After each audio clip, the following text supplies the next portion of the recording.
'cause you're under pressure, under pressure. Pressure. You're cooked. Pressure. Like your shitty ass book.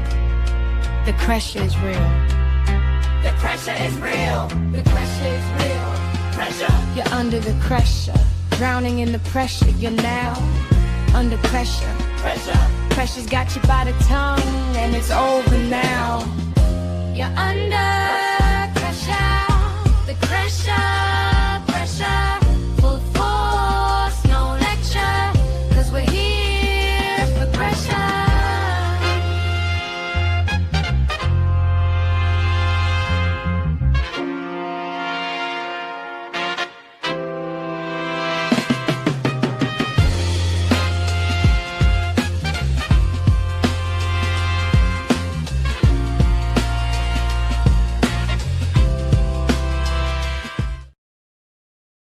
Boo. Just kidding. Hey, everybody. What's going on? Anyways, I feel like a goober right now. I don't know if that's a gray hair or what. What's going on with that? Your garden's looking great. Awesome. Hey, just me. You had some nice weather. We have been getting some really, actually, it feels like real weather for once. It's kind of weird. Hey, Elizabeth, how are you? Frankly, my peers, Michelle Barton, not me, okay, under pressure, Angela, and Beach Bum. Hey, Beach Bum, how are you doing? Howdy, Lindsay from Texas. And, oh, right, y'all have been flooded too? Oh, wow. Feels weird. The rain and storms paused here in Houston. So I figured they always do. Strong lines. It's been pretty crazy with the weather lately. It's kind of different. Like I said, it doesn't seem as manufactured. I don't know. Anyways. Yeah, I had to restart my computer because of it. I haven't been in here since the other day. So anyways, I don't know. I just restarted it instead of, being techie or anything. I'm not the tech guru. But I can figure it out with a YouTube video or two and some AI chat help. And I say that as I have not loaded my Stream Deck. It intimidates me for some reason. I don't know. I let it. I'm just like, I don't feel like doing that right now.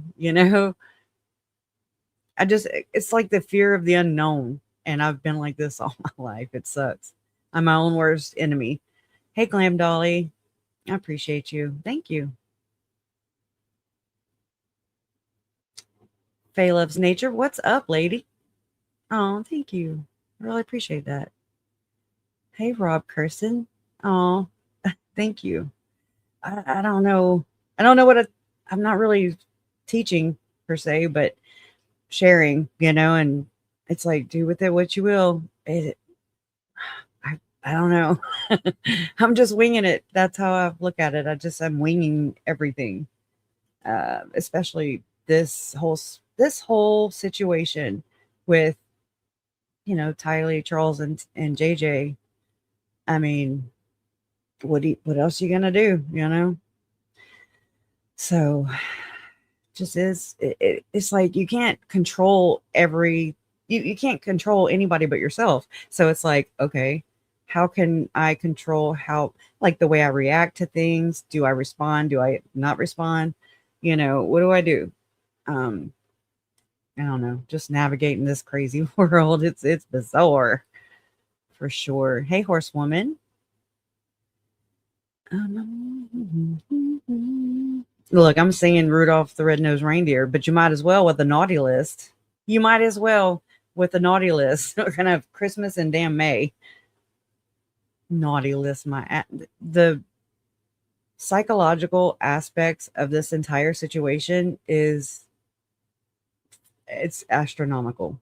It's a mind screw. And I wasn't even there. It didn't happen to me. So I'm just like, wow.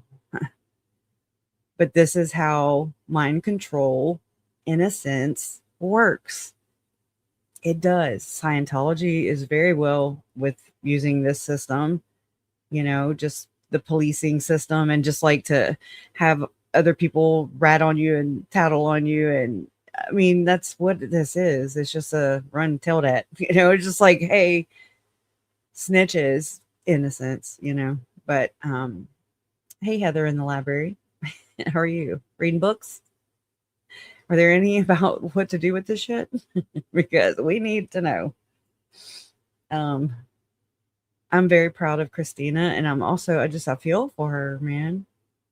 I feel for NJ, but just the audacity of CrimeCon. I really was trying to give them a fair shake. I mean, I really was. I was like, yeah, don't jump to conclusions just because of the people behind, the money. Follow the money. I follow the money.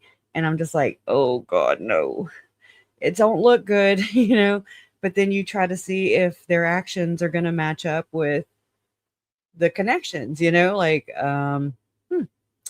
that's what I do. And usually they don't. I don't try to, live in a Delulu world where I'm just I don't try to have high expectations. My expectations are so low. It's not even funny. I found that's a good way for me not to set myself up for failure, not to fall so hard and put so much stock into other people, because I cannot control anything or anyone other than myself. So yeah. I just found that's a way to kind of protect myself from hurting too, and I'm pretty much the same with everybody. Pretty much, what you see is what you get. And, hey, c'est moi. I have many names and 2 new YouTube. Goodness. I still need to get a back channel. Frankly, my peers and Frankly Gardens, beyond excited. Wee. Awesome. You're more than welcome to share those here. I think you might have to be a mod to share, but you can on the community wall page, whatever it's called. Hey, DJs, allegedly, in my opinion, true crime, 1998. Welcome. That's like, sis, you should have been a detective. I'm like, I always have typos in it, so I can't do it's hard to do the long ones. Anyways, hey, Don, hold on, I always trip up on this. Hey, Donella Allen. That is a tongue twister for me. Team Christina. Hell yeah. Hey, Michelle and Paula. Yeah, but for sure, Team Christina. It's just team right, these people are nasty. For real, they are vile, and they will stop at nothing, and there is no low. There is no boundary that they won't cross, in my opinion, and weaponize it to exert control. I believe, just to be like, nah, or just that competitive, nasty competitive. I don't know what the hell it is. They're just nasty. You're right. These people are nasty. It's much better. Thank you, Just Me, for just sizing that up for me. We need a cult therapist that directs us through these mind games, right? Well, a lot. You know what I found, Horsewoman? Because I've thought about this, because I've had to visit these kind of sites and look for these kind of people. I mean, look at Mike King. He's a cult expert. And then you look at, what's his name? Steve Hassan. Some people respect him. I'm just like, you were in a cult. So, I mean, and we all have that capability, right? So, I mean, it's just, I thought about it like that would be like Melanie Gibb coming out on the other end of this and being like, hey, I'm a cult leader. I mean, not a cult, well, that too. I'm a cult expert. And well, you said therapist though. Okay. But yeah, can you imagine Melanie Gibb being like a cult life coach? Or just because I mean that was her whole gig, after the murders and whenever she made her appearance on East Idaho News with Nate Eaton, and she's like, "Oh, I just had to experience this, to see the deceit and see the deception and uh, and I'm just like, you are part of it. You should be in handcuffs, lady. Like, I don't know why you're here."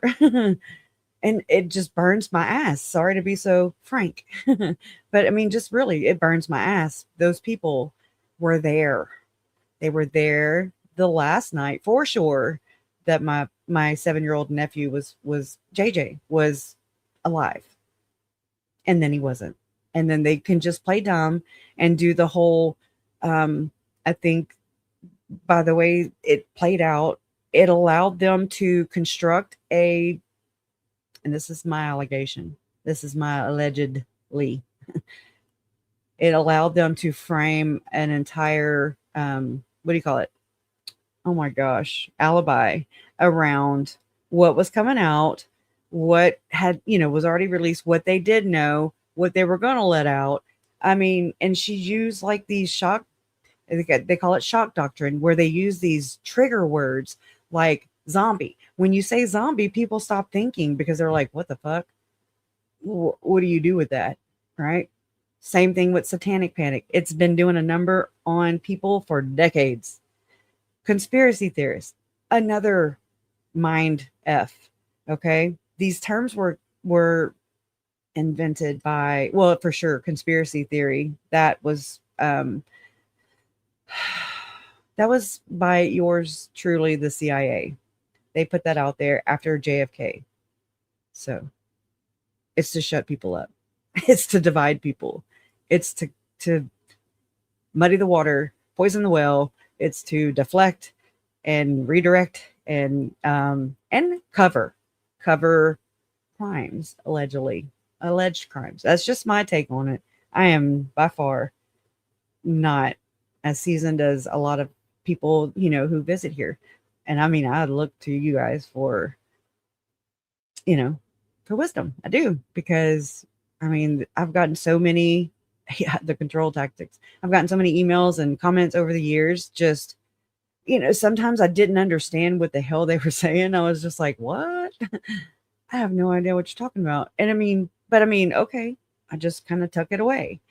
And then I'm like, oh my God, that's what they were talking about. That's this. And I mean, you find it in your own time, in your own way. I never want to be like breaking somebody's worldview, because it sucks on this side. I'll tell you that. I'm just like, there's not many things that excite me anymore. And I'm just like, it is a miserable and isolating, it can be, existence, in my opinion. That's how it is for me. So, I mean, I try not to, I definitely don't say all the things I mean or think of or have read and, discovered, have researched. I don't. I have to kind of sprinkle it because I don't know. I just feel like some people may not be ready for that. Some people are on the track. We're all on our own journeys, but it's like, okay, how did only one side get warned? Are you talking about with Christina and that situation, Beach Bum? They're definitely control tactics, though, Patricia, for sure. And it's crazy. It's crazy. Hey, too old to give a shit. Too old to give a shit. So we're not gonna give a shit. No, I'm picking. Hey, Zelda Ghost. Zelda Ghost. Oh, thank you. I guess Jason always tells me that kind of stuff. He's like, you don't realize what you do. And I'm like, apparently I don't. I don't do it intentionally. So just know that. So whatever that is, it's apparently like a blind spot or something I'm not aware of. I don't know. Maybe that's the good part. Dude, didn't Nate wait like months or even a whole entire year before making his interview with Mel? No, that was Julie Rowe. Yeah. I don't know if that's how all journalists are. I have no idea. But it's like, isn't that kind of a privileged spot?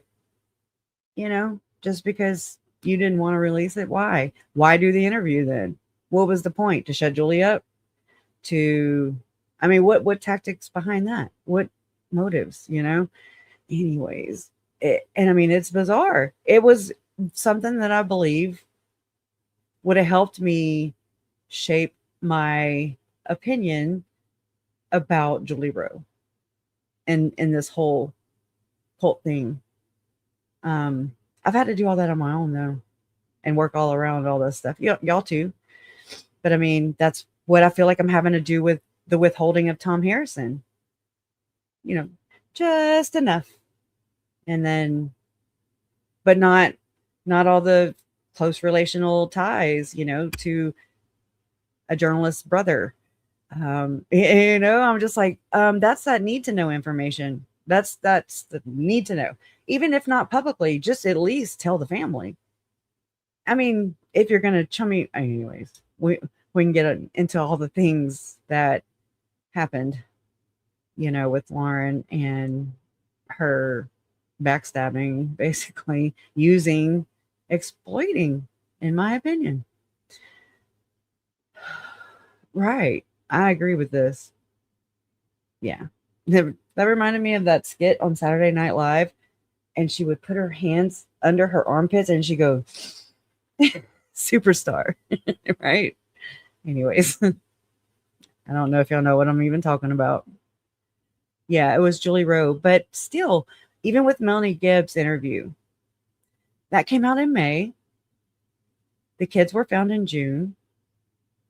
But Melanie had been in contact with the police and such since, want to say, January of 2020. Still nowhere near September or July 2019. But I mean, I've heard about this happening in other cases too, where sometimes they never even, like, if they've ever questioned Lori and Chad, I guess they didn't, you know. How come they don't question criminals anymore, but yet when the police approach you, they expect you to engage? You know what I'm saying? Like, how come y'all can pick and choose? That's not cool. Anyways, I just thought about that. Probably haven't thought it through either. But the infamous Reddit email, which was actually the same thing that Nate turned over to my mom in different words. It was an email that he wrote to my parents to kind of give a heads up about what was being, you know, this interview is coming up with Melanie Gibb. This is what's here, you know, this is what it says. But yet that was also published on Reddit a couple times in different threads, and alleged to have been written by Melanie Gibb and David Warwick. And it was basically Nate's email to my parents. Does that make sense? And so I'm just like, that's interesting, right? I find it interesting. There's just some, I don't know. There's just things that I'm not comfortable with, and I will never be comfortable with because I don't ever get answers. I just get, you know, whatever, ignored. So, and I'm okay with that too. Whatever. Yeah.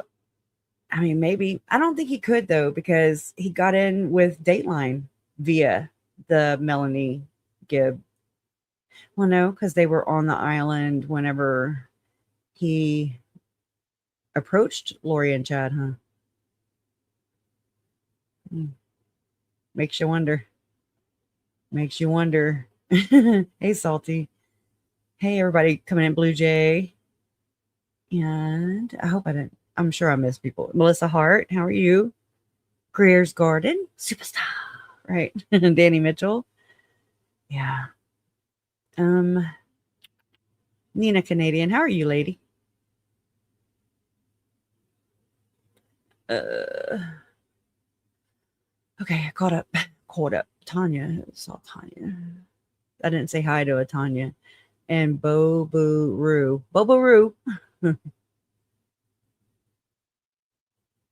I see one of my mods said Tanya 1980. So hi, Tanya 1980. I don't see you, but I see the @ sign. So I mean, hey Quinn. You K Mash. Hey, from Hellish Chat. Well, thank you. Welcome in. Grammy Cheryl.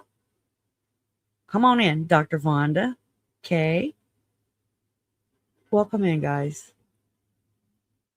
I mean, we're just gonna go over some things. Um, Same shit, different day, right? Hey, Crochet Mish. Moira's dog mom, Semi Sharp. There's Tanya. And Googie. What's up, lady? I heard I was having some issues with my email. Um, Dreadful Penny told me earlier. I'm like, oh no, it's out of space. And I'm like, that's my other account, my other Google account. I'm like, I'm not buying any more damn storage. I've got it all over here on this account.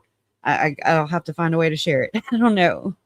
So yeah, I gotta go take care of that after we get off of here. Had JR, yes, me. How are you? Tracy Burton, welcome in. Welcome in. Margie, Texas, DX.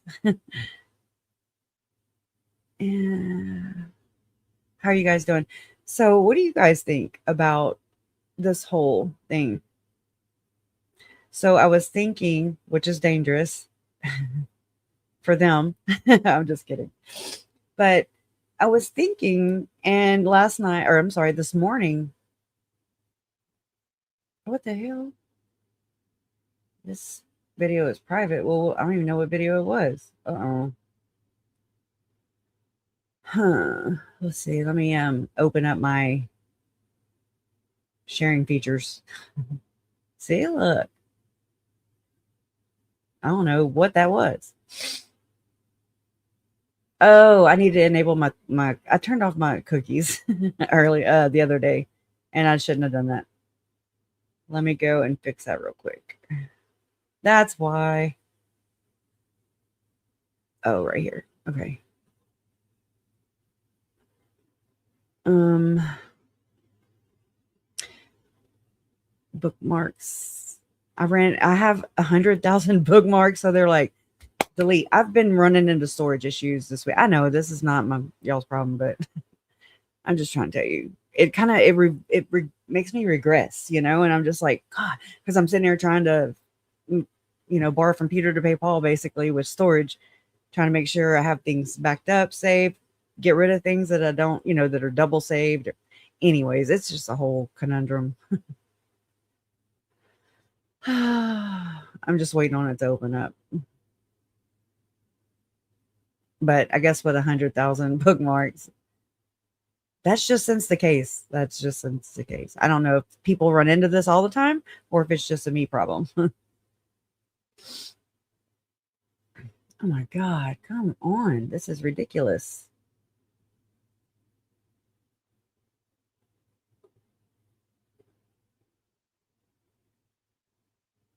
I have to wait for it to open and I have to stay hovering over it too, which is dumb.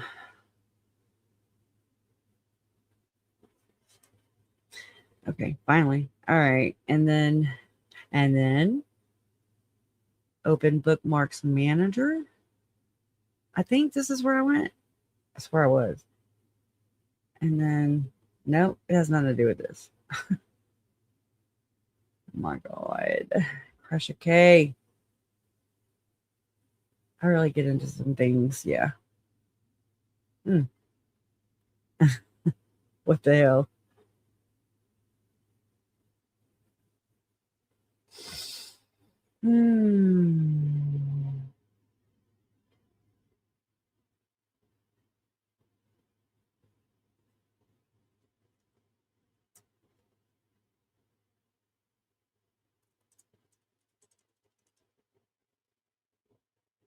What? I'll find it. Why was in? What? This is weird.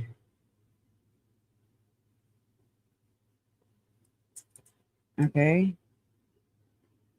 I'm so sorry, y'all. I didn't know it wasn't doing this on my other one. So,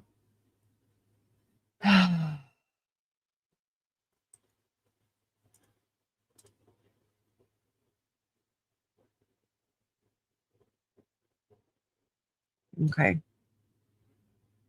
So, like privacy.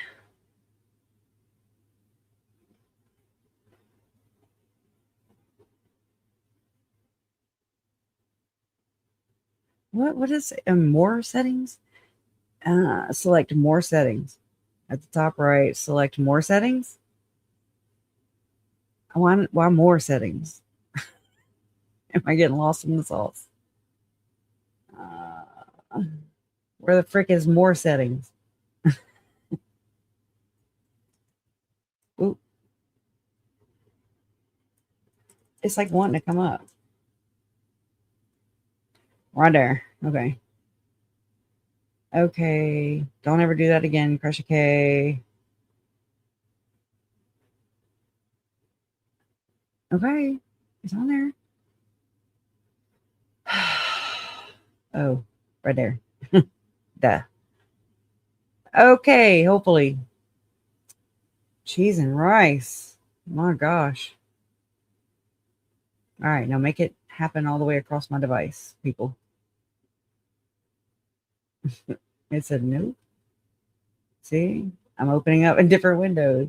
Nope. Oh my God. Well, there's Web Sleuths. Okay. Of course it came through. Of course, Web Sleuths came through.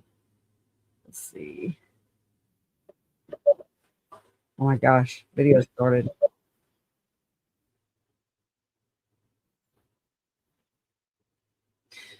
Oh my gosh. Okay. Let me make sure. Okay. Open, open, open, open. All right. They're opening. This one still isn't though. Let's try it again. I don't know what that was.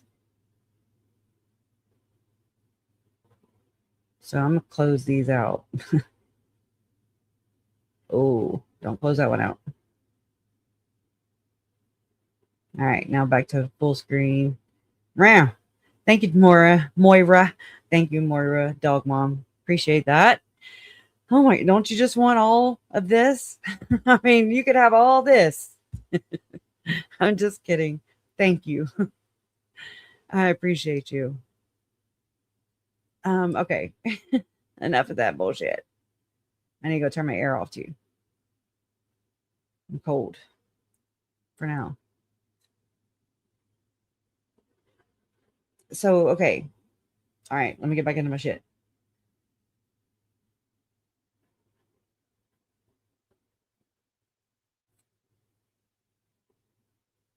Okay. So earlier, I went back. Sometimes I do. This is kind of what I do, is how I operate. And a video suggestion came up of a video I watched a long time ago live with a lot of you guys with Every Day with Jay, who had covered it was an interview between Lauren and Susan Hendricks. And so I revisited that today and I was like, holy shit. I mean, it just kind of hit different today because of this past weekend or the week, whatever the hell it was, CrimeCon. So I'm gonna get that pulled up, and I like to track my steps, just kind of show you where I heard what, who said it, when, where, how, all the things. And it's safer for me to use, like Jay, Hella, Jolene. It's safer for me as far as copyright to use another influencer another creator who's already hashed through it. It survived copyright with them, so it just kind of adds an extra layer of protection. Other than that, I really do like to use, original, but that's neither here nor there. So let me search real quick. Control F, and what the fuck just happened? This is pure shit. Hold on. Oh my god, I just typed and it just kicked me out. This is some weird shit going on right now. I have the ghost in the machine right now. What the fuck? I gotta open all that shit back up again. Damn it. I just want to type the word. Okay, so far so good.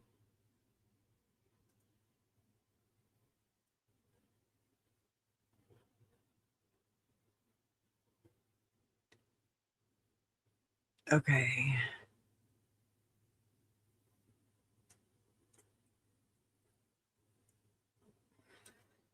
God, there's 29. Oh my gosh, that's a lot of references. Let's see.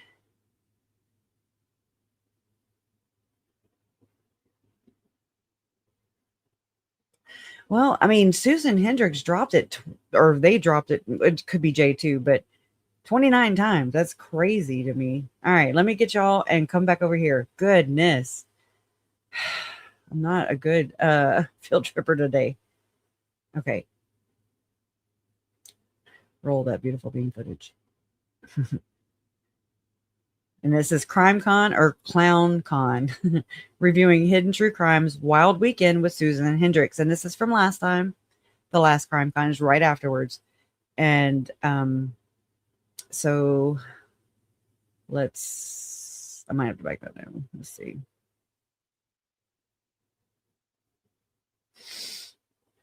Okay. I'm just going to have to kind of bounce around till we find it. Okay. Really know what to say. And so it always stood out to me, and Kevin Balfe, who started CrimeCon with his brother, Red Sea Ventures, said, oh, I was like, Reggie Ventures. Who? Red Seed Ventures. Yeah. you know what, Susan? Wait, what? I don't know. Who started CrimeCon with his brother, Red Sea Ventures. Oh, I thought she said Retsy. I'm like, what? It's her fucking teeth. She's like, these god dang dentures. Okay, so she's talking about the people who started CrimeCon, the two brothers who are Mormon, who used to work for Glenn Beck. Oh, okay? Yeah, they did. The two guys that started CrimeCon worked for Glenn Beck, scheduling his podcast, producing his podcast, and things like that. Let's not talk Not about to be JLR mean here at all. Very nice people, friends of mine. They didn't really know what to say. And so it always stood out to me, and Kevin Balfe, so many who started kerfuffles at CrimeCon once with his brother, Red Sea Ventures, said, you know what, Susan, they just want to be normal. Because people don't know what to say. They just want to be normal. Fun, that's where the fun comes in, I think. They're still the fun? who they were. There's a time before this tragedy happens, and there's a time after. But they don't lose. Like, hey, you want to have a mozzarella stick? Or Joe Petito's hilarious, naturally hilarious. You could tell he. Oh, my God. Yeah. All right. So then I'm going to go here to 4. So this is 45 minutes, 14. This is 46. Not We'll to try be it again. mean at all. Very nice people, friends of mine. They didn't really know what to say. And so it always stood out to me, and Kevin Balfe, who started CrimeCon with his brother, Red Sea Ventures. Okay. We already did. God dang. This is weird how they have this set up.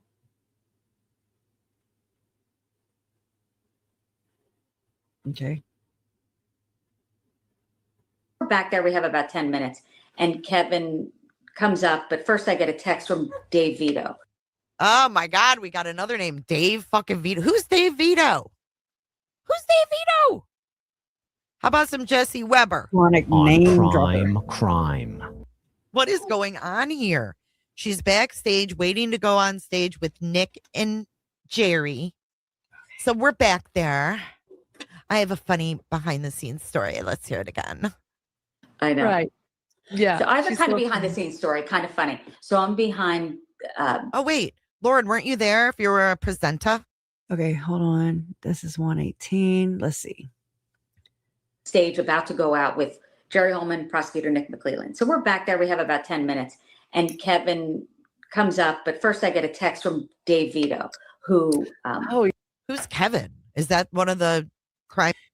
Kevin Balfe, or it could be the murder sheet person, I think. I don't know. Con Never watched them.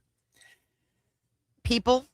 Let's see. The next one would be Here Comes Kevin. She goes, tell Kevin what you did. I don't even know what this is referring to. I don't know who these people's names are. Authority. Here comes Kevin. She goes, tell Kevin what you did. I go, I gave this table to Dave. No one's there. He goes, yeah, tell him he could have it. Text me the name and he could have it. Kevin is one of the founders. Kevin and Chris. Caffeinated the good old Watts days. All right. And where are we even at right now? 122. Okay. Here comes Kevin. Here comes Kevin. Right down Kevin Lane. I'm just being. It's all Christmas till Christmas, I guess. in the naughty list, put me there. And he could have it is okay. She said that already. She goes, tell Kevin what you did. She goes, tell Kevin what you did. I go, I gave this table to Dave. No one's there. He goes, yeah, tell him he could have it. Text me the name and he could have it. Because, you know, you have to kind of be invited to be at a table. And he said, what was funny, Susan, is Jerry Holman's like, absolutely, take it. And he's like, This is fucking weird. It well, is I weird. think we need to contact someone who has more authority. Ask Susan. I have More zero authority. I'm like, You know, she is on the Clue Awards. I downloaded her profile on my phone. So let me look at my files real quick and I'll read it to you. Susan. Is this it?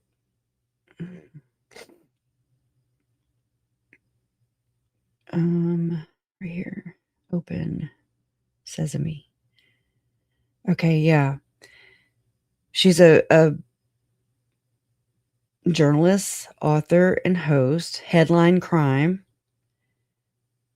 Okay, I thought she was like.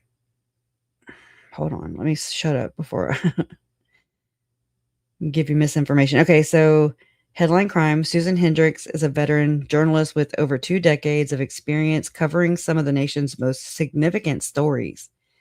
She spent 18 years at CNN and HLN, where she anchored Weekend Express with Susan Hendricks, a live 5-hour, can you imagine, news program airing every Saturday and Sunday. Her work connected viewers to breaking news, justice stories, and human moments that mattered. During her tenure at CNN, Susan also served as the headline news anchor for Anderson Cooper, which is an interesting effing name. Ugh, it's come up in SRA, allegations for sure. I was actually stuck on a tiny island with him in Grand Isle during the BP oil spill. A very short, and I'm 5'3", so there's that. Contributing to the show's coverage of major events across the country. Her long-form work includes documentaries on high-profile cases like the disappearance and murder of Gabby Petito and double homicide in Delphi, Indiana, reporting that reflected her thoughtful, compassionate approach to difficult stories. In 2023, Susan released her first book, Down the Damn Hill, right? My Descent into the Double Murder in Delphi. Did she ever come back up is what I'm asking. The book explores the 2017 murders of Abby Williams and Libby German, a case she followed closely for years. Her reporting helped elevate the national conversation around the investigation. And the book has been praised for its rare access. Okay. Oh, shit. We have a boop noise when somebody comes in the studio. It must be Donna. Okay. Let me find my spot again. Okay, praise for its rare access, emotional insight, and focus on the families at the heart of the story. Today, Susan is a trusted voice in the true crime space. She appears regularly on major programs hosted by Nancy Grace, Ashley Banfield, and Dr. Phil's Merritt Street Media. In 2024, she launched her own YouTube channel, Headline Crime, with Susan Hendricks, where she conducts interviews with key figures. She had Megan on. Is that a key figure? Anyways, involved in crime stories, from family members and survivors to detectives and prosecutors. Susan also speaks regularly at CrimeCon. She didn't speak there this year, though, they say, where she has led powerful panels with guests like Carrie Rawson, daughter of BTK killer Dennis Rader, and Stacy Chapin, mother of University of Idaho victim Ethan Chapin. Her ability to build trust and tell stories with honesty and heart has led to exclusive interviews and behind-the-scene access. And it just, like, I could have swore, though, because she was like, I looked in the 2026 Clue Award nominees, because I was trying to find out when the Clue Awards happened. I didn't go too far, but because I wanted to know if Trisha sat that out and, held that machine down instead. Because she was supposed to go. She was raving about going and, anyways, that's just me being nosy over here in Nosyville.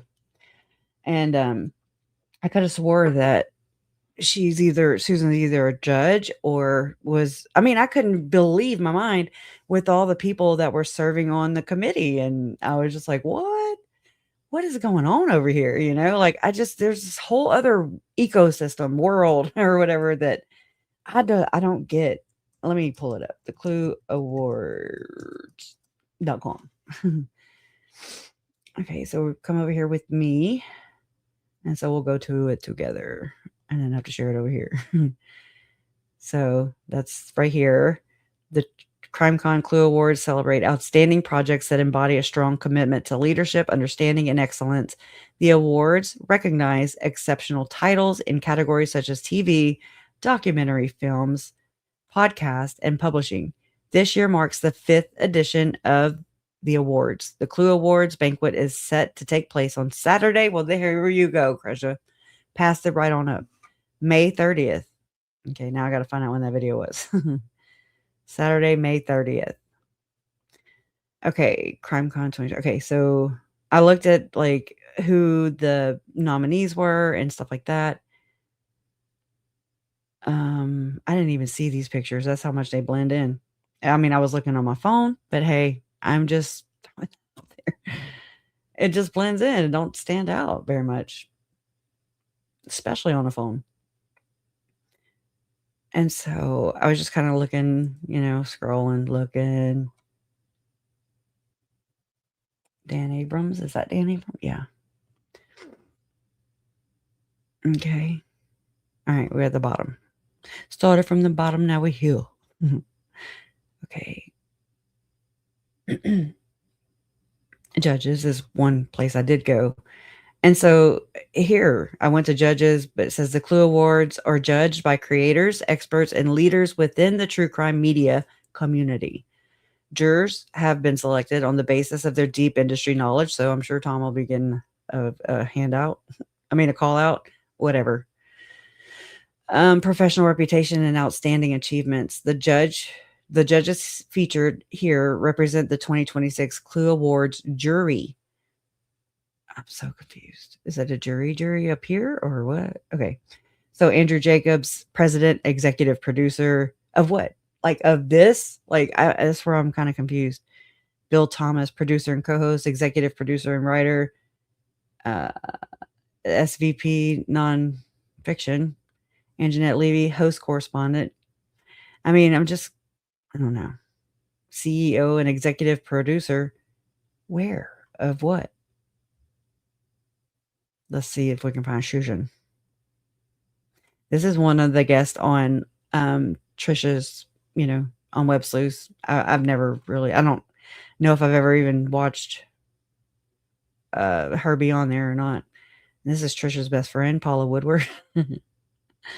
Well, it says author and investigative reporter. So maybe I was just confused the other day because this says journalist and author and host. And so that's what I just read you guys was this. Okay. Mystery solved.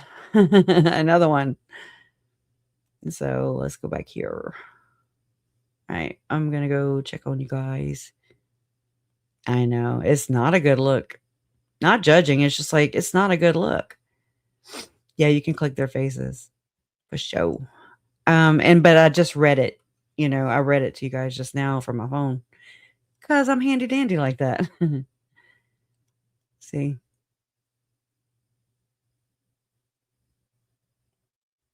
Nothing to see here, folks. Nothing to see here. But so, okay, back to this. Back to Brad Pitt. Looking for where she said it. Oh, right here. Right here, I think. So again, this was November. This is early on. I came around by that time for sure. My video had already been, or my live stream had already been struck down, all that crap at this point in time. The 9-hour live was October 15th, 2025. It's seared in my brain. Anyways. Yeah. She got to meet Kevin, one of the brothers. Oh, I missed it. Con is to meet our hidden gems and to just sort of But you have a lot to discuss. No, you have to do a panel. You met Kevin. I think you should. It'd be excellent. So To me, this is her pool. This is Lauren's pool. Look at her. She looked like a cat that ate a canary. She's going to hiccup and feathers are going to fly out. I mean, for real. Yeah. Oh, she got to meet Kevin, one of the brothers. Oh my God, Pines. Thank you for your super chat. John's suitcase would weigh 300 pounds, filled with books for his presentation. I thought Books you just from made us close. 2000. Yep. Thank you, Pines, for your All support. right, let me pull this other thing up. Do you hear that? She met Kevin. You should be able to get a panel. Listen again. No panel this year. Listen I again. think the two of you. for hidden gems into just sort of But you have a lot to discuss. No, you have to do a panel. You met Kevin. I think you should. It'd be Don't See do that? it. You have to do a panel. You met Kevin. Look at her face. Lauren, I'm going to have a fucking panel.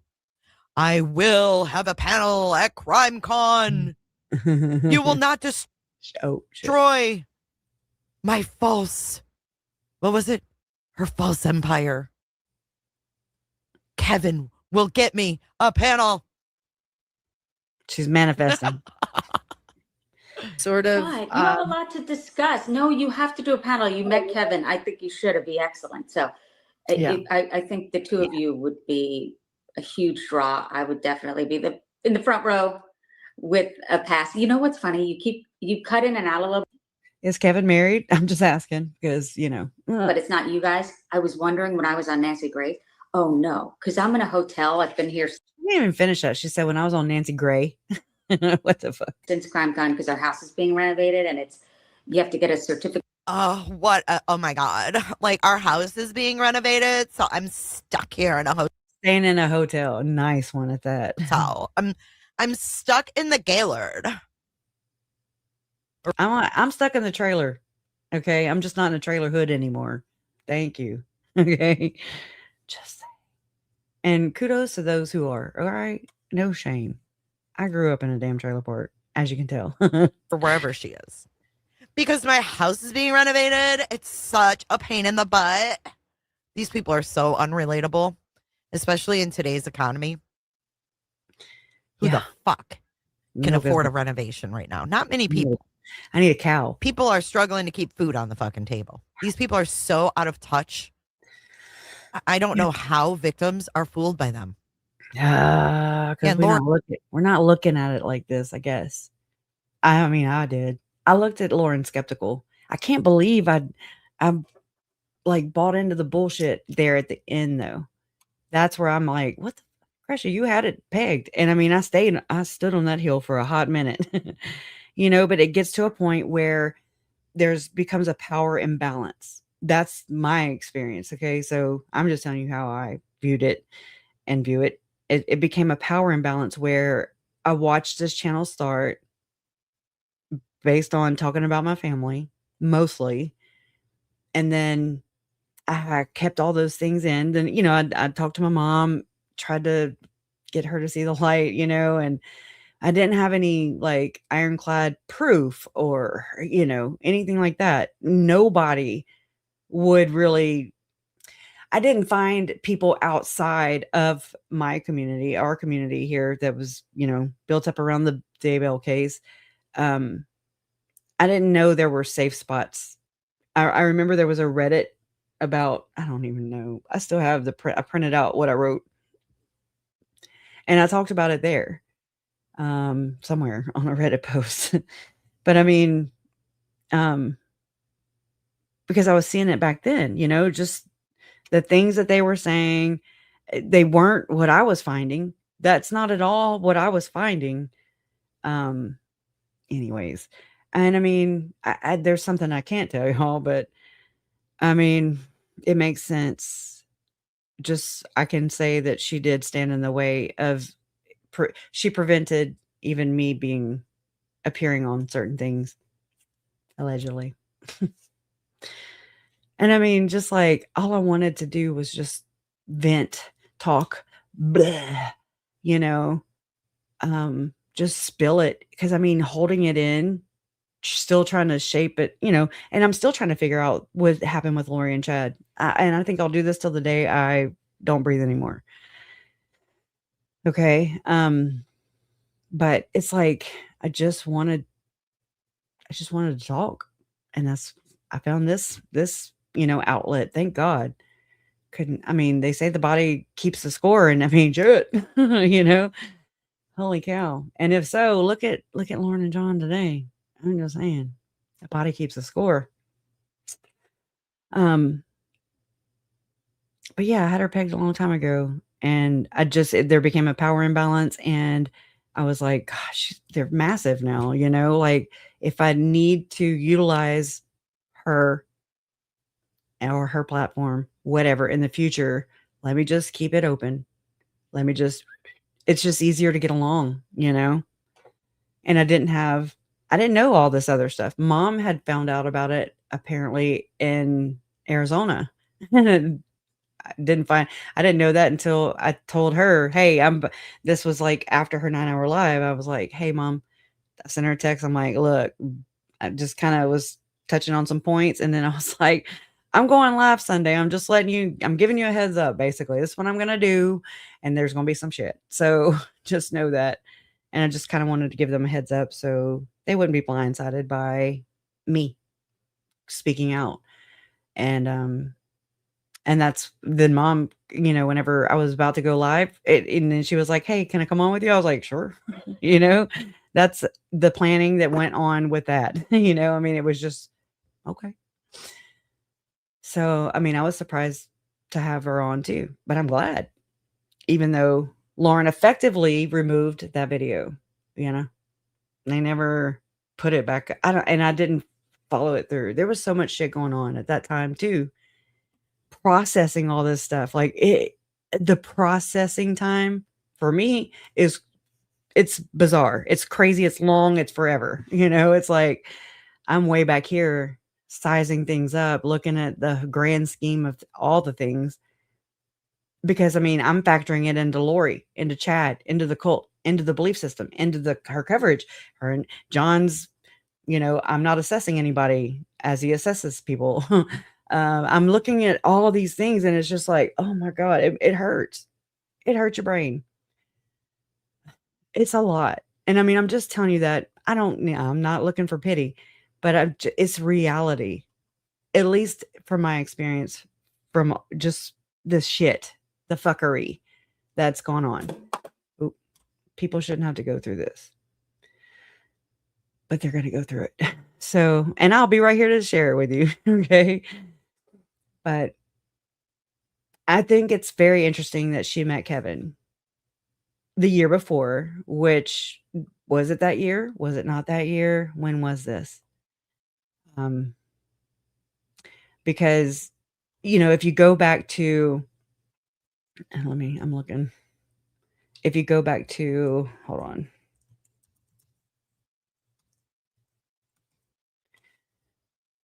I went looking for Mr. Bright Breakfast the other day on YouTube, and I couldn't find him anymore. I was like, what the fuck? That was kind of weird. But I was like, is it just Bright Breakfast? What? I forget, but I couldn't find him because he had uploaded all the videos and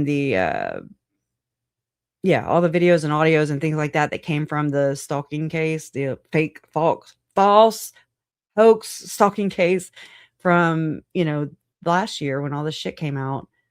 And yeah, I couldn't find it. So whatever. I don't know who's doing what anymore. Okay, so it would be Christina or Lauren. Let me do Lauren. Let me not do her. Let me type it. Let's see here. Okay, so all right, let me open this, and I just kind of want to touch base with what happened. Son of a bitch, that was loud. Is there a way you can fix it to where your videos don't autoplay? Because that scares the shit out of me at least twice a day. So here's this too. This is my things. Oh no, this is Google. Okay, so Red Seed Ventures Okay, here's this is Chris Balfe right here. And then this is Kevin Balfe. All right. Red Seat Ventures. Look, naughty list and it's red and green colors. Isn't that interesting? Red Seat Ventures, huh? And now I have not dug into all these other guys, other people in the company. If anybody knows anything or if you want to help dig, please feel free. Don't wait on an invitation. Fox Buys, Red Seat Ventures, effectively combining these, these they're pipelining it. Okay. That's about as easy as I can put it. Streamlining it, pipelining it, and they're putting it. I was thinking, YouTube would maybe die off eventually, but no, it's coming here. And so that kind of is interesting because I remember noticing back when, everything was playing out, it brought me to YouTube, not just my kids on YouTube or me on YouTube, just looking up music and being able to shut my phone, while I play music. Because that's the only reason I utilized YouTube back then. And anyway, so it just, I don't know. To me, it just, with Lori and Chad, it's like in COVID and everything, it's courts began to appear on Zoom and, I could watch it from the comfort of my home. I didn't have to travel to Idaho to go see it in person, which is, I'm happy for that. I'm happy about that. It's only a good silver lining. I was able to stay in touch. But I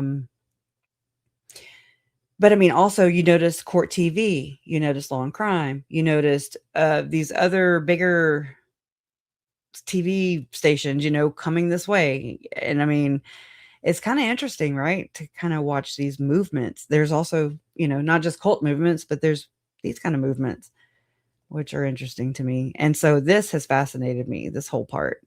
The media influence and just who owns it. And it's crazy. Let me open this.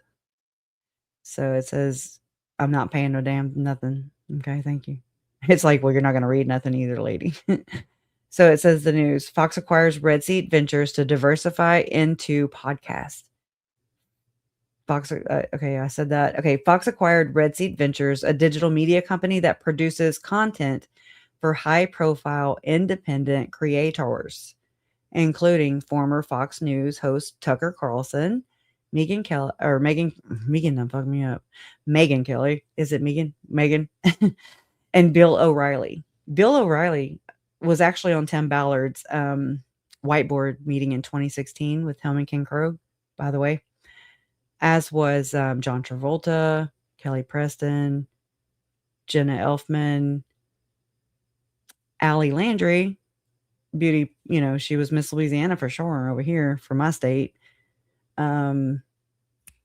Carlos Slim, richest man in the world, until Elon Musk just took, he took that place, but it changes. Who cares when you get that rich, right? I don't even know what that means. But who else? Glenn Beck was on the list. Oh my God. Terry Crews, Elizabeth Smart. I'm like kind of drawing a blank. Eduardo Verrestegui, who played in the movie Sound of Freedom, Tony Robbins, and it's quite the list. It's very fascinating to me. I'm just like, wow. Let me pull it up.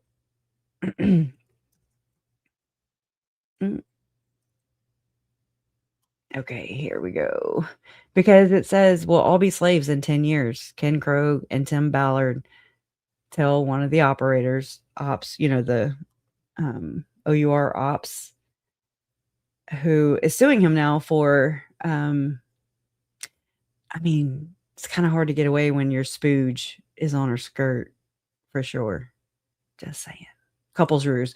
This whole, we've been married before in a previous life. It's not Chad's, y'all. I've been trying to say that. Okay, so I just kind of put together this little 2-minute clip where it's this. So this audio that I'm about to play, except for the very end, this audio that I'm about to play came from a lawsuit against Tim Ballard. So there's that part. And just listen. So it's Tim Ballard of Operation Underground Railroad. They actually were in town in Rexburg and sponsored by Chad Daybell's book publishing company the weekend that Tylee Ryan was last seen alive. Okay. And there's so much sketchy shit around that was barely touched on at mostly at Chad's trial. But I mean, there's so many things that I've dug into, and I'm like, wow, follow the money. And this is where I was like, oh shit, but listen. So Ken's background is he built a multi-billion-dollar company on this stuff, inside sales, like huge office, and so that's why. And I met him through Elder Ballard because Elder Ballard and the churches used him to use the same kind of tools and technologies for the missionary program and everything like that. And Elder Ballard actually looked him in the eye, and poor Elder Ballard can't even affirm this right now. But he said Tim will be 10 years ago. He said Tim will be a household name. Yes. And I was just like, what are you saying? Like, no one knew who I was at the time. And he said, if we don't do it in 10 years, we'll all be slaves. That's right. Yeah. He took to Ken and he said, Ken, you need to guide that process to when it happens. You know what happened the next 2 nights? I had dreams all night long about what to do. And I even saw Tony Robbins. And we went up there to that whiteboard, crazy. And we made a 2-story high whiteboard, and we circled all the best places. And we circled the biggest name of all would be Tony Robbins. This is before we knew him or he knew us. We didn't even know. Yeah, right. And the Lord had our back. I didn't do anything about that other than highlight what he showed. Well, I remember Elder Ballard. He said, okay, well, Tony, it is. Yes. Okay, well, how do we get to him? Yes. And Elder Ballard said, don't let the Lord take care of that. And he did. Within 6 months, Tony Robbins calls me. Bizarre. And already firmly committed, and that's where we're going, you guys. So, Young Single Adult Project.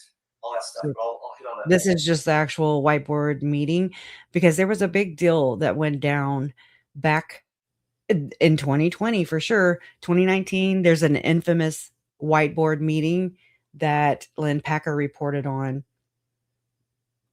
And that's right. In here, let me look it up right here. Whiteboard.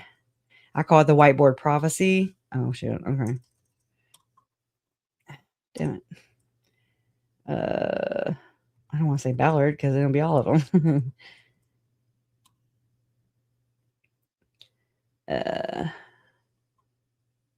This one's a very telling, in number 33, by the way. 33rd episode. I'm like, well, get out of here. The infamous whiteboard meeting. For sure, it was on the website. Oh shit. What did I do? I had the wrong thing. All right. Hold on just 1 second. Trying to think of the damn American Crime Journal. Okay. I'm like, what? Crime Journal. Which I mean, let's see.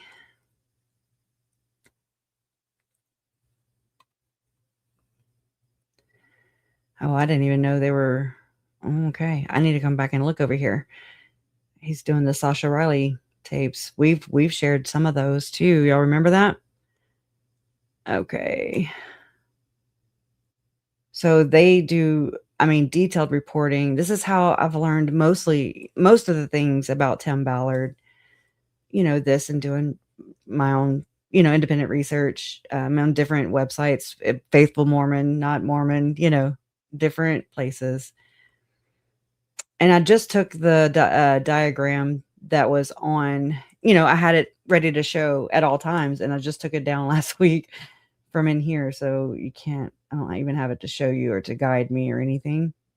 And it's a rabbit hole. It is a rabbit hole that's connected to my family's case. That's also connected to Jody and Ruby. Okay. So, these things are huge to me. And they should be like, whoa, shit. And I think a lot of us are like, wow, is this it? I don't even know if there is one called Whiteboard Meeting, but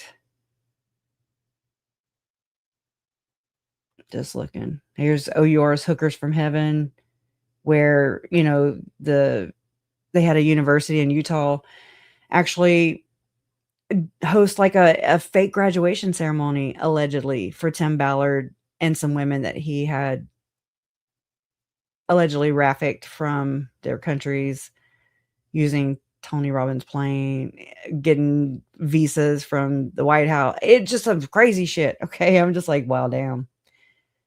Wow, damn. You know, oh my gosh. Templar connections. Coco Berthman. That's a crazy story connected to Tim Ballard. Utah is full of them, y'all. And I mean, we have, he used to be the, oh my gosh, I forgot. He used to be the, oh my God. Oh my gosh. Sean Reyes. Oh my, it slipped my mind what his title used to be in Utah. And I can't believe that. doTERRA. Okay, so there's also some overlap between what, okay, so Lauren has allegedly reported, half-ass reported in my opinion, about the Summer Roney case murder, and of that girl, she's from Utah, and she was murdered by her, I guess, boyfriend at the time, and she's connected to MLM. Was it doTERRA or was it, I can't think. I don't have all the things in front of me, but obviously, right? You're like, lady, come on. Okay, I just saw Glenn Beck right there. So, I mean, I didn't realize it went this far down. Okay. Okay, here.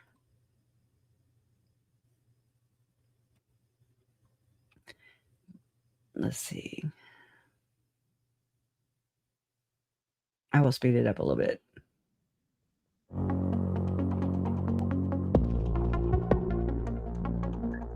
All right, go away. Can't close it. All right, I'm gonna skip all that. Let's see. Okay. Just trying to pass the music, damn it. All right. Railroad, in which he brought out a whiteboard that has become the center of the Davis County District Attorney's criminal investigation into Operation Underground Railroad, Tim Ballard, and Utah Attorney General Sean Reyes. Since Utah Lynn Attorney General. Packer's video and ACJ's subsequent articles went public, there has been some interesting Oh my God. developments. Holy shit.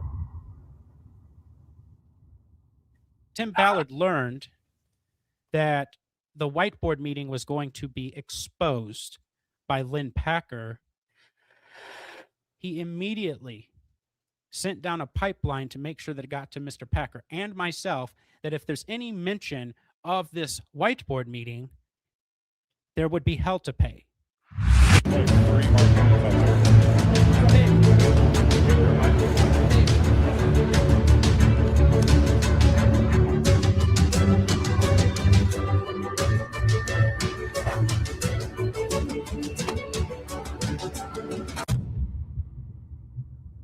Okay. Trusted, never to be trusted. Now, unfortunately for Mr. Ballard, we had already published not only Lynn Packer's video and the report, but my articles as well. But Tim Ballard did not only know that ACJ and Lynn Packer was going to be reporting this and taking it public. Sorry, he's kind of slow. Tim Ballard learned for the first time that the Davis County District Attorney's criminal investigation included the meeting that occurred in August of 2019. Yes, Ladies and gentlemen, this is a major game changer. Should any portion of this whiteboard meeting be true, Tim Ballard is no longer looking at just a couple fraud charges that he can sprinkle some money on and make it go away. We are now talking about a criminal conspiracy, along with money laundering, racketeering, obstruction of justice, mail fraud, wire fraud, all sorts of fraud. No telling how many fraud cases could be brought against him.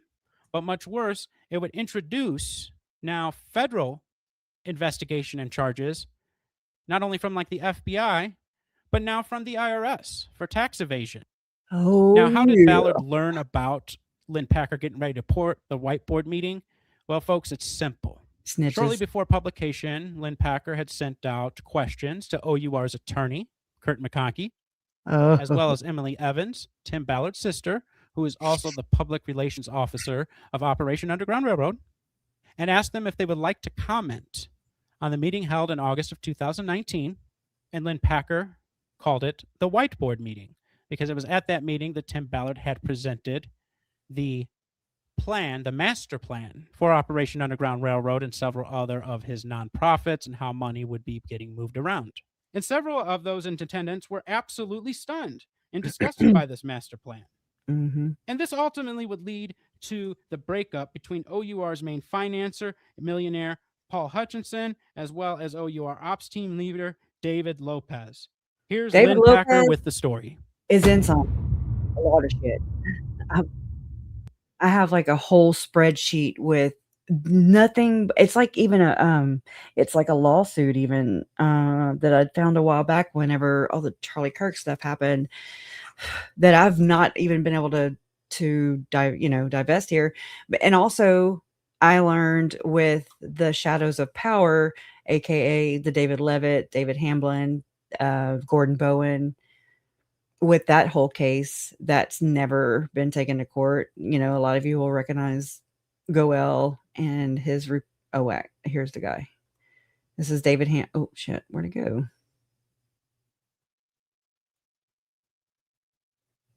Anyways, that guy. Where there's a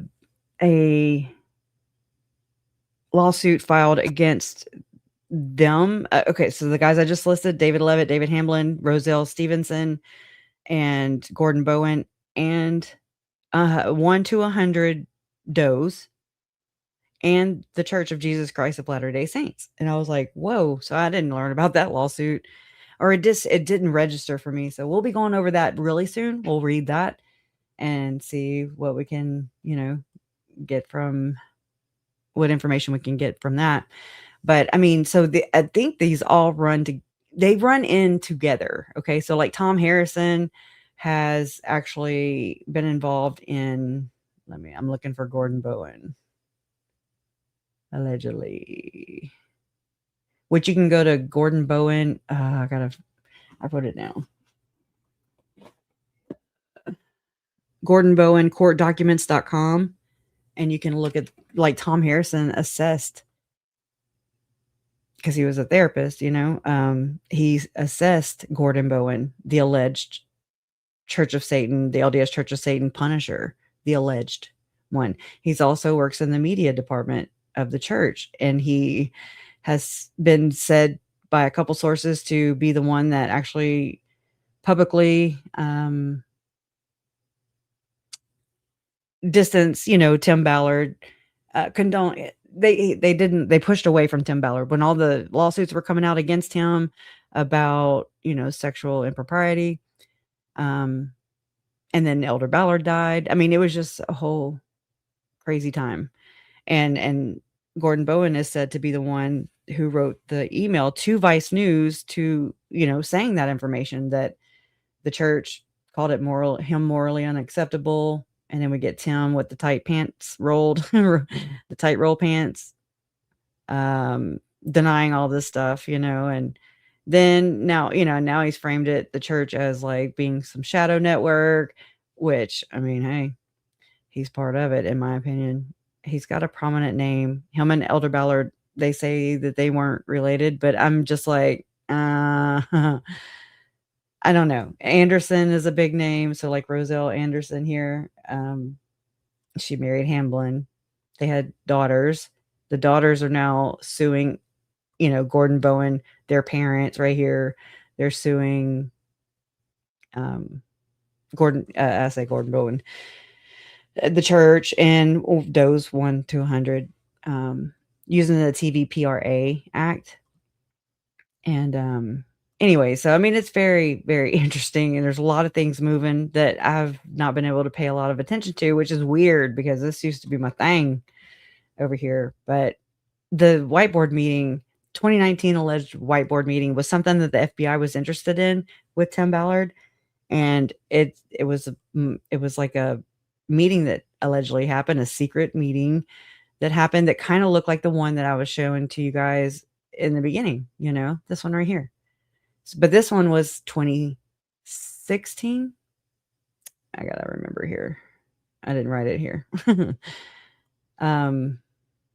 I do have it uploaded. I think it's to members only because, because I mean, it was tossed to me, and it's a 2016, I want to say, whiteboard meeting allegedly that happened in September.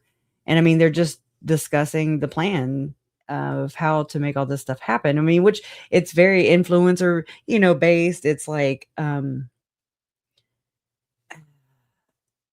but I mean, they do show a list on here of names, and O'Reilly is one of them for sure. Right here. But they have it listed as like sharks. Hold on. He's writing it right here. The people that they know. Oh, the Clinton Foundation is on there. I'm just like, oh my God, why do these all? It's networks, in my opinion. Glenn Beck, Lindsay Sterling. I'm trying to get to it. It's a 2-story whiteboard. Okay. And here we go. We have Lexi Walker, Brooke White, Elizabeth Smart, Terry Crews, Kelly Preston, Jonathan Travolta, Jenna Elfman, Cascade, Montel Williams, Alex Boyer, Adam LaRoche, Brent Boy, I don't know. I don't know what that says. Brent Bear, maybe. Tony Robbins. Him or he knew us. We didn't even know. And the Lord had our back. I didn't do anything about that other than highlight what he showed. Well, I remember the Valerie. I saw. The way Ken is talking right there just sounds so manipulative to me because he's just like, I didn't even know. I don't know what it is. It's like, it's not his regular tone. Not to mention, while I was researching into all these aspects back a couple years ago, and the stuff had came out where it was published on The Blaze, which is owned by Glenn Beck.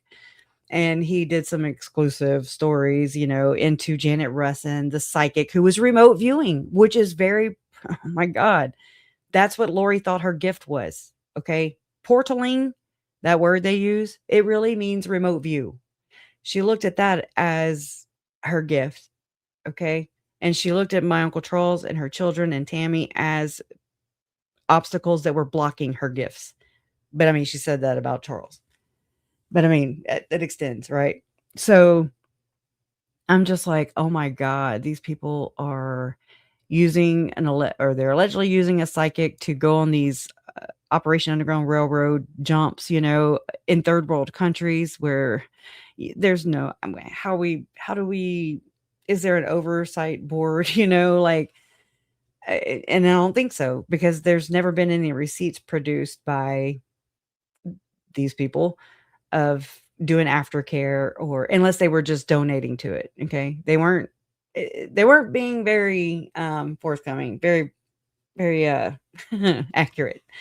And I mean, I remember finding the video of Tim Ballard mentioning Tom Harrison's name.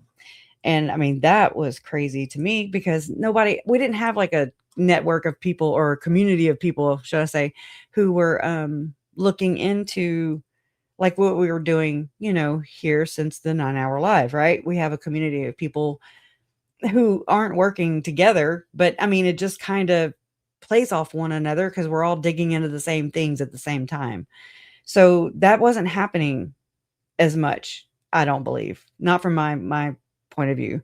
Like, it's like I felt like nobody was talking about this aspect of it. Tom Harrison's alleged involvement, and I mean, it's been sprinkled throughout the case by Lauren.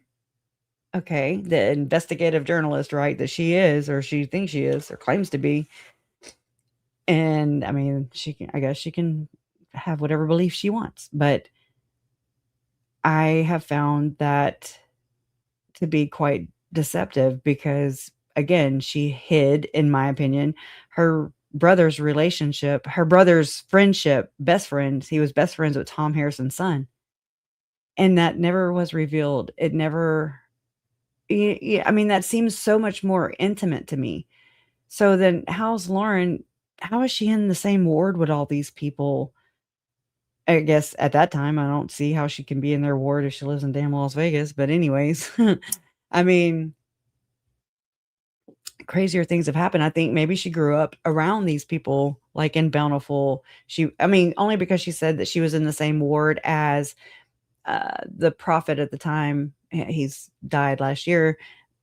Russell M. Nelson, his daughter and son-in-law, Dick and Brenda Miles. I mean, they've been accused of having these little child sex parties, allegedly, and just the weird shit. Okay. Back in the day. And there's been allegations, lawsuits, and things like that about that. I've had Justin Riggs on, who has appeared on We Are the People. He also has his website, which is LDS Abuse. Go there. That's where the website I gave you guys earlier, Gordon Bowen, courtdocuments.com, that was created, which I haven't even visited it yet. So I'm like, oh my God. That was created by Justin Riggs, to kind of make it like how the Epstein files are. And a lot of people do call Gordon Bowen the Mormon Epstein. And I didn't even know that. But I mean, I'm like, oh my God, right? Oh my God, right? I mean, kind of like how it reminds me of how people called Anna LeBaron, her dad, Ervil LeBaron, the Mormon Manson. And I'm like, oh my God, this is crazy. I just don't know why everything's just kind of flat. And I have no journalistic background. I have none of this background. I'm just out here shooting from the hip, basically. But I mean, I think they all run in together. I really do. I think, because like the Hamblin daughters, they have accused up to 144. It's just a weird number, I know. People, elites in this Mormon sphere of doing the most heinous things, allegedly. And I'm talking like crematoriums. I'm talking like making soups out of human. I'm talking cannibalism. I'm talking the worst of the worst. The shit that's in the Epstein files is the same shit that's over here. Okay. And it's like, how the fuck are people not digging their asses into this instead of me trying to convince? I'm not going to sit here and convince you. I'm going to keep on going. You do you, boo. But, I cannot look away now. I can't. There's no way. Tylee and JJ, I see their faces when I go to do so, or if I even thought about it. And I mean, I haven't, because why? Why would I do that? The evidence shows that these things aren't talked about in court. They don't go and say you're convicted because you are actually worshiping Satan while you're pretending to be worshiping God. Okay. You even call them the same name, God and God. Okay. Okay. So, I mean, you can't, they make it so psychologically fucked, so bizarre and crazy. And I mean, the allegations are crazy. I mean, I've got to say, but I mean, they do this, they discredit the person who's asking questions. Sounds familiar, right? Those kind of tactics. Discredit the person, mark them as mentally ill, label them as a conspiracy theorist, discredit their character. That's what's been going on even since Joseph Smith's time. I did a lot of research into that too, about his character and everything. And I mean, he burnt a printing press. Okay. Because what is that? Controlling the narrative. He didn't like what the printing press was saying about him, allegedly. Anyway, so I mean, this kind of mindset is, I think it's very prevalent in this culture, and it's crazy. I get it. And I'm not putting a blanket over everybody, but this crowd, I am, allegedly. I think that they do this, and it's just part of the generational abuse, and so they just, the toxicity just goes on, and the narcissism just breeds and breeds. I don't know. It's wild. But here, let's listen to a little of this right here. The Hamlin allegations up into 2014. There is nothing in the record to indicate that the Provo Police Department ever questioned Gordon Bowen, Gary and Bonnie Hansen, Gary and Joy Lundberg, or John Bunting after the Rachel, Eliza, and Rachel, Eliza, and Catherine Hamlin made their allegations in 2012 to 2014. Conrad Gottfredson and Angela Fenton are not mentioned in any police reports, despite being in the victim's statements. It would appear that the investigation was incomplete at best and strictly limited to David Lee Hamlin, who was the only defendant charged between 2012 and 2014. So does that imply that the basically chief of police there was just saying, turning a blind eye to all this? Well, you got to think about the implications for his career. There you go, Amy. How you and doing? Also the implications for whatever position he had in the church. This is what you would call rat poison. If you did follow it, there's a very good chance you're going to face personal repercussions, even if you're right. There you go. Even if you're right. So that could explain it. He doesn't necessarily have to be a part of it. Mm-hmm. It's the hive mentality, man. For himself and his bottom line and his pension. Now, wasn't there a lot of stuff leaked from the Provo Police Department somewhat recently? Of course it's going to be. Of course it's going to be. That's getting these statements themselves, the victim statements, and these were leaked. They weren't by leaked. Another they one. Were part of a grandma request. Which is for you. Jenny Hatch and another person filed a grandma request. I got a hold of these, but they were in circulation before that grandma request because a man named Nicholas Rossi, who was kind of David Levitt's white whale, he's the fugitive in Scotland. Switch places with him. He had access to those reports, at least one of them, and he was publicizing the contents on his website. He wasn't publishing the reports. Nicholas Rossi, y'all. He knew the contents of the reports, and he was putting them on his website. The interesting thing about it is the only other name that appears in the Hamlin case police reports from 2012 to 2014 is David Okerlund Levitt, the former Utah County attorney. He's listed as OP, other person. The Provo Police Department's records make no note of the familial connection between Hamlin and many of his alleged accomplices, including David Levitt. Jacob V. Hamlin is David Levitt's second great-granduncle through marriage to Sarah Priscilla Levitt. Jacob's brother Oscar is David Lee Hamlin's second great-grandfather. Yeah, all right. We need to explain something here. That, and I mean, follow the genealogical aspect of this too. Goel's doing it right, I think, where he tracks it down, he traces that the familial ties, and then you start to see this emergence of, oh, okay. Of course, that is going to look like a network, right? But then you take the allegations that are made, like what Goel has done, and like he's matched them up with to see if they corroborate or not.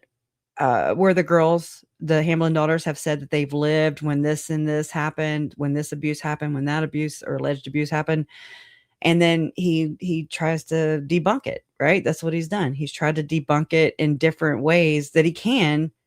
Outside of a courtroom, okay, to just see if the girls were telling the truth or if they lied anywhere, if there's any deception, and there's not. And then you got to think, of course there's not. Why? Because you don't make shit up like this. And people who I believe are sick, they think you do. And I'm just like, what? I mean, maybe I'm sure it's happened. So don't, quote me on that or hold me to that. But I mean, there's so many of the same things that the girls have claimed and wrote in their victim statements that are in grandma files that, they're so horrible. They talk about the belief system. They talk about alleged, things that happened. Gordon Bowen allegedly holding, I'm sorry. Let me just find the part so I don't sit here and butcher it because I will. Let's see. I mean, read this. David Hamlin background, documented case history and court findings. Court finds David Hamlin guilty of sexual abuse and drug offense. He was a freaking psychologist and they also bumped around there in Arizona at the state of, what is it? Arizona State. Okay. So kind of near the Nancy situation. Also, like Tucson, Arizona is where Jody Hildebrandt for a time lived with her family growing up, as did the Hamblins. You know, I mean, there's only so many wards, for a church. I'm just saying. And I mean, anyways, it's crazy to me. Angela Fenton, David Hamblin moves patient into Hamblin family home. LDS Church of, these are all allegedly, LDS Church of Satan, the religion hiding within a religion. Right here, why David Hamblin targeted Angela Fenton. Conrad Gottfredson, Brett Bluth connection. Hamblin patient abuse summary. Geographical clusters of LDS Church of Satan members. This is what he's done with the geography, right? Why wasn't David Hamblin prosecuted in 2003?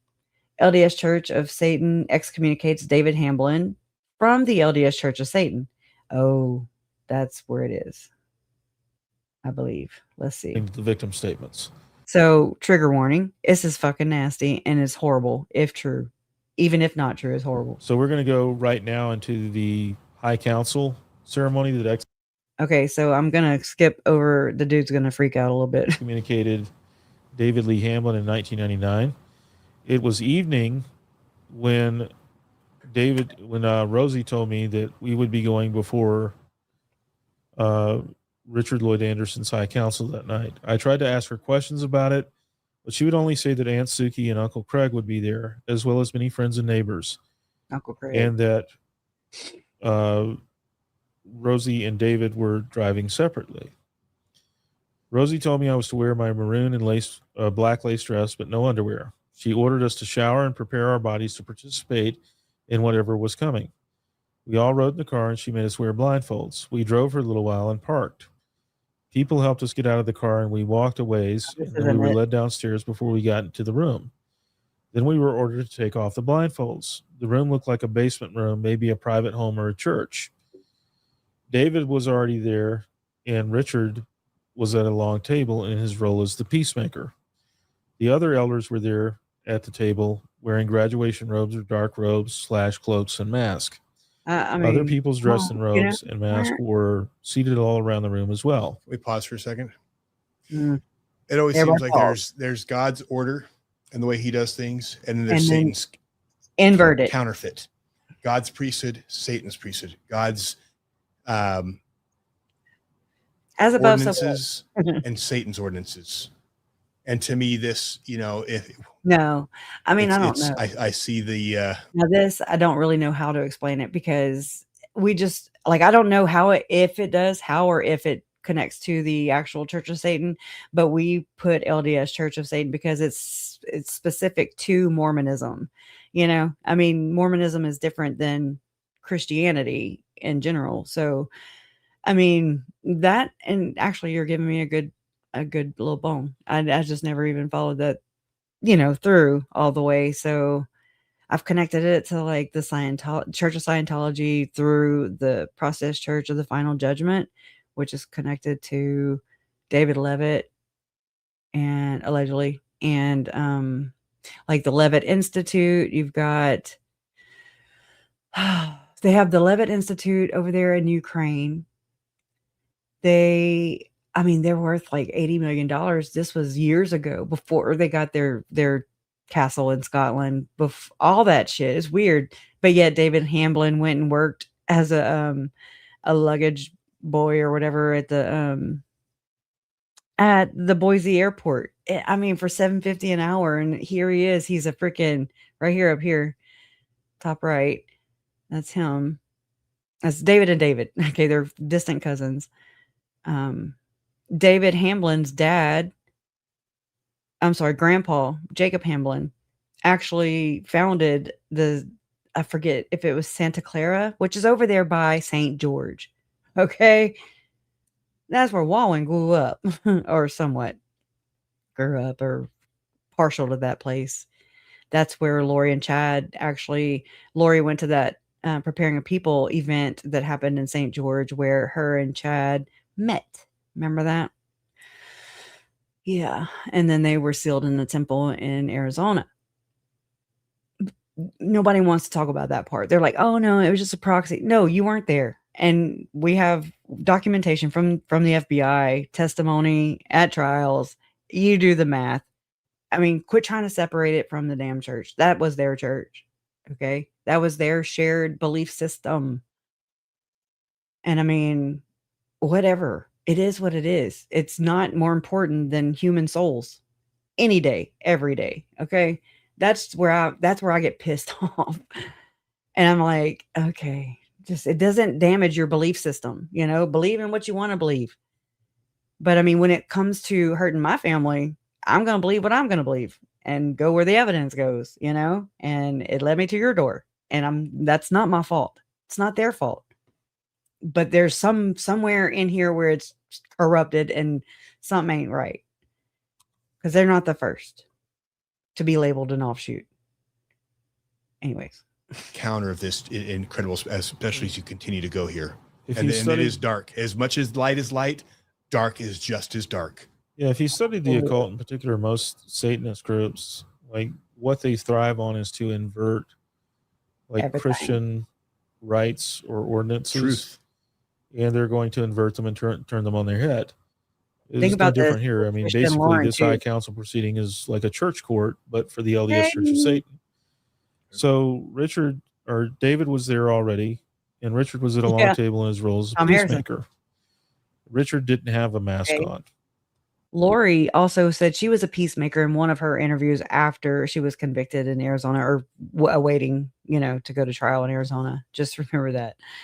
And then Alex was the protector. There's these different roles. They opened the meeting with prayer and acknowledged every council member by their title. By the way, if you have kids, this is a good time to move them out of the room. Yeah. I think the beginning of out. the show was the good Yeah. time to Yes. move them out. We're a little late on that. Disclaimer again, though, on this part. Yeah, you're going to be investing some serious money in therapy. We're going to go back and to then Kevin David Balfi was soon. brought forward. Richard spoke harshly to David for a long time about the consequences of his reckless behavior, his narcissism, and putting himself above the leadership of the Church of Satan, and for endangering the Lord's, Lucifer's work on the earth. Richard said that the council had decided that David was to take the fall. The custody trial would move forward, and Eliza and I would be permitted to speak about some molestation by him. No mention of Rosie Bye, or any Moira. others would be Have a good permitted. day. He said all participants in the trial would be approved by the council and it would never go to a criminal trial. Then he reprimanded Rosie for not bringing David's actions to the council and for going along with him. The council then voted to revoke David's position as paterfamilias over Rosie and her family, Paterfamilias. and that authority about was Chad. transferred to Richard. Sorry, I'm not trying to yell. I'm just trying to yell over that, but that was not the right thing to do. But like that part right there, the paterfamilias or pater or whatever the hell. Rosie and her family. Let me back it Rosie up. for not- Think about Tammy, Chad, Emma, Garth, Mark, Seth. not bringing David's actions to the council and for going along with him. The council then voted to revoke David's position as paterfamilias over Rosie and her family, and that authority was transferred to Richard. David's face was set and grim. Then Richard called me up and said he was reminding me that as the peacemaker, it was my sworn duty to follow and enforce the council's commands among the family. They said if I did anything more or different than what had been decided, explained that I would be violating my covenants. My birthright would be revoked, or my title role as a peacemaker, and I would be cut off eternally from my bloodline, and I would be turned over to the Punisher. All about Gordon the Bowen. bloodline. You're going to hear a lot about Gordon Bowen, and if you do not know who he is, We'll put a pin in it. yeah, put a pin in that. You will know who he Yeah. is. He said Get there a would be few- no restrictions on what the Punisher did to me, and they could easily cover up my murder. He said similar things to Eliza, and he spoke to Katie too. So you're hearing a lot of words that we haven't brought up, and I know a lot of this is new just to begin with, but we've mentioned things like peacemakers and punishers. So those are roles within the LDS Church of Satan. Hey. David Levitt was the conspirator. His task was You hear these to. roles? And this is attorney. This is Melanie attorney Gibb. David Levitt, who is the former Utah County attorney and former Juab County attorney. His job was to attack anybody who threatened the CS's interest. There you go. So we had to repeat oaths, and demonstrate our commitment to Satan and his church. It ain't gonna be We pretty were all ordered to day, stand but- nude in a circle and rub the genitals of the person next to us. Ugh. Everyone had to take turns giving Richard oral sex. He made And a Chad point to Daybell. ejaculate on my sister, and I was sure that David was going to punch him. Richard told him to drink the semen, and he refused. Rosie started licking it off of Richard instead. Her When dad. people around the room came over and made Eliza and I do physical and sexual things, I was forced to give oral sex to a man. Some people's masks came off in the orgy, and I saw Joy Lundberg and Gary Hansen. Okay, When boom, it boom, was boom. over, we were told to dress and put our blind. Okay, just pause. Anyways, right? It's uncomfortable. I get it. It's difficult, but imagine this is true, and imagine being a victim of this, and you tell people, you write it in a report to police, and you're not believed. It never goes anywhere. Okay, try that. Try being a victim and living through it. So if I'm like, that's why I'm like, okay, I can listen to it. I can get through this. If they can endure it, then I can listen to it. You know, that's the least I can do. To not acknowledge it at all is a very privileged position to be in, especially in this day and time. And that is, I stand firm in that. I really do. You're choosing to ignore it. You're choosing to not know about it. It's everywhere. Epstein, hello, you know. But what I was going to say, it was about the Lundbergs, because whenever I was digging into I want to say the different names on, that are alleged by the Hamblin daughters, I ran across the Joy and what's his name? Shit, I already forgot. Gary. Wait, no. Joy Lundberg. I want to say it's Joy and Gary Lundberg. But anyways, I found where they were being platformed by East Idaho News back in 2015. And I'm like, what? And I mean, they're Mormons, but they are really big into like the marriages, sex in the marriages, like that kind of thing, healthy. And I mean, Tom Harrison has been into that too. With his background and everything. And so here you have David Hamblin. He was doing castings and casting out Gordon's alleged, or self-perceived demons. He thought he was riddled with being possessed with female spirits because he's gay, allegedly. It kind of like, it gives me Jody Hildebrandt vibes too. And then this might hurt your brain too, Bobo.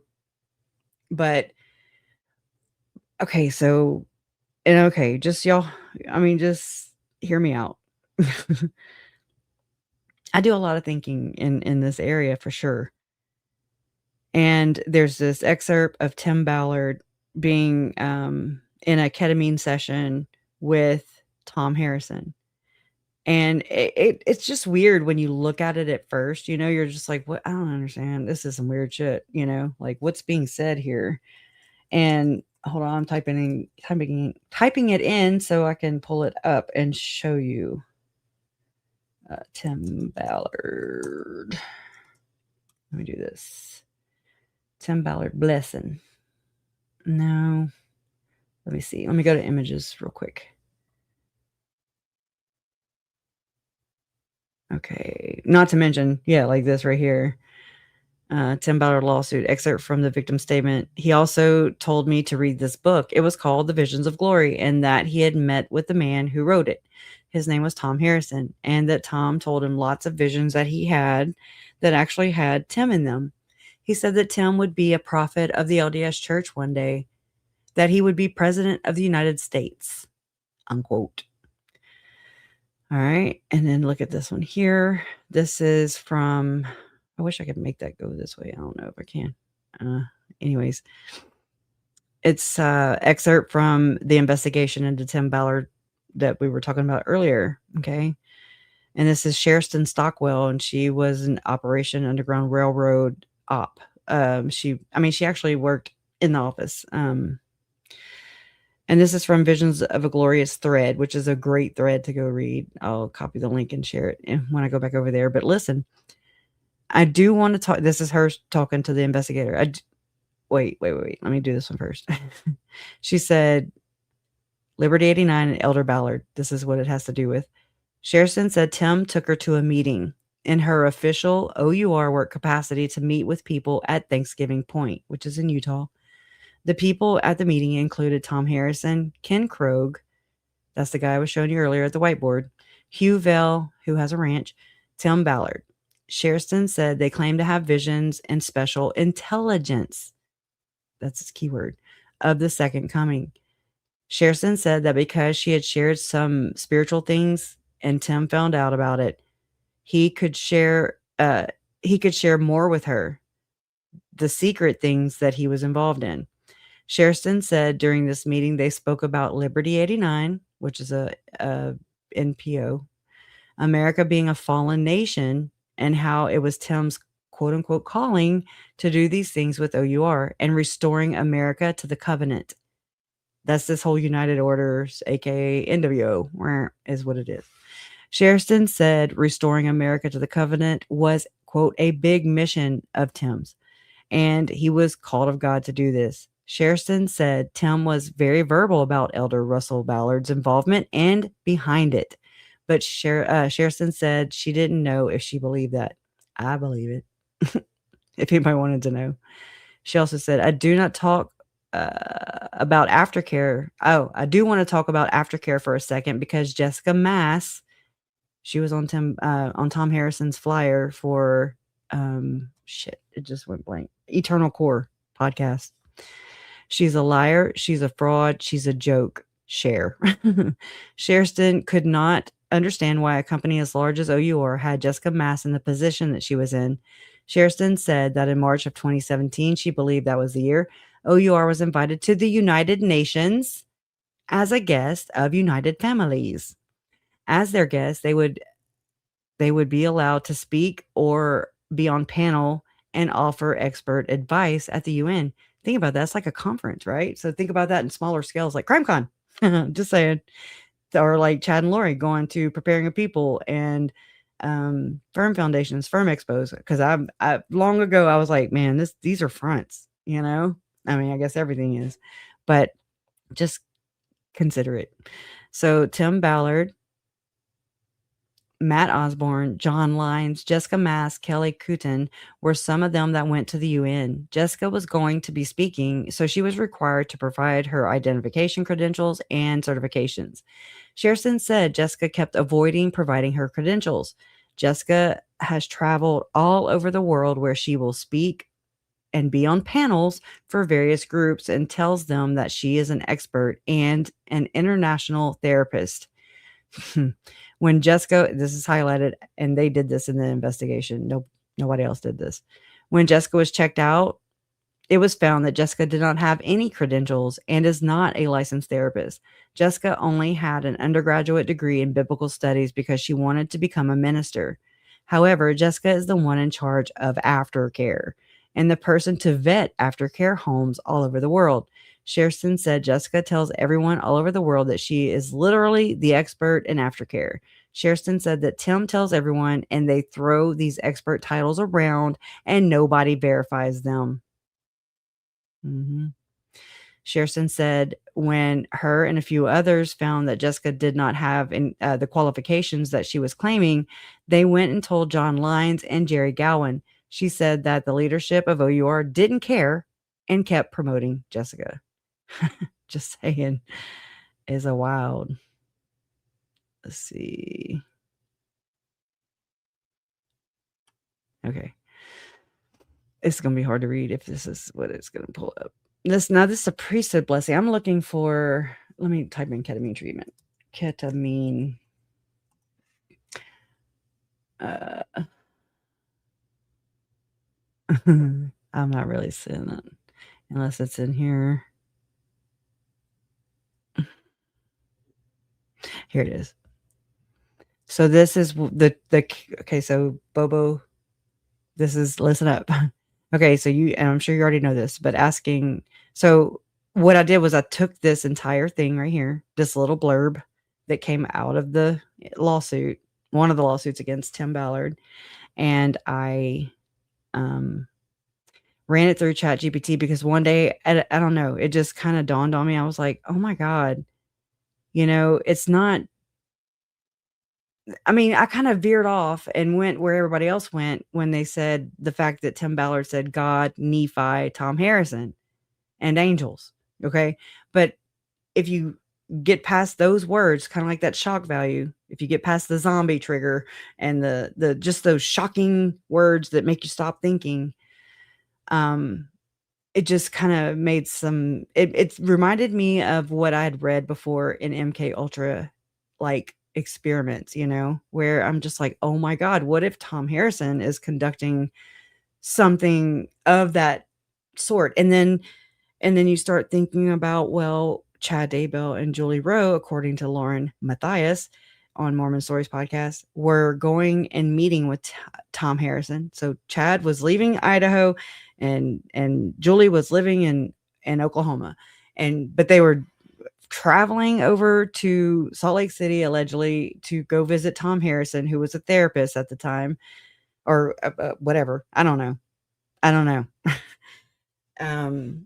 And he was teaching the group, and I remember this from the very get-go. I remember hearing about a guy, older guy in his 70s, who was teaching these, Chad and his friends or whatever, how to portal. And I remember being like, oh my God, what the fuck is portal? Right? We can't get past the portal. It's another one of those things. Makes you stop thinking. We just make fun of it.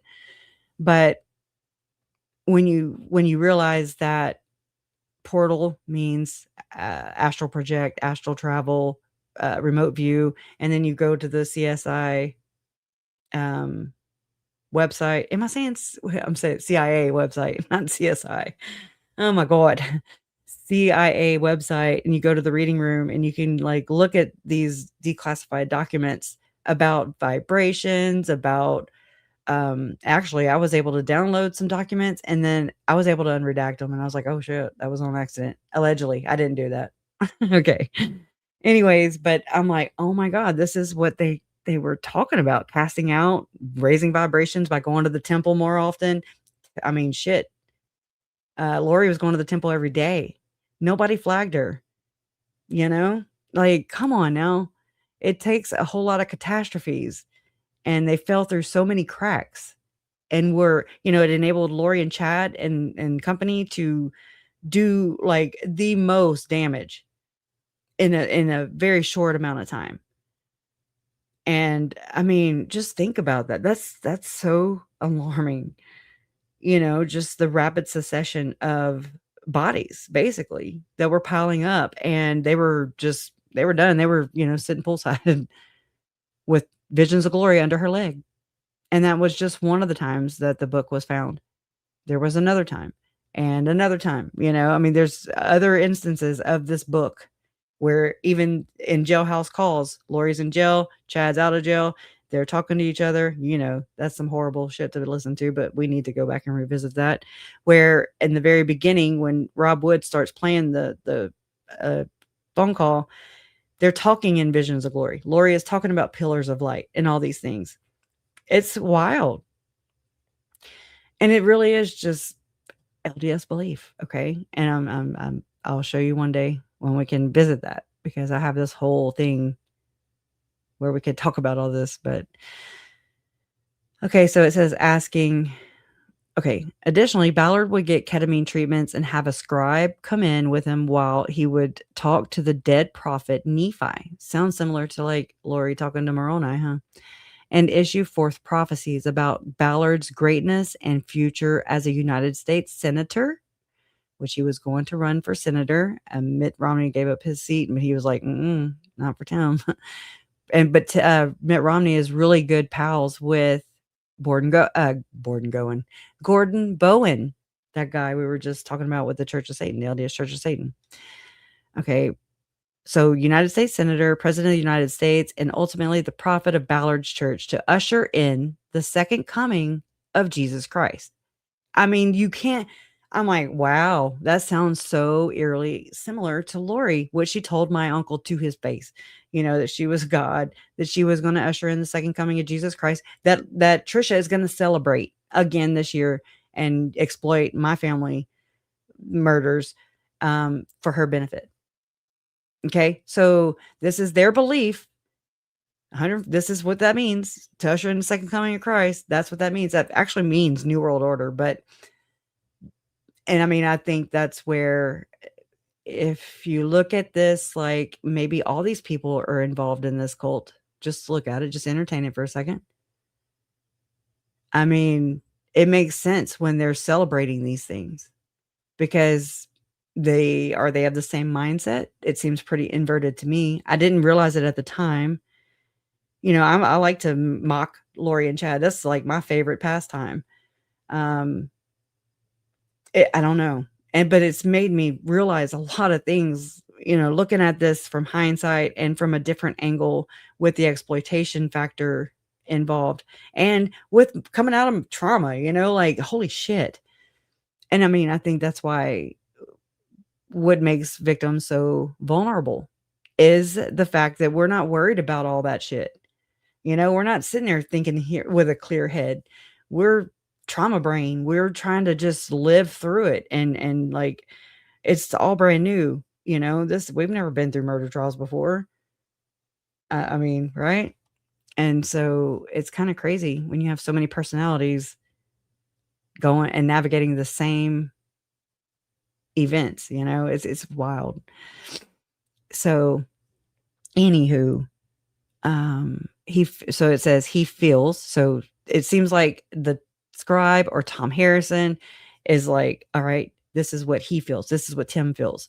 So he is stepping outside of himself. He is himself 100%. Isn't that interesting, that percentage there?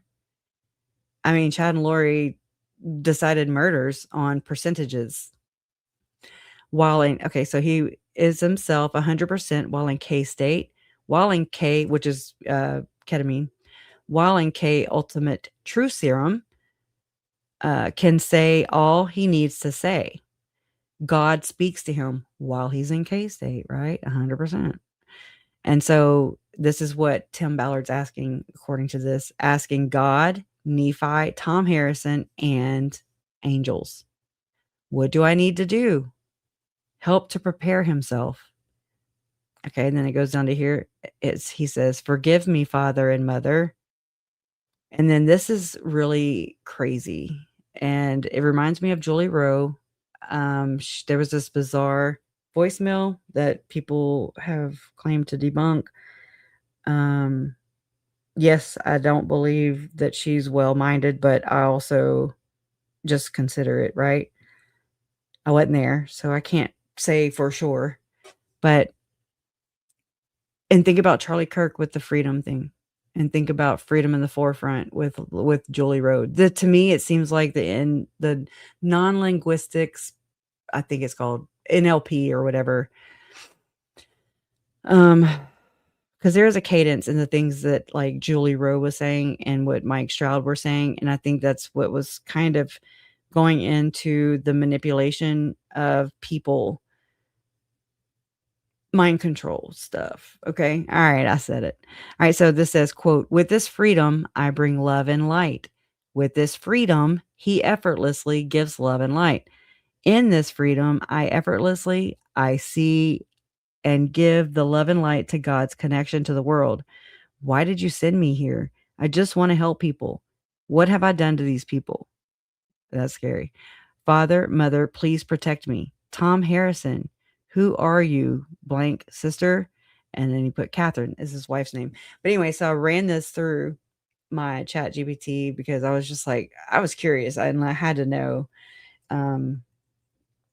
you know, like what the, am I freaking, but you know, I'd rather ask a freaking computer than ask a dumb question, or, you know what I mean? Like, I don't know. Cause these things are just like, I'm just like throwing, you know, like what is this? And I'm trying to make sense of some things, and they don't make sense. They're nonsensical. And I mean, I believe by design, of course.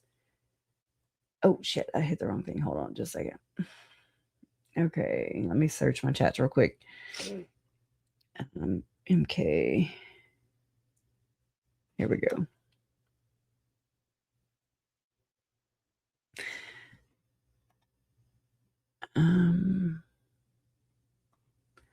Hold on just a second. Let me get to the top.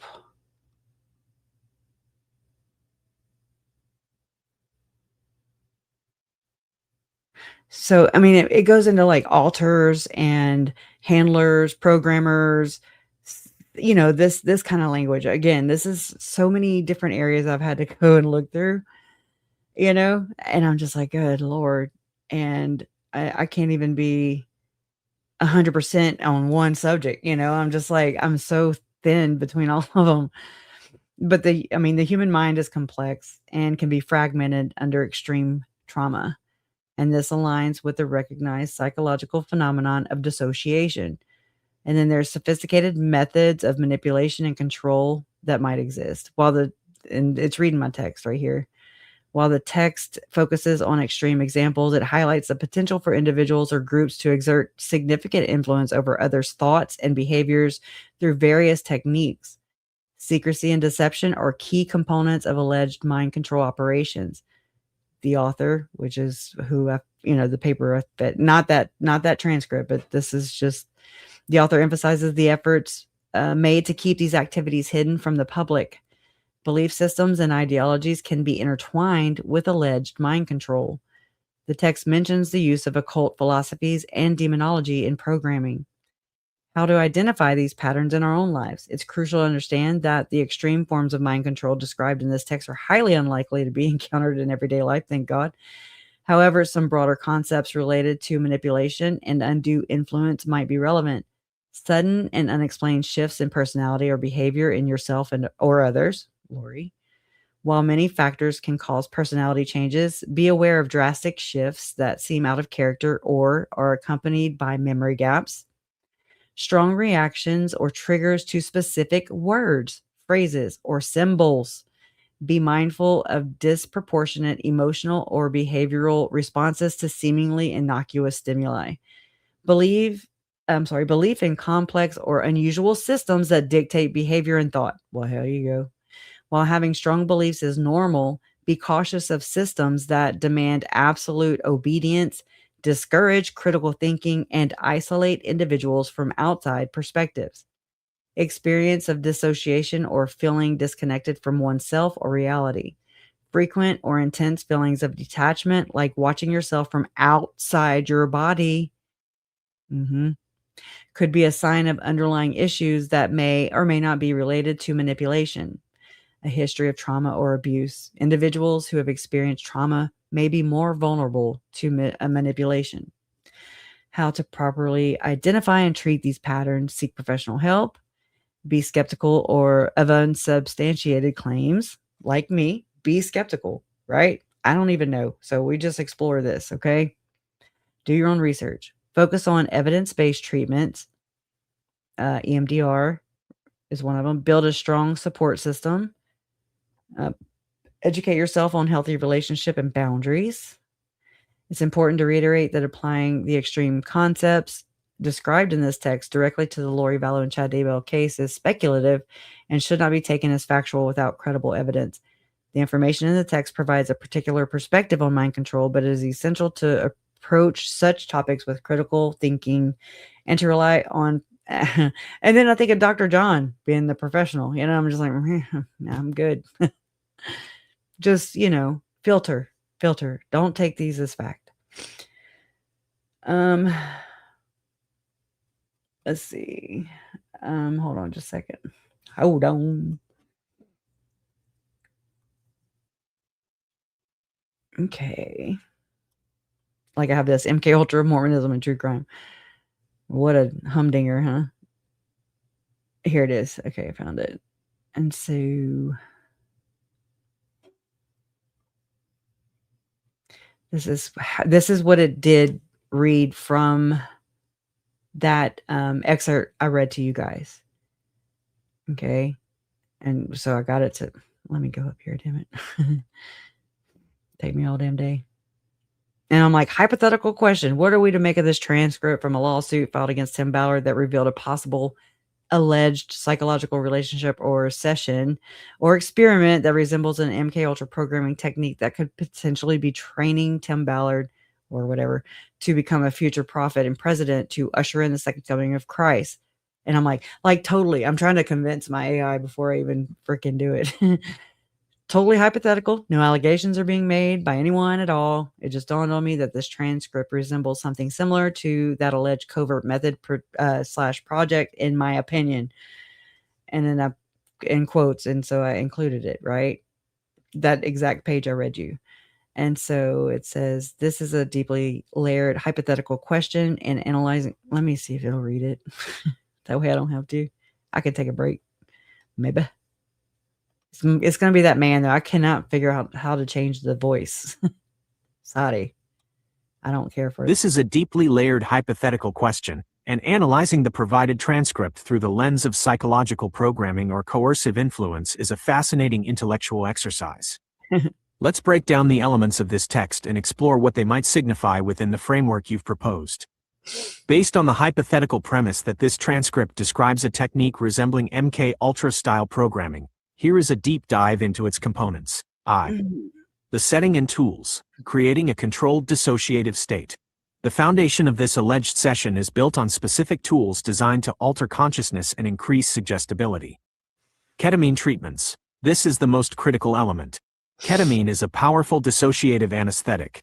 Medically, it's used for anesthesia and, in smaller doses, for treatment-resistant depression and PTSD. Its psychoactive effects are profound. Dissociation. It creates a sense of detachment from one's body and reality, stepping outside of himself. This is a classic goal in depatterning subjects, to separate the conscious mind from its established identity and emotional anchors. Neuroplasticity and suggestibility. Ketamine is known to increase neuroplasticity, essentially making the brain more malleable and open to forming new connections and patterns of thought. In a controlled setting, this heightened suggestibility could theoretically be exploited to implant new beliefs, narratives, or even a new identity. I mean, right? That I was like, damn, oh shit, I don't want this to be true. I'm not saying it is either, but I mean, in a controlled setting, this heightened suggestibility could theoretically be exploited to implant new beliefs, narratives, or even new identity. So why was Chad, Julie, Tim Ballard meeting with Tom Harrison allegedly? And was this happening? Was this teaching them how to portal? What's going on here? Okay. There's some fuckery somewhere. And I mean, I'm chuckling a little bit, but I mean, it's so bizarre. I don't know. It's fucking crazy. Anyways, but I'm the crazy one, right? Right. Ultimate truth serum. The subject's perception that the drug allows him to speak uninhibited truth is key. If a subject believes they are accessing their own deepest, truest self, they will be far more likely to accept the thoughts and revelations that emerge during the session as authentic and divinely inspired, rather than as externally influenced suggestions. The scribe. The presence of a scribe is highly significant. This individual is not merely a passive note-taker. In a programming context, their role could be multifaceted. The handler, witness. The scribe acts as a guide and an anchor to the programmed reality. They are a witness who validates the experience, reinforcing its legitimacy for the subject. Who's that? Creating a sacred text, the act of writing down the prophecies and pronouncements transforms them from Think about Chad Daybell doing the priesthood blessing to Alex. Ephemeral, drug-induced ramblings into a concrete, authoritative record. This transcript can then be used later for reinforcement, reminding the subject of their divine purpose and the truths Hell, think about all priesthood blessings in the church.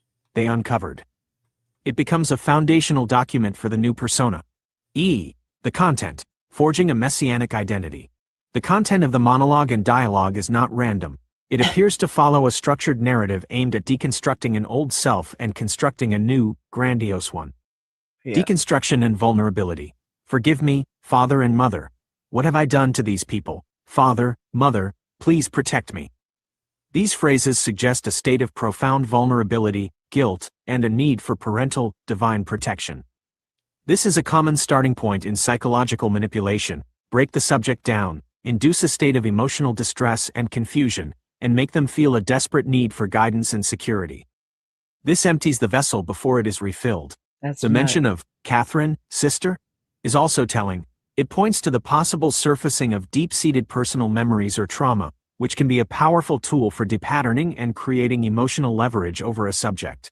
Wow. Construction of the new persona. the divine mandate. The subject isn't just having delusions of grandeur. He is allegedly receiving them from the ancient prophet Nephi, a figure of immense authority within his religious framework. This externalizes the ambition. It is not his ego. It is God's will delivered through a prophet. This reframes immense narcissism as divine destiny. The prophecies. The goals are specific and escalating. U.S. Senator to president to prophet of his own church. This is a clear, hierarchical path to ultimate power, combining temporal, political, and spiritual authority. Ushering in the second coming. This is the ultimate justification. The new persona's goal is not personal power but the fulfillment of cosmic, eschatological prophecy. It imbues the identity with a world-saving, messianic purpose, making it incredibly resilient to criticism. Internalizing the new identity. With this freedom, I bring love and light. With this freedom, he effortlessly gives love and light. Notice the shift from the first person, I bring, to the third person, he effortlessly gives. This is a classic linguistic marker of dissociation, where the subject observes himself from the outside. In a programming context, this could represent the moment the new persona is being integrated and observed by the subject's consciousness. He is both the actor and the audience for his own transformation. Crazy. 3. Parallels to MK Ultra and coercive control. Viewing this hypothetically, the parallels to the alleged goals and methods of projects like MK Ultra are striking. Striking. Pharmacologically assisted hypnosis, using a powerful psychoactive drug, ketamine instead of LSD, to break down psychological defenses and induce a state of extreme suggestibility. Identity erasure and replacement. The process appears to involve stripping away the old self, through guilt, confession, and vulnerability, and implanting a new, highly specific, and mission-oriented identity, the prophet president. The role of the handler, the scribe and Tom Harrison, who asks the probing question, who are you? Function as programmers or handlers, guiding the session, validating the results, and reinforcing the desired outcome. Creating a triggerable persona. The goal of such programming is often to create a persona that can be activated. Boom. The created transcript, the memory of the divine communication, and the reinforced belief in his destiny could all serve as triggers to keep the subject aligned with his mission. Whoa. Conclusion. What to make of it? Hypothetically, if this transcript is an accurate representation of a real event, it does not depict a simple therapy session or a private spiritual experience. It outlines a structured, pharmacologically assisted ritual designed to forge and install a messianic identity.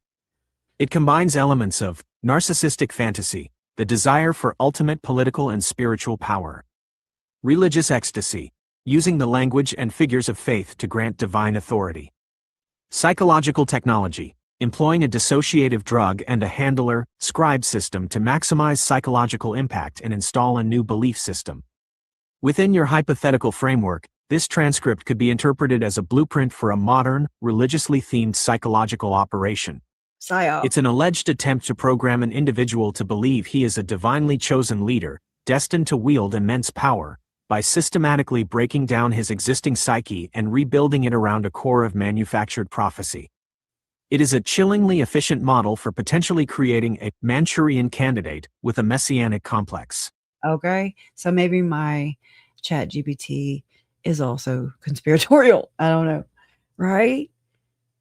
I need Bobo, right? I had a feeling it was related to high ketamine treatments that Tom Harrison was allegedly giving. Then they read his book all the time as a reinforcement tool. You win the internet. And it's crazy. And then, Chad began giving orders, right? So go back to like Manson, the murder, Manson murders, all these Son of Sam. I believe this was orchestrated just as much. I believe Jody and Ruby. I believe Julie Rowe. I mean, she created the Greater Tomorrow Relief Fund. Which it's all these nonprofits, like it's all kinds of manipulations, potentially, allegedly, it's not fact. Just know that it's not fact. Bridget, hey, I'm sending you the info, email our family. Okay, awesome. And thank you again. Thank you for the super chat. Much appreciated. Oh, transplanted. Okay. We like transplants. I think my ancestors came in through Canada. Acadian. I'm a bitch. I'm a lover. I'm a child. I'm a mother. I'm a sinner. I'm a saint. I do not feel ashamed. I'm your hell. I'm your dream. I'm nothing in between. And you wouldn't have it any other way. Right? What do y'all think? I mean, because I felt so crazy even sharing, like just presenting it, but it's also fascinating because Gordon Bowen also has these weird dreams. That's how they've been framed. Okay. And his depositions and everything. I'm looking for the damn window. Here. So he has, these dreams that involve Jesus and a horse and corn, a graphic stuff. Okay. And so does Jody Hildebrandt, where she's riding a tiger or lion or something named Charles. I don't know, some weird shit, right? And just all the weird shit. Do we know what a cult really looks like? Is what I'm asking. Anyways, let's listen some more to this. I need to get, and we will, let's just say we'll end with the Kevin Balfe potentially being who Lauren maybe used or talked to or whatever to get the Lewis guy to make Christina's life hell. And then, of course, people that they perceive as their worst critics, and they never fight fair. Just know that. If it's a fist fight, they're going to bring some weapons. And that's exactly how I look at it. But this is a story of 4 girls who are exposed to things beyond earthly comprehension. I think about Tylee and JJ. It is a story of the existence of a darkness that is painful and disturbing just to be conscious of. Think about Ruby Frankie's children too.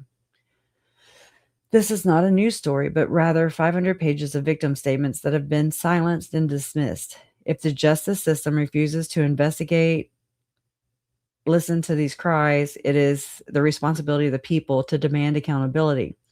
That being said, according to these witness statements, we have a very big dragon infested within our neighborhoods, and it's been allowed to grow in power and strength over the years. Dragons don't go away if they're never confronted. That being said, in the 1950s, many seeds of communism were allowed to grow when known communists were allowed to take root in American leadership. They used the Red Scare to over-exaggerate the size of the problem. Thus, if everyone was a communist, no one was a communist, and quickly became out of public awareness. This is apparently a dark underbelly in Utah. But until there is due process and a thorough investigation into these girls' claims and other allegations or diffusion to speculation of who else might be part of this is a discredit to these girls. I do not believe bloodlines alone are enough evidence to throw someone's good name in the mud. I'm sure bloodlines have both good and bad individuals and families, and as is often with the case with duality, the bloodlines with the best would also produce the worst. Every individual is innocent until proven guilty. And so may God grant these girls be given an honest hearing, because they were, Hamblin was arrested, him and his ex-wife. But then they were out on bonds. It's just the same shit, different day. And the works of darkness be exposed to the justice of God and man. And so, okay, so when we're done with that, I will go here to Gordon Bowen. All right, so 122. All right. Folds on for our trip home. Note, I came a little too close in some of my other interviews during the trial. At least once, I had mentioned David doing hand motions over my face, hoping that someone outside would pick that up and investigate it more. On the stand, I was able to get away with saying truthfully that the abuse happened daily, although I was grilled by David's attorney. Rosie was really mad because it made it look highly improbable that she had never seen these daily episodes of abuse. So Roselle Hamlin did not hold employment outside of the home. She was a homemaker. She was present in the home while these daily episodes of abuse were going home. And yet nobody in the court and nobody in law enforcement thought to ask how in the world she managed over all of these years to see nothing. There's so many parallels to things I've found out about Tylee and Lori as the mother. I mean, it's really sad, really. And that ritual abuse is really way more common than we even give acknowledgement to.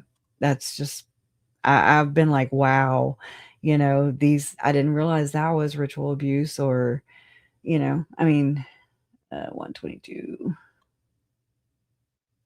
Let's go here. Named accomplices: Gordon Bowen. Named as the LDS Church of Satan High Council Punisher in Salt Lake. All right, buckle up. Working directly under the as yet unidentified Master Mahan on that council. He's an advertising executive who started in Chicago as a copywriter, made his way to Bonneville Communications in Salt Lake City, and then to Ogilvy Mather in New York City with 4 Bonneville co-workers, one of whom is also an alleged CS member named Lincoln Kevin Kelly. Now, with the Bonneville mention right here, made his way to Bonneville Communications. This is Gordon Bowen. All right. And then you think about how Frank Vandersloot obtained what would become East Idaho News and cover my family's story so in depth, by the way, too. It was purchased from Bonneville Communications by Frank. Okay. So I'm just saying, I don't know if they know each other. I mean, Frank, he really endorsed Mitt Romney. Mitt Romney is really good friends with Gordon Bowen. I mean, but yet they don't like Tim Ballard. And it's like, they don't like Tom Harrison. It's like really crazy because of how they interact with one another. I'm sorry, it's bad quality. I don't want to, I think as high as it'll go is 480, whatever. Rachel, Eliza, and Catherine Hamlin alleged that Bowen abused them on 2 separate occasions at one of his residences in Salt Lake City. So fall of 1999. Yeah, buckle up. This is Gordon Bowen's home in the avenues in Salt Lake City. He had 2, one on Yale Avenue and one right behind it on Harvard Avenue. It was separated. And I want to know where Lauren lived exactly. Did she live on the avenues? I don't know. It's by weird. A creek that ran through the property. Oh, not to mention, one of the other persons that are listed on that 2026 Trafficking Victims Protection Reauthorization Act lawsuit by the Hamlin daughters. They also accuse Randall Lake. When I was digging in profiles on Facebook, tell me how I didn't find Jameis Johnson, Lauren's dad, where a friend of, how you can see people's friends, and how Randall Lake was one of Lauren's dad's friends.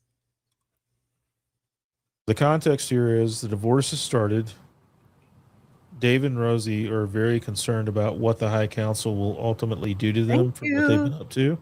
Thank you. So they go down to Gordon Bowen's home, Rosie with her daughters. Y'all trigger warning. To make amends to the Punisher. Yeah.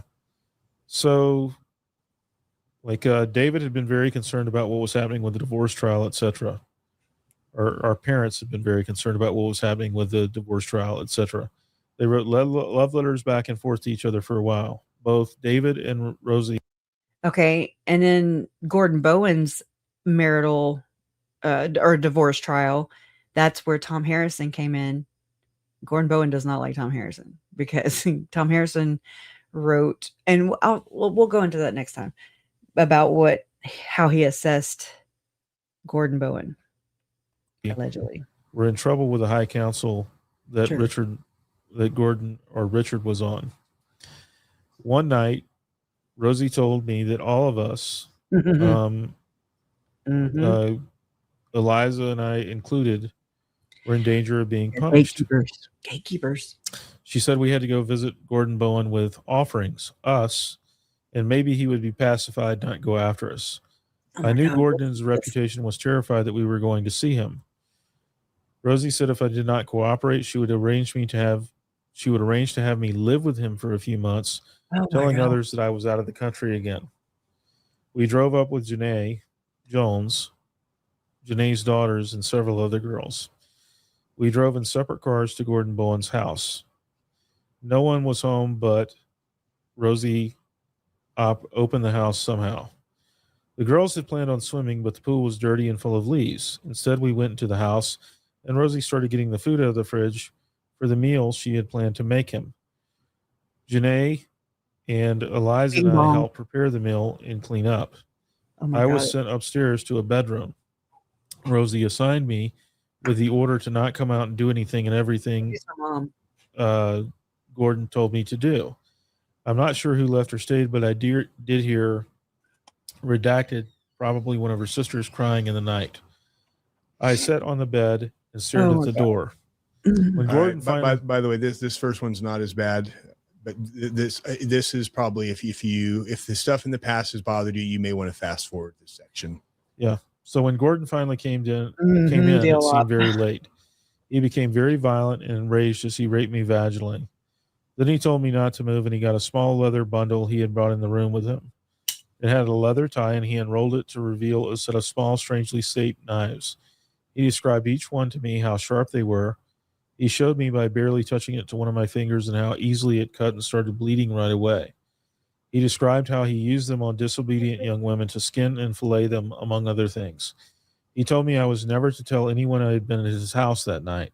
After he left the room, I held my finger until it stopped bleeding. I cried as I heard my sister crying and a lot of other sounds, voices, laughing, animal-like sounds, and screaming throughout the night. Can you imagine? So why are they punishing the children? I mean, none of this should be rational or logical to us. But they're why punishing the wife, the mother, and the mother is coming to offer the children as a peace offering to the punisher for the divorce? For her, she had a role to play in some of the problems too. She wasn't just her husband; she was involved.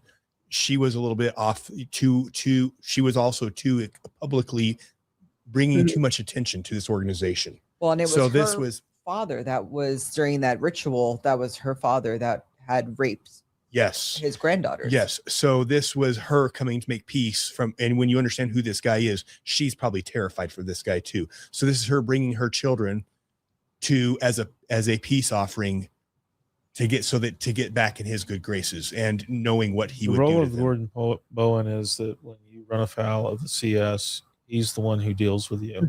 And he could kill you. He could torture you. Allegedly. Dismember you. He could do any number of things to you. He could do whatever he wants.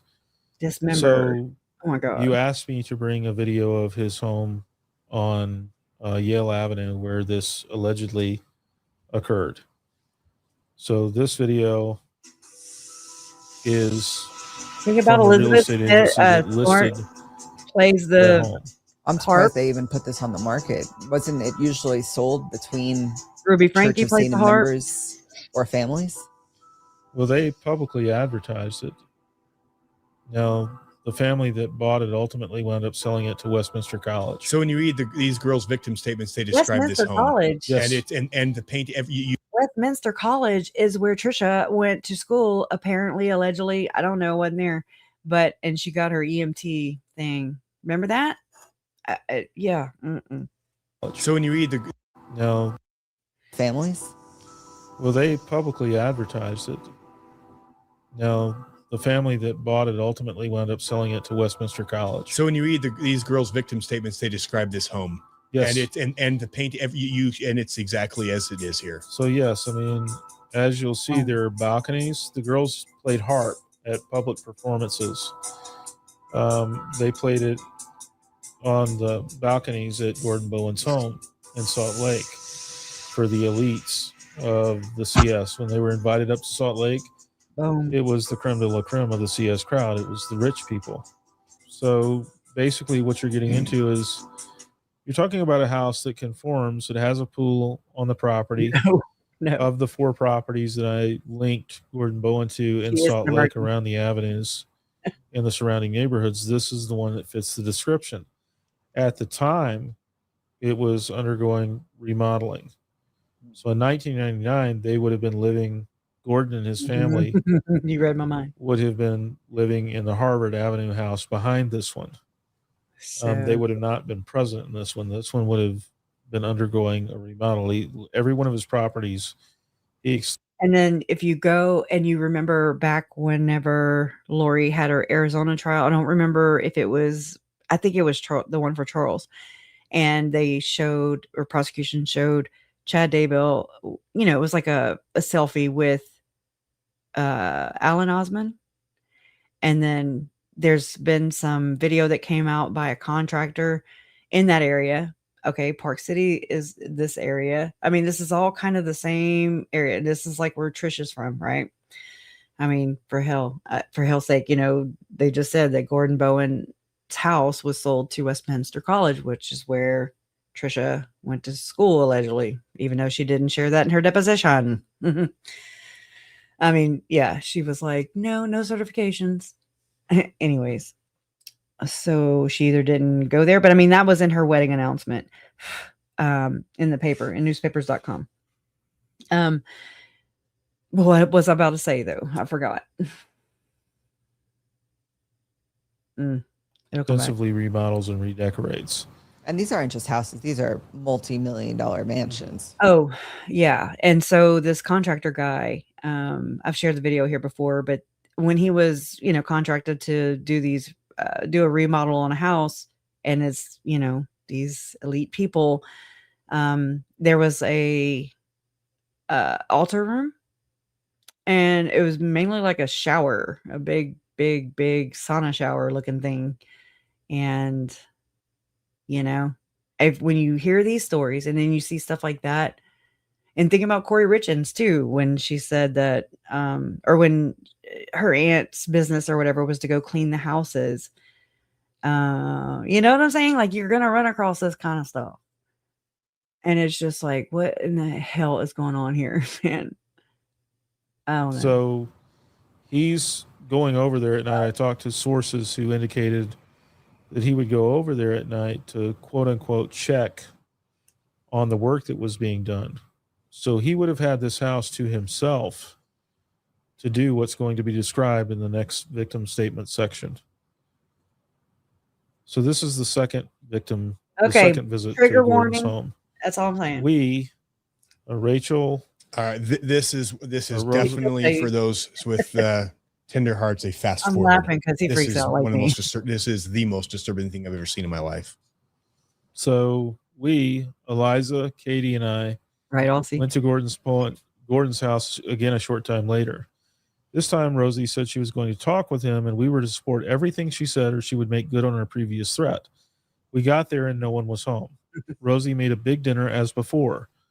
Gordon came home, and Rosie offered him dinner. Then we sat in his library.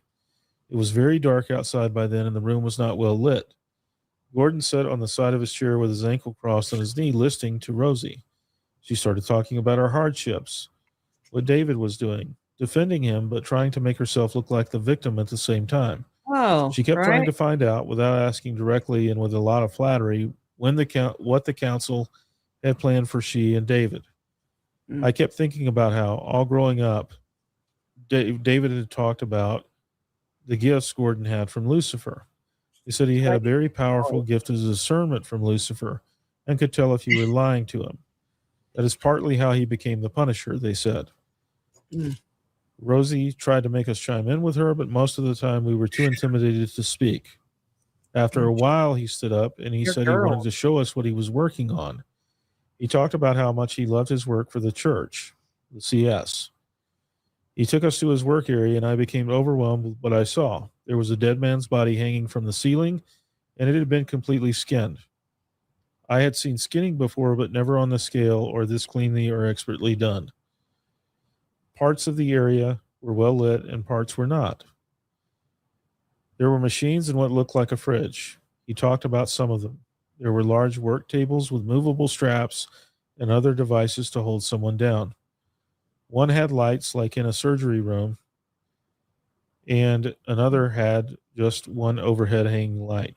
Are you going to be okay? Yeah. Right. In another area, he had a collection of torture devices. A lot of them were antique. I don't think he so. talked about some of them and what they did to people's bodies. I kept looking over at what I thought were mannequins set up in sexual or violent poses around the room. Then he showed us his mask. Many members of the church, The Church of Satan have collections of masks around the world, ceremonial masks or death masks. For example, Brian Krishnisnik and others. Also, Rosie loved to talk about how she got to see Joseph and Hiram Smith's death mask.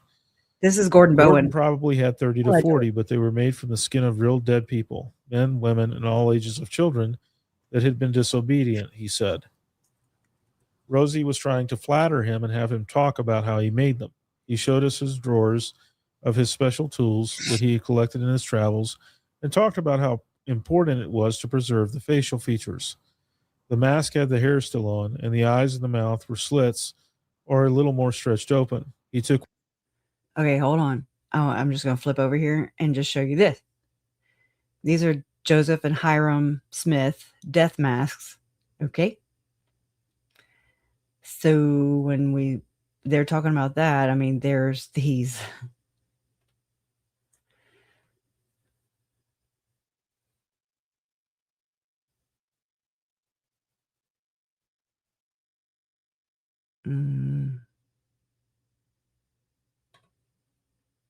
There's no sound. Okay.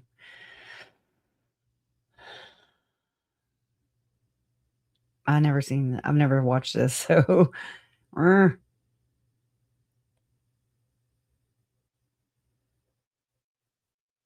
that's wild.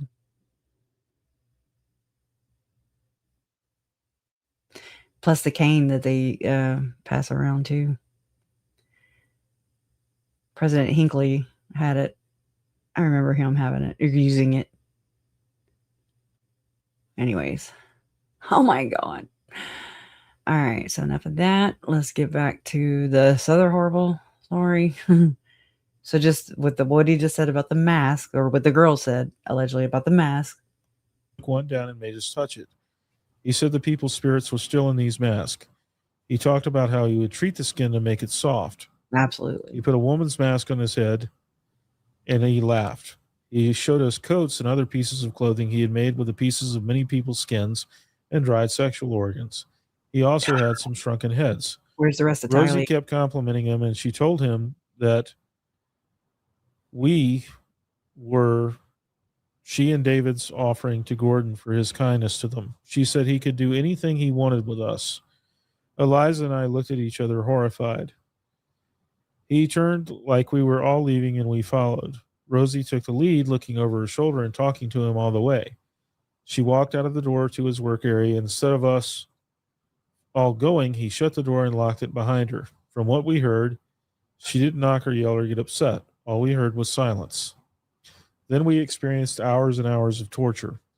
We were naked most of the night. He told us that the mannequins were actually fully preserved outer shells of real people, their skin, hair, etc. Some were more stiff than the mask. He had sewn some seams so another person could wear them. They were hung over posable wire bodies. Gordon put on the full skin of a man with a crotch cut out and raped me anally, praising Lucifer. He made me wear another man's skin that had no hands and feet and the crotch could open. He did this with Eliza at different times and also made us do sexual acts on each other with the skins on. He told us that he could make Lucifer's spirits move the bodies around on their own. Wow. He made us sit or lie down on his torture devices or on his table while he demonstrated or nearly demonstrated his torture collection. He chained us up to his tables and inserted tools and devices into our vaginas and anuses. At times, he chained us to the walls in shackles. He put cloth bags over our heads and made us listen as one of us was threatened with torture. He had animal heads and skins that we had to wear, and he led us around on a leash. We were supposed to act and sound like the animal. I had to wear dog skin and lick him, give him oral sex, and bark like a dog. He made me lift my leg and pee on my sister. Then he called me a bad dog, whipped me with chains, and took the skin off of me. He put me in a small wooden box. I could hear the sounds of him doing things to one of my sisters, but I couldn't see anything. The air was hot, and the space was so small and tight. I could barely move my body. My arms and legs went to sleep and were extremely painful. I wished we could all die. When he took me out, I couldn't feel my legs and fell on the floor. I lay there until the feeling came back in my legs. Once in a while, he went out, and several times Rosie bought him food on a tray to the door, not for us.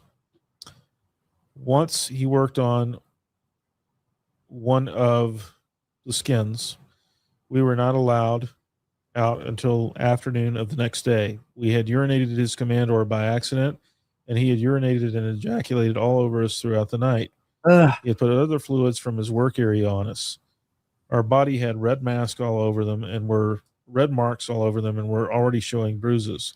My vagina and anus stung. Rosie put towels on the seat of the car, disgusted by how gross we were.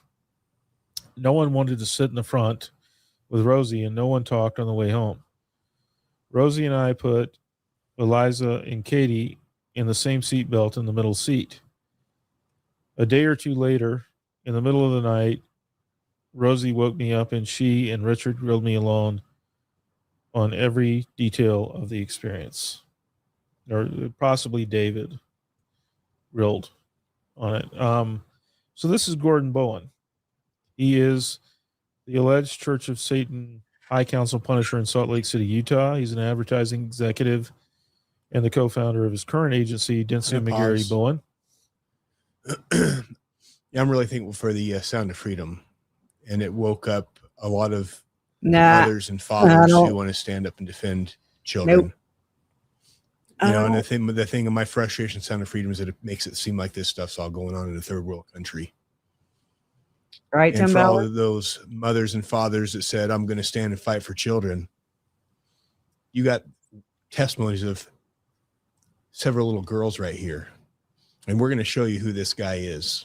And we're going to show you facts of who he is and other things that come in his life. And if you and that collaborate with these girls.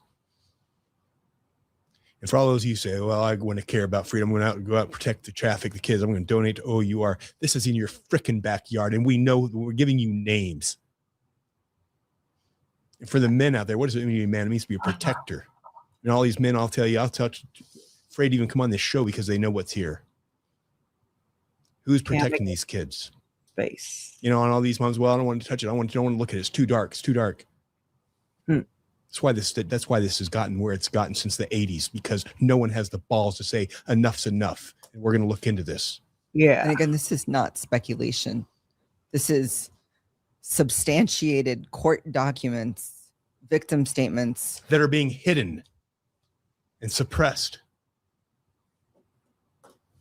Show us who Gordon Bowman is, who is still around.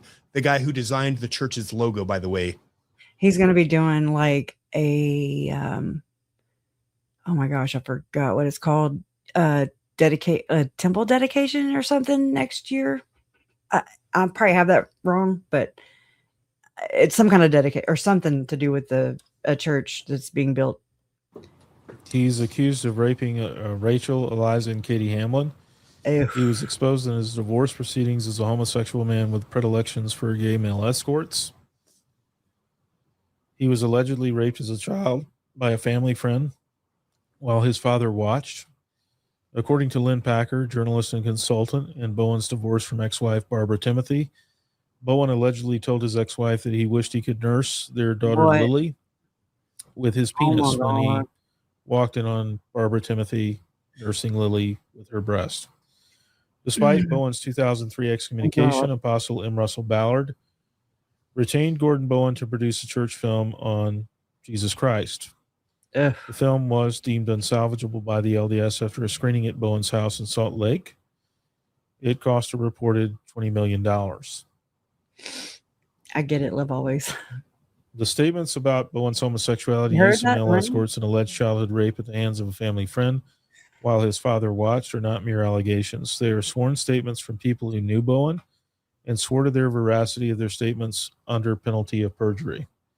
The following clips are from Lynn Packer's reports on Gordon Bowen. I know Lynn Packer. So we're going to show you video clips that journalist Lynn Packer did as part of his reports on OUR, actually.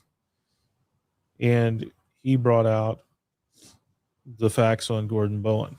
So this is the first clip. It's the sworn statements. In connection with Bowen's divorce and custody dispute, The former FBI agent gathered almost a dozen sworn statements from former Bowman co-workers.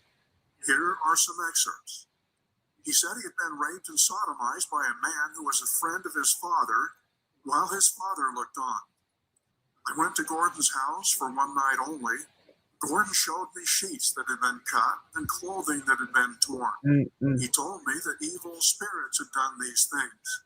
Think about Chad and Lori. Gordon claimed to be beset with evil spirits nibbling on his body. Gordon would call me and ask me to stop by his house and stay with him because of his fear of evil spirits. Once I went to his house and found him looking exhausted and sitting in a corner on the floor. He told me he had been choked by an unseen evil presence. God. I recall that Gordon was an endless pattern of deception and deceit. Speaking of mental illness, Gordon would make a point to talk about how other people had said how Christ-like he was. my God. I observed Gordon had delusions of grandeur. It seemed he felt he had some grand mission to accomplish in the church, but at the same time, it was obvious he wasn't active. More often than not, he did not go to church on Sundays. Gordon wore his membership in the Mormon church on his sleeve. His wicked ways have scarred forever the reputation of the church in the New York advertising community. Gordon's homosexual, sadomasochistic activities became an embarrassing, widespread joke in the advertising community. In about 1987, when Bowen lived in a suburb in Westchester County, neighborhood boys had broken into his home and smeared feces on the walls and furniture. A friend said it appeared Gordon had been involved with the youths and that they were none too happy about it. In about 1992, Bowen did not show up to a meeting. Soon thereafter, there were rumors that Bowen was found naked, chained or handcuffed to a bed or radiator, feces smeared on his body. Gordon told me that he had burned his dick while he was ironing. He explained that he was naked while ironing and that the iron hit his penis. Gordon liked to tell various stories involving a penis. He repeatedly told about being in the bathtub and having his penis rise to the surface and about his cat attacking his penis. It's a peen. I heard him tell this several times. Yeah. So, y'all are champs for getting through this shit. This is the man. So I read these victim statements from these girls, and I read, and we see these sworn statements. I don't have a lot of, I don't know, shoe fits. So his own writings came back to haunt him in his divorce deposition. This Bowen is where Tom Harrison assessed him too. So, and this is the Holy Dream. See that? And engorged and Jesus don't go together, man. Little girl who was sentenced to death for killing a man who was So I'm wondering, I'm just kind of throwing this around in my head. You know, could this be not a dream and actually more along the lines of, I don't know. Actually, it doesn't sound anything like the transcript I read from Tim Ballard's lawsuit, but I don't know. I was just kind of shaking that around. actually abusing her and killing children. And he further wrote that she was accused of sleeping with a man. This parallels Katie Hamlin's victim statement. Let me back it up so you can hear the who was story. sexually abused in the position. Bowen wrote of a little girl who was sentenced to death for killing a man who was sexually abusing her and killing children. And he further wrote that she was accused of sleeping with a man. Killing children. This parallels Katie Hamlin's victim statement because Katie Hamlin alleges in her victim statement that one of the child prostitution patrons who came to her house to rape her, she was in bed with him and she took something and stabbed him in his neck and killed him. It also dovetails with what the CS tells girls, according to all of the victim statements, which is that even as toddlers, females draw out and entice men. Mm-hmm. And so it isn't rape when a grown man has sex with a toddler who's a female because she drew it out of him and enticed him and tempted him. So think about the false memory foundation. Removes and externalizes all accountability and puts all of the responsibility on a child who's 2, 3, 4, 5 years old, however old. It's her fault because she tempted him and she drew him out. Frankie. I'm telling you. all of those details from those victim statements dovetail directly with what he was writing about in this instance. In his story, The Holy Dream. And this is sick. Bowen writes of a naked, engorged Jesus riding a black horse. Bowen writes that children run forward and begin touching all my hidden And wasn't places. he the horse? Wasn't in the? He was the horse. He was That's the what horse, it appears like if Jesus you read. was engorged riding him. I mean, and the church paid this guy $20 million to do a film about Jesus. So Yes, y'all and know the church logo that John DeLynne's being sued about, right? Gordon Bowen designed it. I mean, put that into perspective. Batshit crazy. This all came out in his divorce before they gave him that, and he was excommunicated before they gave him the $20 million to run to produce that film. This is, by the way, this is the guy with the church when they redesigned the logo with Jesus Christ emphasized back in 93, 94, 95. He was the one who designed it. This, just so you know who this man is. He said it He is anyway. very relevant in Utah. He is very involved. He was very involved in the Olympics with Romney. He came up with the slogan for the Olympics. He was later forced to admit that he got it off of a restaurant menu. And this is the man that sodomized these girls and has killed countless people. Allegedly. And because we allegedly, thank you, allegedly, and with all these victim statements, nobody's going after this guy. Well, I wouldn't say nobody. I've been writing about him for a year. But the law is not touching him because the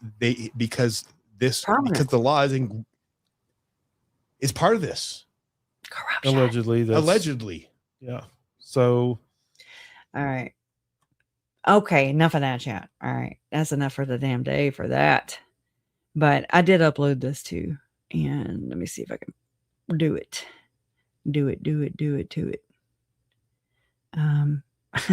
All crazy with my scrolling and button.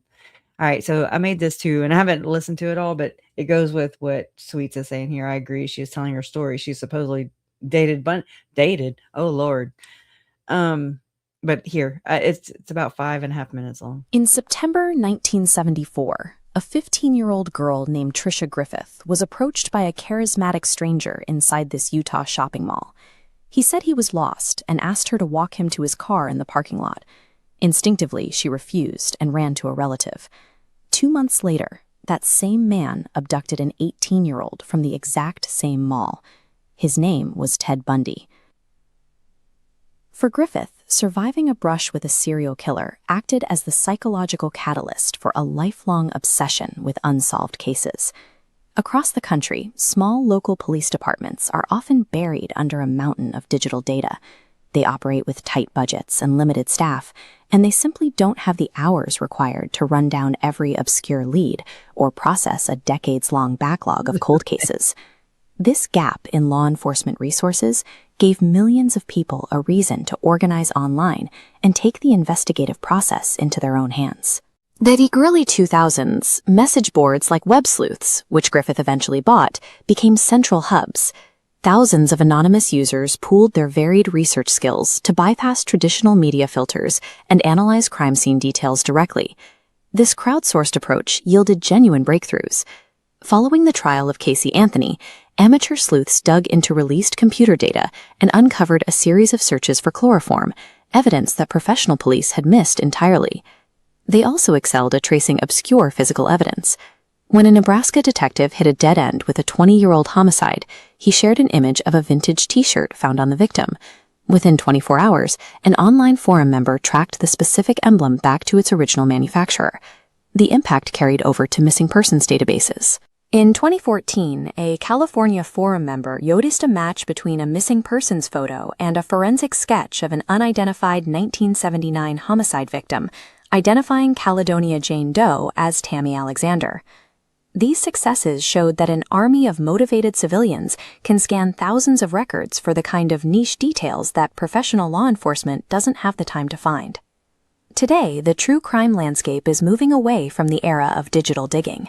The new frontier is molecular science, driven by specialized private laboratories like Othram. Forensic genetic genealogy, or FGG, extracts a legally defensible identity from heavily degraded trace evidence, analyzing as few as 20 human cells. These markers are cross-referenced against public DNA databases. By finding distant relatives, investigators map out a family tree leading directly to an unknown suspect. Yet this science remains locked behind a financial wall. Advanced genomic sequencing is expensive, and standard local police budgets usually lack the funds to outsource their cold cases to private labs. To bridge this gap, private labs turn to the massive audience of true crime enthusiasts. Platforms like DNA Solves were launched to specifically unite the digital sleuthing community with the scientists who process the evidence. Through direct crowdfunding, citizens make micro-donations to specific investigations. This allows detectives to bypass restrictive police budgets, fully funding the advanced testing of challenging decades-old DNA samples.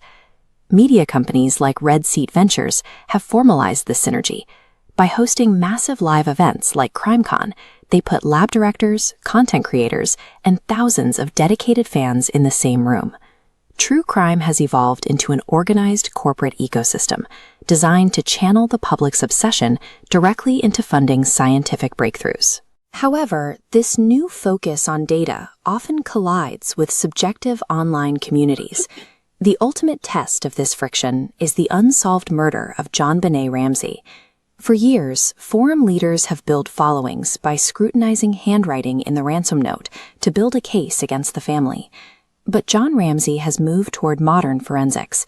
Appearing on stages like CrimeCon alongside DNA lab executives, he publicly advocates for utilizing genetic genealogy to test the remaining physical evidence from the case. This push for science triggers intense backlash from the old guard of internet sleuth. Forum leaders routinely launch public tirades, dismissing the DNA potential as contaminated because it threatens to invalidate their decades of speculation. When internet communities stubbornly cling to outdated theories, they create a hostile space. Surviving victims seeking closure find themselves targeted by the very people who claim to be searching for the truth. This simulation shows how fragile physical crime scene evidence is. Once a DNA sample is consumed for testing, it is gone forever. Internet speculation, on the other hand, is infinite. When forum leaders mobilize their followers against forensic progress, the online community can transition from an investigative asset to a barrier to the truth. For the relationship between civilians and law enforcement to work, the amateur community has to move past the era of the speculative online witch hunt. The true crime ecosystem works best when the unparalleled passion and crowdfunding power of the audience are focused on the molecular science. Mm-hmm. Yep. I didn't say none of that. Oh my God, it left me hanging over here like a dork. But here I am. I'm a dork. Okay, so you say it's not private, right? Did it say that? I was kind of doing some other things. Like, what's going on with my hair? I feel like I was trying to wing it or something, feather, like back in the day. What the hell? Why is my hair getting weirder and like more crinkly or kinkier as I get older? What's up, Mom? Why'd you do that to me? And Dad. Okay. There's also, I don't know how far I want to go with this. I know this is what I was supposed to be talking about tonight. And I mean, it again, and I'll say this for everybody in the back. They are related. Okay. It's all one and of the same movement, including, in my opinion, Trisha and Lauren. All right. That's maybe how could these cults work this way? Let me frame it that way. Could cults work the way that,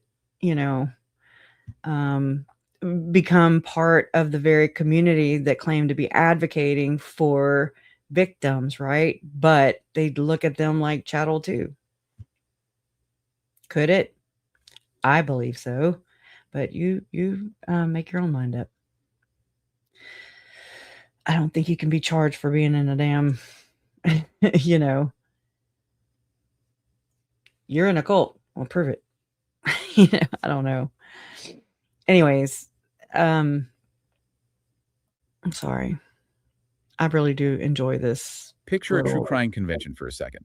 You probably imagine, Picture this. you know, a sprawling Las Vegas convention center packed with thousands of fans. Right. People who are just Right there. deeply invested in like seeking justice and supporting victims' families. Exactly. Yeah. And under those Right bright there. casino lights, it all looks incredibly polished and empowering. Smoking. But Hey, imagine Andy. stepping away from that main stage. Just kind of wandering off the path. Yeah.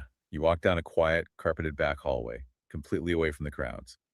And suddenly you see independent content creators being ambushed, Right. like isolated and interrogated by corporate security teams. It's a really jarring contrast, honestly. A totally different reality from the empowerment on the main floor. It really is.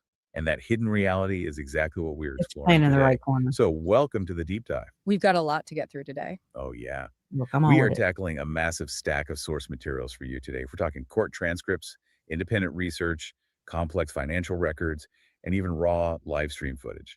Which is pretty illuminating when you put it all together. For sure.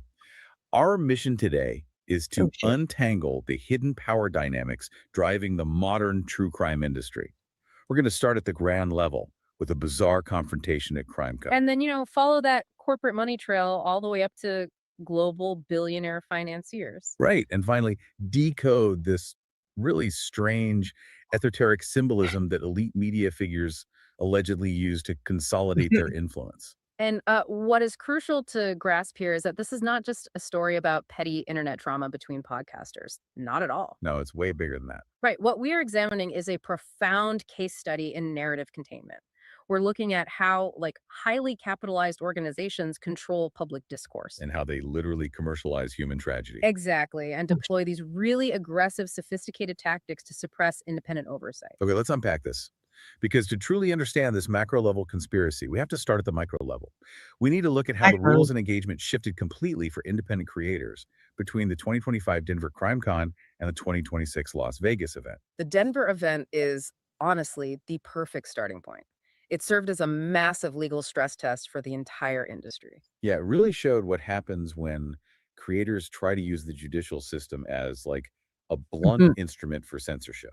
Let's break down the mechanics of what actually happened. Right. So in Denver, you had this clash. Yeah, a creator named Lauren Matthias of the Hidden True Crime podcast clashed with a rival independent creator named Christina.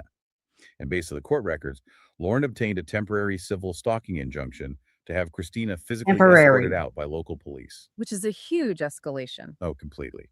And then, almost immediately after orchestrating this removal, Lauren launched a 9-hour live stream to frame herself entirely as the terrified victim. And what's really fascinating here is the legal strategy behind that specific move. A temporary injunction is actually relatively easy to obtain. Because the burden of proof is low at first. Exactly. Initially, it's quite low. So the goal there wasn't genuine physical safety, it was narrative control. Independent researchers documented that Christina allegedly possessed receipts. Oh, right. Like specific text messages? Yeah, text messages showing Lauren disparaging the families of actual crime victims. So by legally branding Christina as a stalker, any evidence she brought forward would be instantly discredited.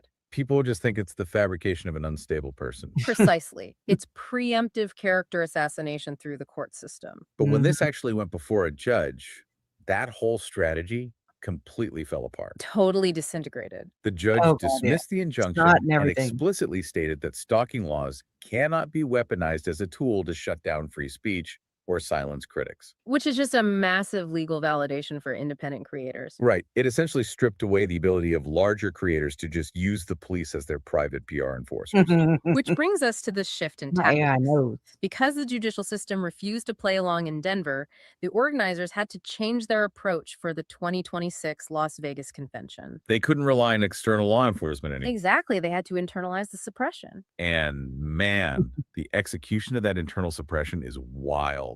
Oh, it's bizarre. The organizers actually comped Christina a VIP ticket for Las Vegas, kind of acknowledging the legal mess from Denver. On paper, it looks like this nice olive branch. Right, but the moment she arrives to pick up her badge, she and another creator known as Jay are diverted into a back hallway by a security manager named Louie. They're essentially ambushed. Yeah, they were told they've been placed on a naughty list and are explicitly banned from recording or using MetaSmart glasses anywhere on the premises. AI. Wait, so you're telling me they comp her ticket as an apology, but then immediately treat her like a high-level security threat? That's exactly what happened. That feels like a casino Bing offering someone bong. a luxury VIP suite just so they have an excuse to strip search them at the door. I mean, how does that logically compute? Well, it Right. computes perfectly when you analyze it through the lens of corporate compliance. This is a psychological playbook designed strictly for risk management. Not actual physical safety. Right, not at all. Look at the operational tactics event security deployed against Jay and Christina. First, they executed pretextual isolation. Meaning they made up a reason to separate. Oh God, yeah. Exactly. The registration clerk faked a computer glitch to stall them. That seamlessly bottlenecked the creators and routed them into an isolated I don't ambush think you're with crazy, security, but totally away from trust me. public witnesses. So they engineer an environment where the creators have I zero promise. leverage. Nobody can see what's happening. Precisely. And once isolated, security levied these vague, undocumented accusations of harassment. It forces the creators onto the defensive, making them second guess their own behavior. And then comes the tactic you pointed out earlier, Yeah. mixing that free VIP ticket with the threat of immediate expulsion. In psychological terms, that is called weaponized inconsistency. When you It's just mix a high bullshit. value reward with an aggressive threat, it keeps the target completely off balance. They become compliant and just super anxious There you about go. losing their access. But the Right. hypocrisy is what really stands out when you look at the raw footage from these events. Oh, the double You do. standard is glaring. Yeah, That kind of independent creators are being everything. pulled into back rooms, yet legacy creators operate with total impunity. Here you go. The live stream footage from the 2025 event shows legacy creator Trisha Griffith from the forum Web Sleuths deliberately walking through a strictly enforced no recording zone, While actively recording. literally chanting to her audience, I'm not recording, while obviously broadcasting her surroundings. And she faced This is absolutely Randy. zero consequences. That footage perfectly illustrates the two-tiered justice system governing these media spaces. Rules are selectively enforced to insulate legacy brands. While systematically suppressing the independent observers who might, actually challenge the established narrative. Which is exactly why the use of technology for self-defense has become paramount. The independent researchers stress how crucial tools like Meta smart glasses have become. And we should clarify, not to harass anyone. No. As a walking, unalterable record, think about it. If you're an independent creator walking into an environment designed to trap you, maintaining continuous documentation is your only defense. It's the only way to disprove false claims of stalking or harassment. It's basically a necessary safety protocol to protect your professional brand integrity. Exactly. And if we connect this to the bigger picture, we really have to ask who is actually architecting this environment. Right. Who is pulling the strings? Well, the organizers of CrimeCon operate through a company called There's Red no Sea stopping. Ventures, No one run wants by to the stop Balfi that brothers, ugly bitch. and their professional background is highly illuminating. Yeah, let's look at that. Chris Balfi previously served as the CEO of Glenn Beck's Mercury Radio Arts, right? Yes, and during his tenure, he made over $13 million before this Dude. massive corporate falling out. It resulted in a lawsuit alleging he created a $20 million liability for the company. Wow. So the people running this convention are not grassroots, community-oriented true crime fans. Not even close. These are highly Yeah. sophisticated media executives whose entire professional background is rooted in monetizing ideological outrage and, managing intense parasocial relationships with It's massive bizarre audiences. listening, though. Yeah, organizing a weekend fan convention is merely the surface level operation. The infrastructure they have built serves a much more lucrative purpose. And this leads into the most structurally alarming aspect of the research stack. Great. The financial records and organizational ties suggest that CrimeCon isn't just selling tickets and merchandise. It's way deeper than that. The convention shit. allegedly acts as a funnel to channel crowdsourced funding and human genetic data toward a private corporate lab called Othram. Wait, are you telling me a true crime fan convention is essentially a front for building a global DNA database? That is what the sources are alleging, yes. That sounds like a plot from a dystopian sci-fi movie. I mean, how does a weekend event actually harvest biological data out the back door? It operates through emotional priming and strategic partnerships. The legacy creators, figures like Trisha Griffith, essentially function as the public relations arm for this operation. So they use their platforms to push this. Right. She uses During their her advocacy panels, they quirkiness. leverage the immense emotional weight of high-profile, unsolved tragedies. This generates intense public demand for advanced surveillance and genetic testing technology. Because the attendees feel this deep parasocial connection to the victims. Exactly. So they are encouraged to crowdsource funds for private DNA testing or even submit their own genetic data to help solve cold cases. Don't do it. It is literally turning the desire for justice into a biological commodity. Just look at the specific actions of the organizers. Chris Balfe himself launched a massive, highly publicized petition regarding the John Benet Ramsey case. Right. And what was the goal there? The explicit goal was to force the state of Colorado to hand over historical crime scene evidence to independent private labs. From a purely capitalist perspective, it is a brilliant, albeit deeply concerning business model.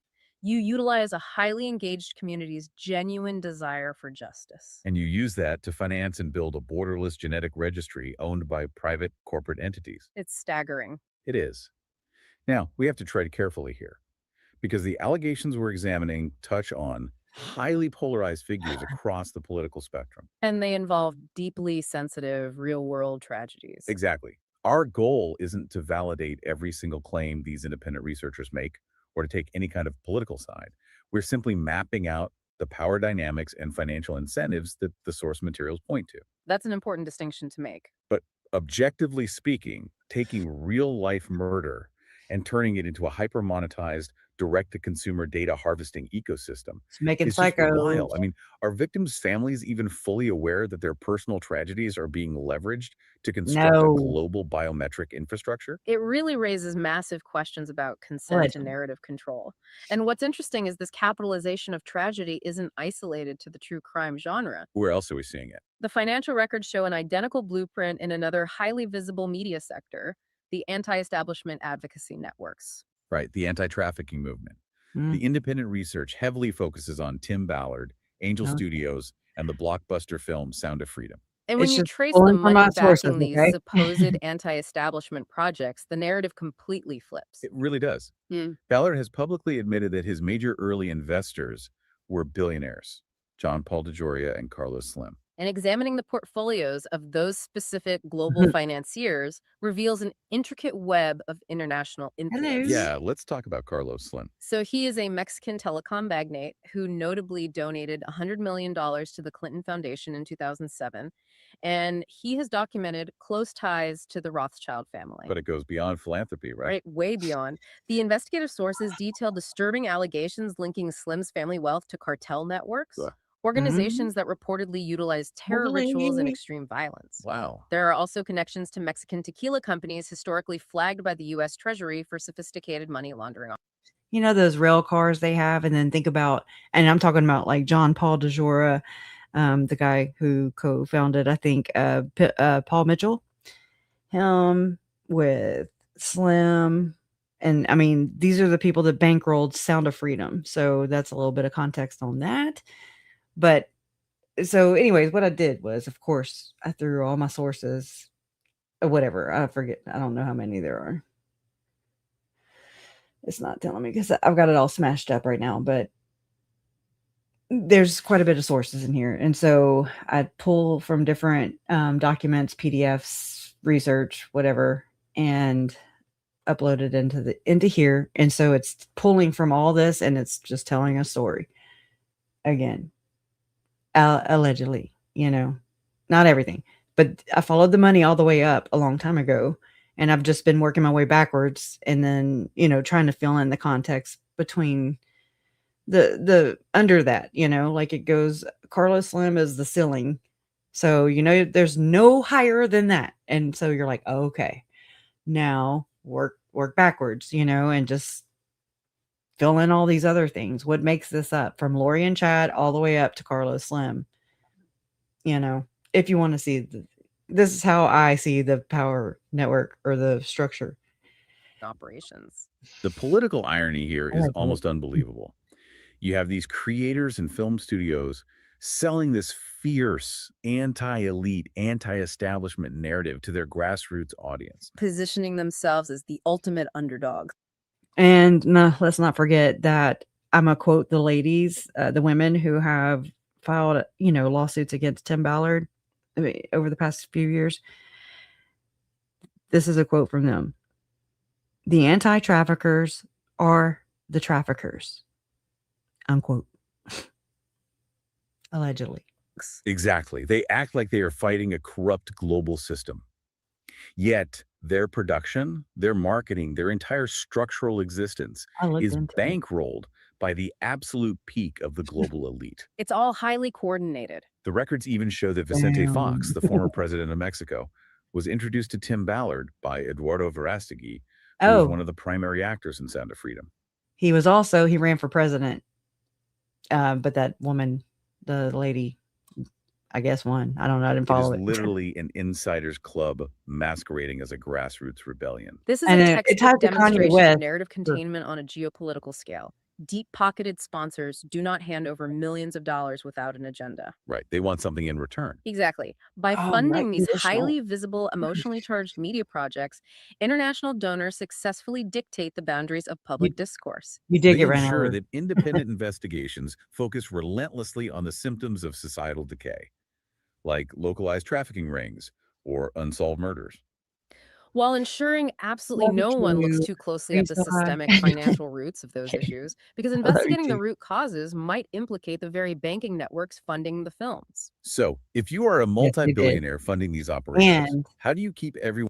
if you take what Sweets is saying here, and they also created case law, where these things can be cited in other cases. And then this is how they move it along, in my opinion. This is how they make it legitimate and part of the law. I don't know. That's just me in my very unprofessional, unexpert, itty bitty mind. I don't Everyone know. in line. Because when you reach this upper Yeah. echelon of billionaire-funded For sure. media and elite influencer networks, And that could be us. the tactics completely shift. We move away from the corporate compliance tricks. Okay, think about how Lauren was, doing this with Christina, how she was framing her for something she did not do for a crime, bringing her to court. Christina had to spend money to defend herself, even if Lauren dropped it. It's just she still has to pay for it. And so it's that easy. Think about how Jay was targeted. Christina was targeted just at this recent CrimeCon event, and how easy they can spin the narrative to make it look weird. You know what I'm saying? Like, that's terrifying. So when you add DNA into this and you add real murders, real crimes, probably that the cult maybe commits and probably don't want to go to prison for, allegedly. I don't know, just throwing some motives out there, possibilities. And so they frame people who are innocent. They don't mind putting them to jail. Hell, they don't mind putting them to death, because this is what the hell they do. That's where I'm at. Used in Las Vegas hotel hallways. Allegedly. Right, into something much more esoteric. Here's where it gets really interesting. The visual branding associated with these elite media figures relies heavily on occult and ritualistic symbolism. Gotta be. The transition from legal contracts to esoteric branding is actually a well-documented phenomenon in power consolidation. Let's look at the specific visual evidence gathered by the researchers. Take the actors from Angel Studios' hit series, The Chosen. Mm-mm. Jonathan Rumi, That's one of who Lori's literally favorite. plays Jesus, frequently wears merchandise Oh, featuring yeah. a skull paired with the He phrase does. Memento Mori. And while that has historical Christian roots, the specific visual styling directly links to third-degree Masonic tracing boards. And then you have his co-star, David Amito, who plays John the Baptist. Amito directed a literal satanic horror film called Antrim. And publicly boasts about making Krampus cookies. Right, a folkloric creature rooted in pagan child-stealing myths. It is a wildly contradictory brand for a faith-based You do. studio. And the integration of these symbols extends Tom directly Harrison's to the Fascination merchandise they Chains. market to their audiences. For example, Angel Studios actively sells and promotes jewelry crafted from Larimar stone. Yes, the Larimar connection is fascinating. Let's unpack that, because it's not just a pretty blue rock. Larimar is found exclusively in the Dominican Republic. Which crucially shares an island with Haiti, a region with a deep, complex history of esoteric practices. I'm thinking about the topaz or whatever the hell, whatever the hell stone John claimed his ring was, or whatever the hell that was, almost identical to Lori and Chad's wedding bands with the malachite. You know what I'm saying? There's some weird shit going on. Exactly. But the independent researchers highlight that in modern spiritual communities, Larimar is highly prized by This pagans is and Angel witches, Studios, though. specifically for its supposed ability to open the third eye, which connects Oh, to the fifth shit. chakra. It is literally a stone of esoteric awakening. And we see a consistent recurrence of specific numerology tied to the financiers, Here you go, too. Andy. John Cindy. Paul DeJoria, the billionaire we discussed earlier, is heavily involved with Nelson Mandela's 46664 Foundation. And the And Brad researchers Pitt. point out the blatant Just inclusion not. of the 666 symbolism woven right into that branding. Furthermore, behavioral analysts looking at Tim Ballard suggest he exhibits a profit complex. He utilizes a form of spiritual coercion over his followers that eerily mirrors the apocalyptic cult-like beliefs of convicted killers Chad and Lori Daybell. This is what I struggle to Bing wrap my head bong. around. Why? Why do these highly sophisticated, politically connected figures integrate these specific, bizarre symbols into their public personas? It's a valid question. Like, is it just an edgy marketing tactic to No, generate they- internet buzz? They're in a Or does cult. this occult jewelry function as something more practical? Like, is this Larimar stone essentially a VIP badge, a nonverbal way to signal loyalty and verify your status within these exclusive billionaire donor networks? Well, when you are analyzing elite power structures, you have to understand that symbols are never just edgy marketing. They serve a purpose. Exactly. In a modern media landscape characterized by intense digital surveillance, shifting public allegiances, and massive Look in the financial corner, stakes, top left, right above ritualistic me. artifacts serve a vital there. operational function.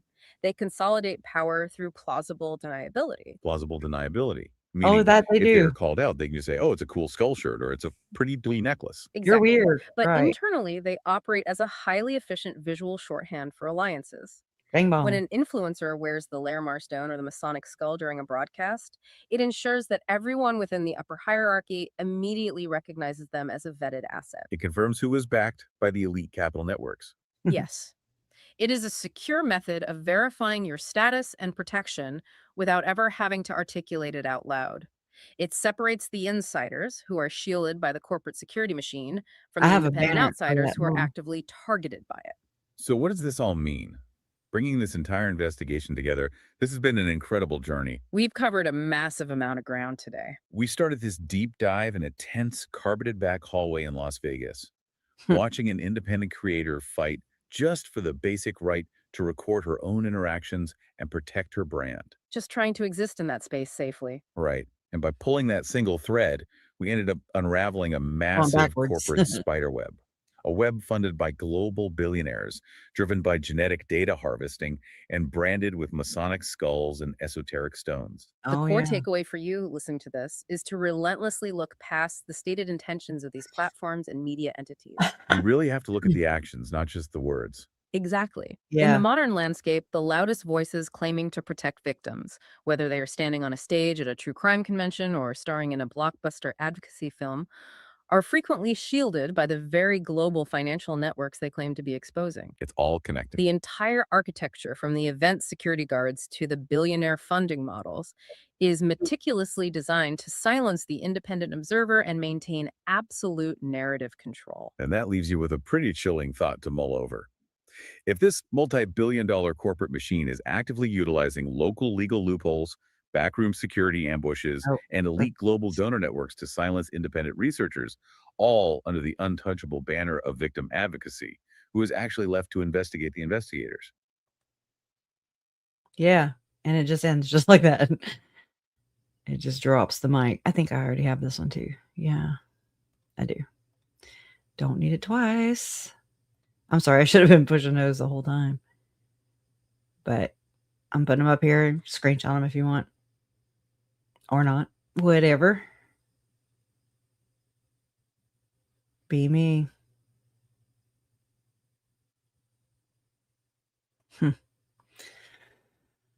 We are mapping the unmapped, building an identity infrastructure.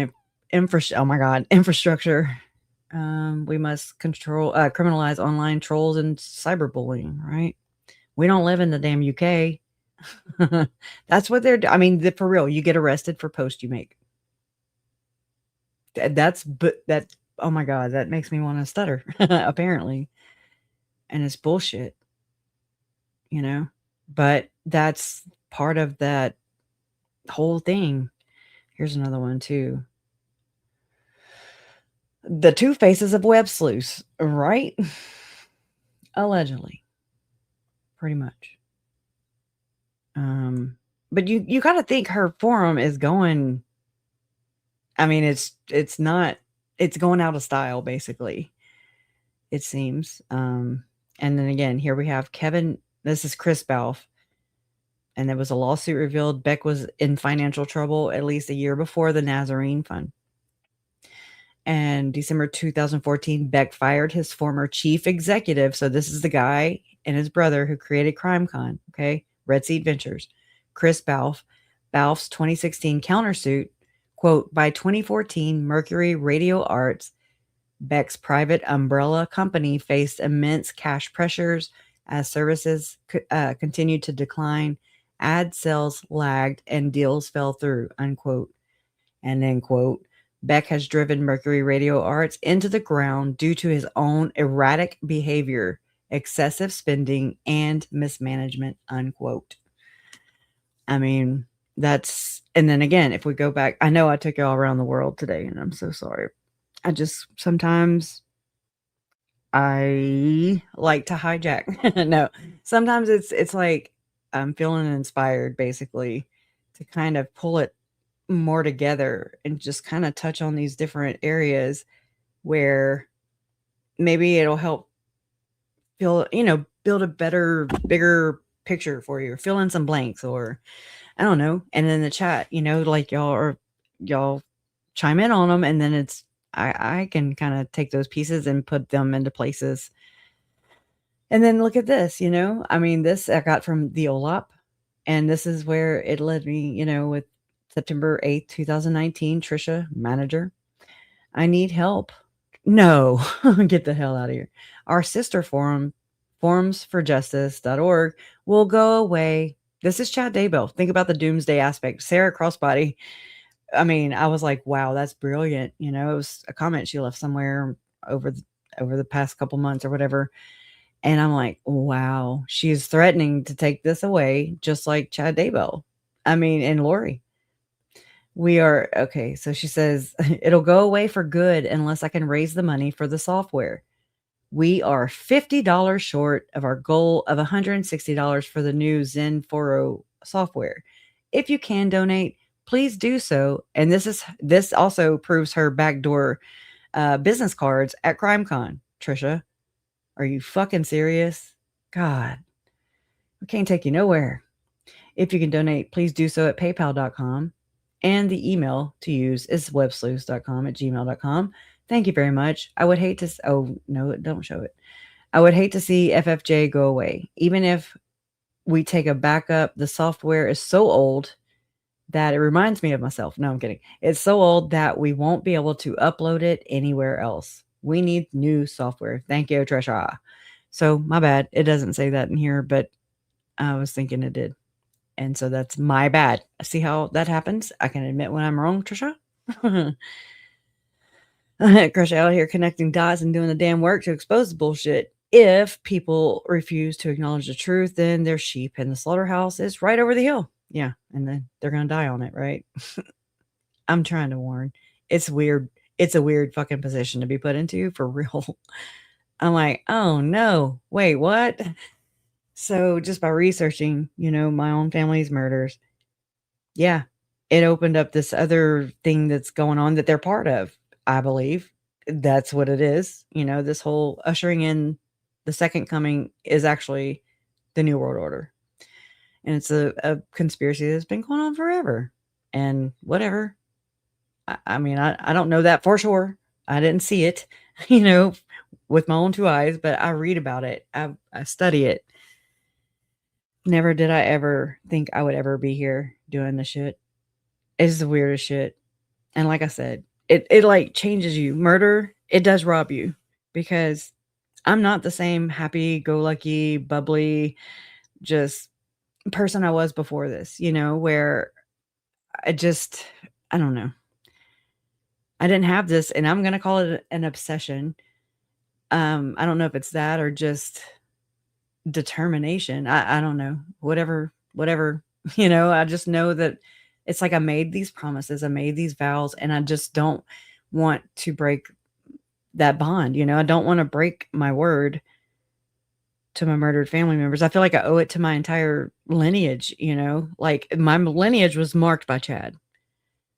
And so this happens also in the Hamblin case, where their ancestors use these red marks and these black marks to indicate whether someone was worthy or not.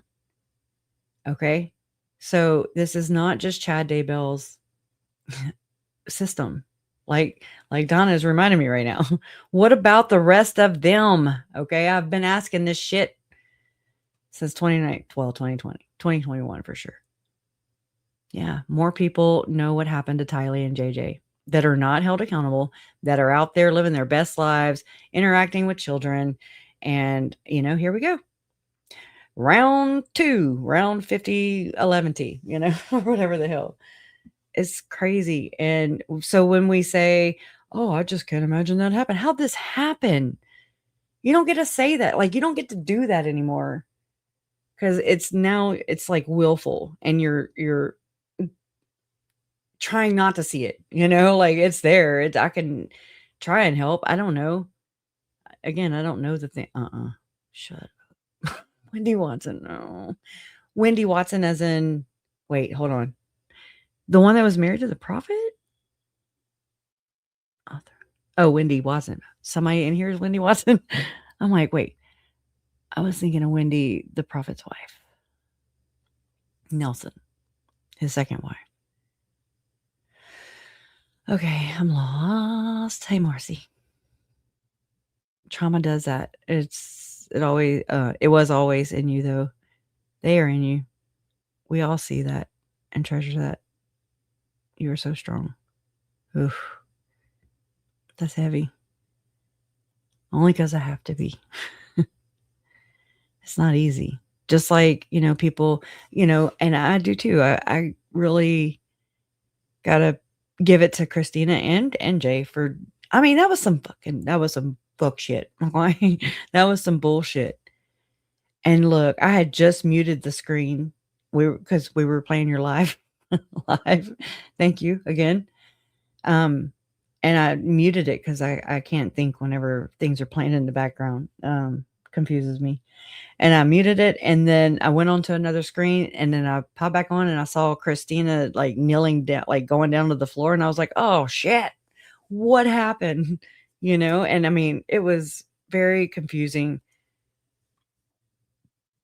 But we got the message, And then I also shared too, Trisha was live or whatever. We watched Trisha's live later or something. And from the hotel room, right? Mm-hmm. And so I showed everybody her chat, and then versus like our chats. And our chats are like all worried about Christina and Jay.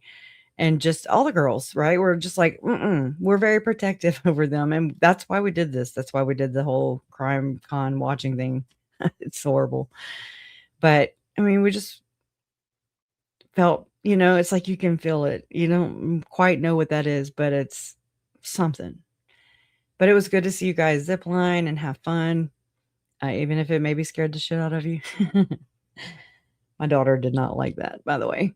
But it also enraged a lot of us, and it didn't like hit us at one, yeah, it was horrible to see, but also it's like you could tell in the community, like the general feeling was just getting angrier and angrier. It was like, I will do this single firm conduct under section 2, what the hell, of the Sherman Act, chapter 5 super. I will have to Google that.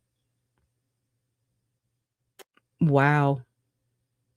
That sounds like some F shit too.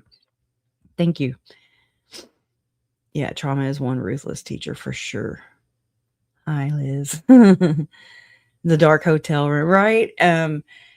She was what was she doing? Oh yeah, the chats were different. They were just, generic talk, just da da da. And we're all like, are they okay? We're concerned.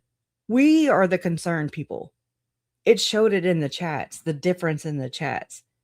Those at CrimeCon who had started all this shit, and they're pointing at our reactions as being threatening, when it's just reacting to their bullshit. Standing up for ourselves does not mean we are fucking bullying you, bitches. We're not. Get over. We'll help you get over yourselves. Okay, real quick. Here you go. Here's a hand. Not a real hand, just figurative. You got to say that with these people because they twist. You know, Lori twisted. Lori used Darvo on my uncle. I mean, you can see it in the police reports and the body cam. It's there. It's a tactic, and it's a bullshit tactic. But I mean, it's much. What about the rest of them? It's much bigger, and it always has been. Yeah, it processed over time, right? But you could, yeah, I'm telling you, and it just was like, and they get off on this shit. You know they do. And Trisha, why are you deleting, girl? But I said that earlier that I got them archived, but I was just really full of shit. Okay, but between us, we have plenty. We've seen plenty. There's plenty of proof, plenty of bad actions, bad decisions, bad choices, and never ever any kind of any kind of responsibility. I can't think of the other word. You're never at fault. It's everybody else's fault. It's and that's works for like a 2-year-old. And then after that, you grow up. Okay. And I mean, I worry, not worry. I wonder about already her relationship. I would love to talk and hear, not that I'll reach out, but her ex-husband, Doug, I'm just so curious. Right. And her son, the fact that he calls her Trisha, I'm not judging, but it's similarity to what happened with Lori and her family. They called Janice and Barry, not mom and dad. It's just these similarities and Stacy, go fuck yourself with all that shit. Your brain recognizes patterns. Okay. You're not special. Okay. You're not special, girl. So anyways, if you feel froggy, jump. How about that? All right. I'm just talking shit, really. Yeah, this naughty list that is meant to like belittle it was a psychological operation all in of itself, I believe. I think to do that was to get into y'all's minds anyways and just try to piss on your parade basically. And it really was hard to see Christina. I mean, and you could hear it in Jay's voice too. You could. I mean, I was like, oh my God, she's pissed. Let's play some.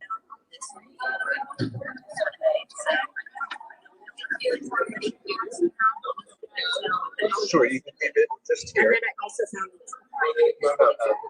Yeah. Hey, Louis. Okay, so I thought that they're separate. Like this, I found this. Okay. I need to clean it up again. It was public humiliation. Bing bong. And she's over.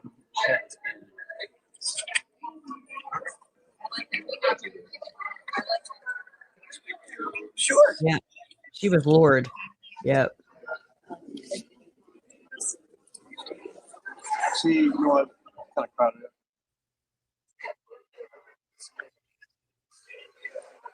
I didn't realize till later that, it was the same room, the hallway. Less people, I think. Still embarrassing. Humiliating. Bullshit. No one else recognized the damn thing going down at all. I was like, damn. Well, CrimeCon. Been aware of some of the stuff. Absolutely. Oh, wait. Oh. Sources, especially about traumatic losses. Okay, sorry about the captions. I did this while I was live, and so the fact that I even got the video, screen recorded it, got it to CapCut, to isolate it and try to put captions on. I didn't have time because I was live to fix the captions, so I apologize for that. But I did really good with the Christina one. Just so you know, I think. Mm-mm. Oh yeah, thanks for reminding me. You can see when they're out this way. Whatever you see that I've been posting, though, I don't understand. I have a podcast myself. I love that she was there. Let me back that. So we were made aware that you could post some negative comments about other crime comments. So, what we decided. Opinions on things. But Yes. What we decided is everybody that's on both sides. We're talking about and yourself. Bullshit. Bias that want them to come in. so this is all across the board because I didn't plan to come here and harass anybody. Nope. Yes. So this is my job. So this is across the board on both sides. Like I said, the people that brought it to attention and yourself, I've given the same speech. The speech being that one of our ethical policies. Fucking speech. Very simple. Very simple. Your live stream. And then same thing. Have a great time. Have a great time. This isn't really a great start to a great time. All right. Have a great time. Enjoy yourself. But know that once you cross that line, like anybody else, I fucking ruined it. Okay, so specifically, Well, not you all can't the way. record when you do podcasters and things. You can't take selfies and all that. out here, yes. Okay, so be specific. Where can I record? So I don't want to. I don't want to be stuck. In the open areas. Which are It's always. I like how she held him accountable. okay. Inside the sessions, not so much. Right, I never planned on that. Okay, that was wrong. But like where the booths are, where you can buy things and all that. You can, okay, all right. That's what I planned on streaming. As long as, like I said, you're not harassing anybody. They're Well, not. That's up for interpretation of them, right? So if I'm there, they can consider that intimidating. No, but so I use common sense too, that if you're just standing there. I hope so. And you're not doing anything. Yeah. And I've come across that. Well, I still have it last year, so I was a little hesitant with all the happenings that happened last year. With the stalking, harassment, on the picture, Yeah. there was a bunch of drama. Then that's what I did, right? Yeah. I got to. Yeah, I don't want to be the party of that. And that's why I like to know things. So. Understood. You're standing like somebody. She's Right. Like approaching someone. Whatever he feels like. I just have criticism of people, so really that's all it is. No, I get it. I appreciate it, But and I will like I heed said, your warning and have a great enjoy time. myself. Yes, please. Thank you. And Yeah. I'm around. Allegedly. Parsons Creek Garden. It's fluent. Anything that you feel by all means, Okay. All right. All right. it goes forward. Yeah, sure. Okay. Thank you. Thank you so much. Yep. And it's like you start realizing it as you're walking out, you know, and you're just like, oh my God, that caught me off guard. But I'm glad you were there because you're not one to just sit there and just, yes, sir, you know. Do you guys hear all that? Yeah. What are all these people?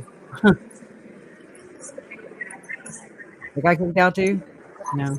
Did you guys hear all that? Right? I mean, there's a legit freaking lawsuit here for sure. I just got a speech from that. In my unprofessional opinion. And they were watching, yeah. So tell them to subscribe, you know, be like, bitches, subscribe at least, hooker. Man.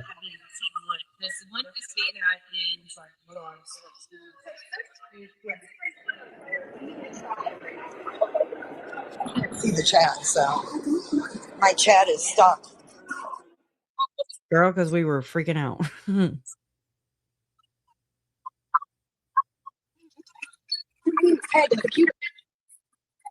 I went up there being my ID. She's like, Exactly. oh, hold on, my It's computer's not- not working. You have to go to that guy. It's a So I go to that guy, and he goes, oh, hold on. And he constitutional goes and gets right. this Lewis guy who runs the whole CrimeCon. He's like, I need to talk to you. Can we go out in the hallway? I was like, sure.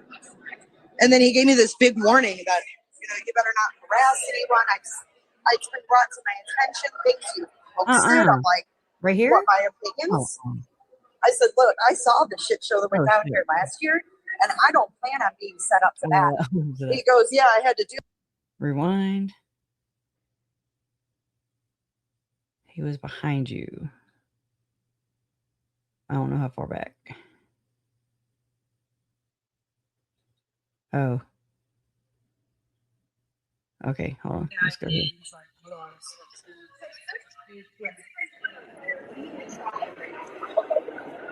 See the chat, so my chat is stuck. I'm looking for Luigi. Asshole. Oh my god. Okay. I went up there with my ID. She's like, oh, hold on, my computer's not working. You have to go to that guy. Might have. So I go to that guy, and he goes, oh, hold on. Then he goes and gets this Lewis guy who runs the whole CrimeCon. He's like, I need to talk to you. Can we go out in the hallway? I was like, sure. And then he gave me this big warning that, you better not harass anyone.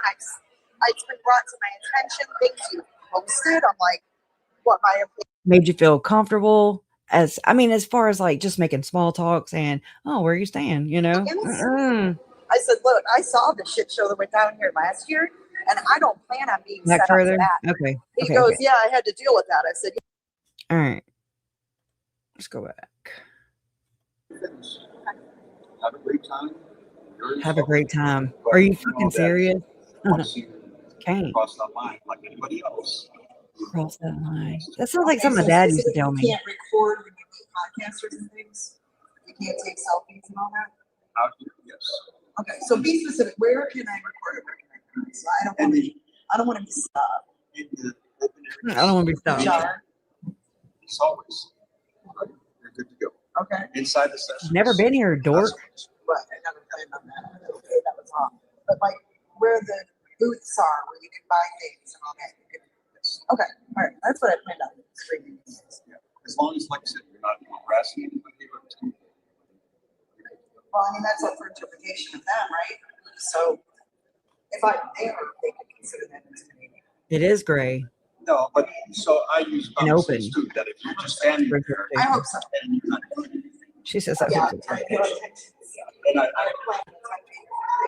yeah, I've come across season two. Well, I still have it last year, so I was a little hesitant. Yeah, I can't wait to redo this. All the athletes that came last year. With the stalking, harassment, unwrong Yeah. And so did he know that? Then that's what I did. Does it seem like Yeah, I got to. Yeah, I don't want to. it seems like a pre-conversation already because I'm just asking because you mentioned the harassing, the stalking and all that stuff last year. But how come why didn't he ask questions there? Like what are you talking about? How did he know? Or not know? I don't know. Then that's what I did. Yeah, I got to. Yeah, I don't want to be the party of that. And that's why I like to know things. So understood. You're standing like somebody. That's not she's like approaching someone. Oh, he knew Christina right the day before, for sure, and the year before. No, I get it. Oh no. I appreciate it, and I will be here morning and enjoy myself. Yes, please. Thank you. And I'm around Carson Garden. Okay. Oh, he did? Okay. I didn't catch it. Thank you. Then the metas. Okay. All right. All right. Ray-Ban. Yeah, Bullshit. sure. Okay. Thank you. Thank you so much. Yep. Yep. That's like move, motherfucker. Yep.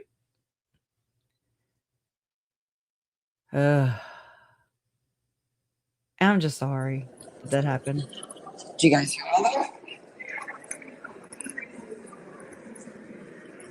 Okay, right here. I'm looking. Might need to slow down. Did you guys hear all that?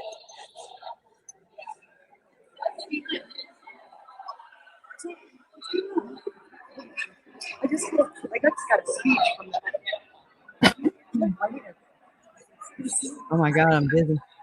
Oh, right there. Boom. Boom, bitch. All right. Oh my God, I got my head cockeyed though. Let's see. All right.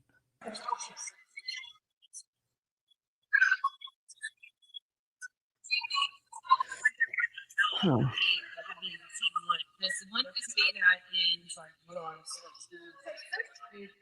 So I guess we did go in there.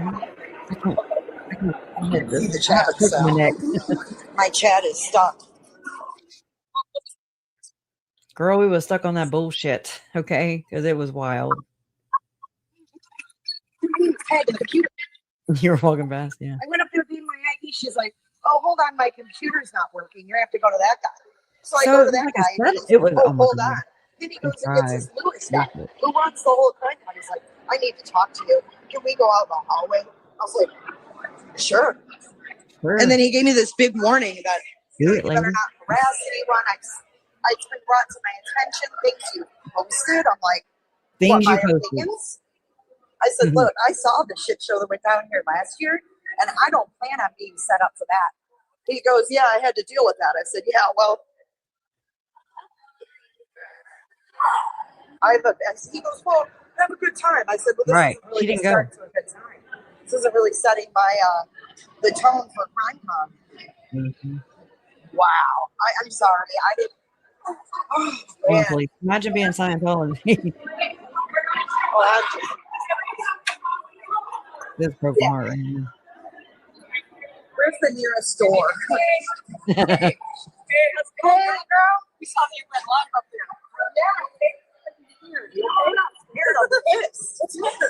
Oh, I just got pulled aside by the fucking.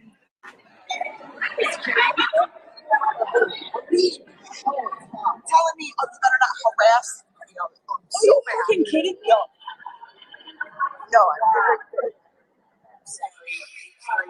I mean, this is why you don't do this to kids either in class, you know? I mean, it's pretty basic, right? But I agree with Faye about the humiliation ritual, whatever. my name was flagged in the computer. Well, really? Even though you don't answer it. I just went down and I'm not crying because I'm sad. No, I know. I get it. Yes. I almost asked him for a refund. I'm like, I don't know what I did. I'm sorry.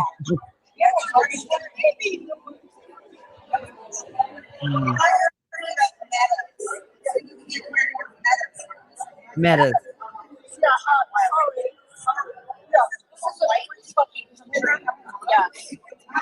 Allegedly. By the way, yeah, go ahead, go. I don't know. I'll text you. All right. Yeah, I got to go. But imagine how easy it is for them to frame crimes, you know, like for real. If I wouldn't have witnessed it and all the stuff that happened with Lauren and her live and then learning about Christina's experience, you know, throughout these past months since October of 2025. I mean, I can't even imagine. I can't even, and I mean, I can for a moment go into what that could have been like, you know, I can kind of visualize it, but then I'm like, oh my God, it's so gross. That's the best word. I don't know. There's nothing else that encapsulates it. It's fucking gross. It's scary too. Then when you add the DNA shit on top of that, no, thank you. That's why I feel the way I do. It could be any of us. Anytime. Piss somebody off. Would you even want to go after that? I know. I know. I gotta find Christina.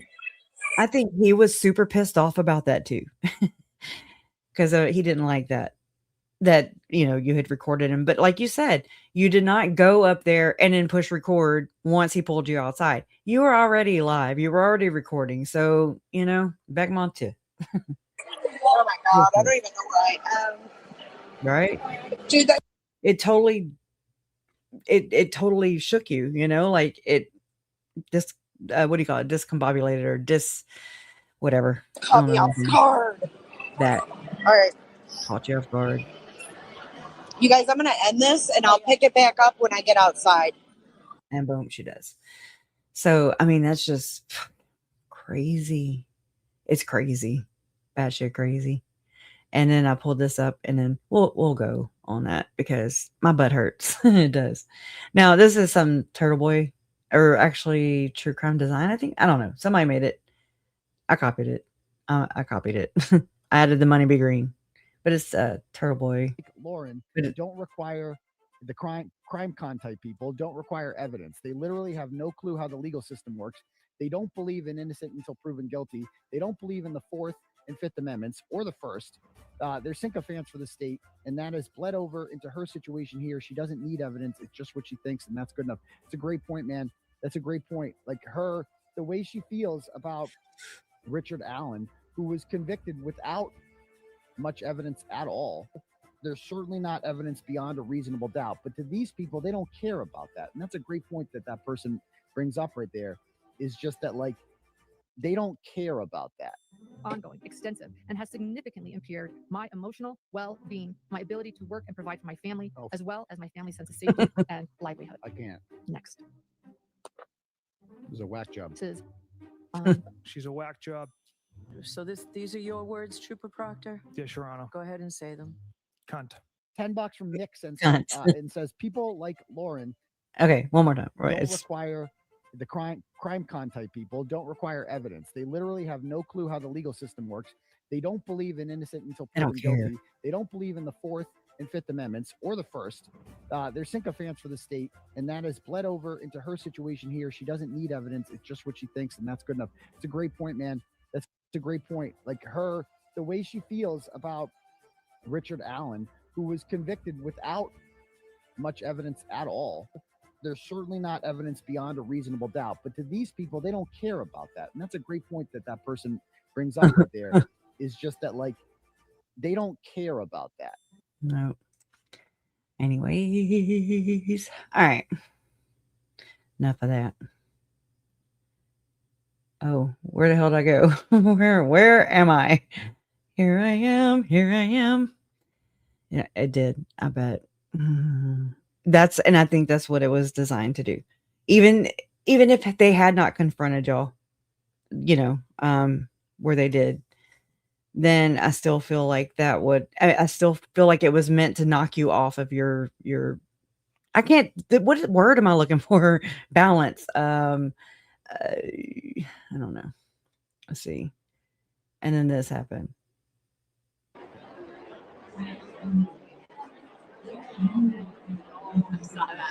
I cleaned this one up, but I mean, not this one, but I need to upload it.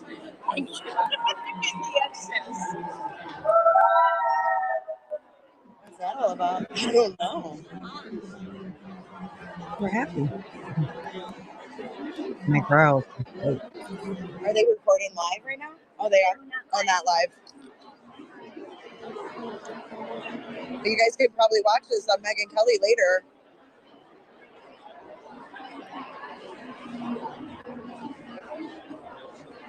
This is Matt Murphy and Mark Garagos. This is the Megyn Kelly booth. Perfect. Here's the QR, guys. Thank you.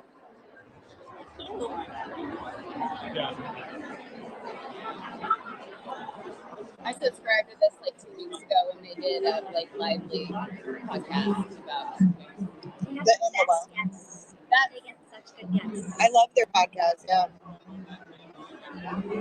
I could watch Garagos so talk about anything. He's like an OG. Yes. You guys get Matt Murphy's book, the the Book of Murder on Audible, and he reads it. It's really good. Oh, he actually reads it? Yeah, he reads it. So who is that sitting in the blue shirt on the stool and it says creator? Do you guys know who he is? No. I could have swore it was right by there. Oh, that's who that is? Phil Holloway. He's on Megan's show, right? It's right around the corner. I knew I'd seen him before. You need super close in there? Damn wild, man. There you go.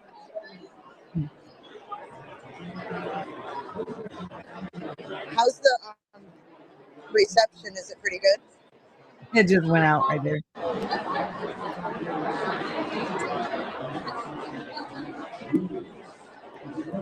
I can't lie though, Mark Geragos, it's really good. He's aged well. I've been looking in that Lego store, y'all. It's crazy.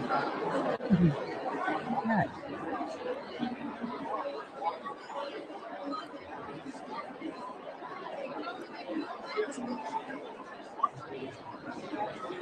Oh, Steph's in the chat. Hi, Steph. It's great, Ryan. Great. By the way, Olaf, thank you for making that video.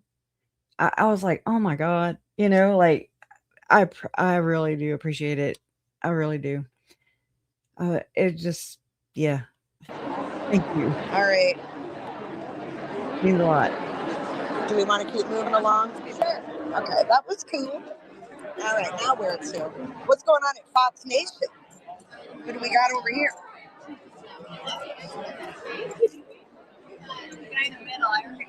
Uh-oh.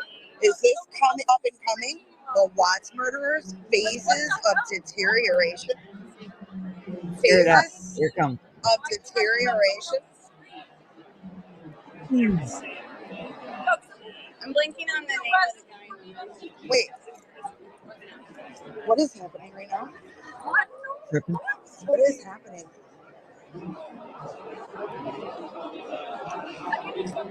We have some shit going down, y'all. We got some shit going on. What's happening? What's happening? Pull it up, please. No, please show them. They screenshot someone's lives. Everybody's like, oh my God, oh my God. They screenshot it. Whoever did, someone did, sent it to him to try to get me kicked out again. Oh my God. I'm sure it was murder sheets. Well, what was the situation, just so we're aware of what we're not supposed to be doing? Right. It's very gray area now. I'm the only one not allowed to live stream, But and I don't even live stream. I don't even live stream. You're not allowing me to explain. No, because I'm down. Remember our explanation yesterday, or whatever day it was? Of course I do. Okay.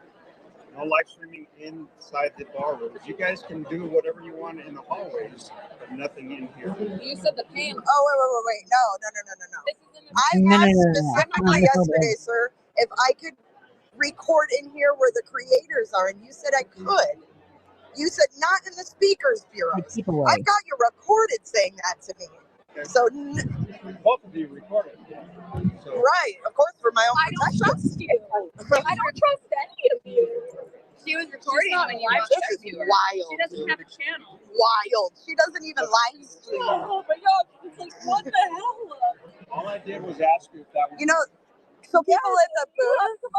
People recording me, stalking me, and you coming to me. I have done nothing to these people. Oh, okay. Wait, I have a question though. Right. There's creators that are sitting here streaming everybody coming through. What's the difference with that than me walking around and showing my audience? Okay. Perfect. So why is she getting confronted? I don't get it. Then why are you confronting me about me being on someone's stream? Yeah, this is ridiculous. Why? Louise, I'm not going to play to make a scene right here. That's why. I've been nice. I've been nothing but nice. Why?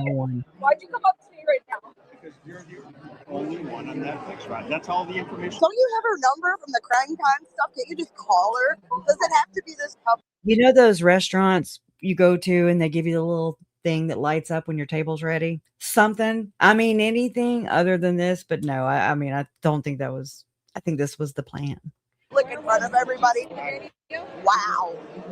This is the most unprofessional gig I've ever seen in my life. That's Ever. So like I True got story. accused of stalking. I don't pay attention to who the crap is here. But then he gets sent photos and videos. Laura, she doesn't need to calm down, dude. She got kicked out last year for bullshit. Right.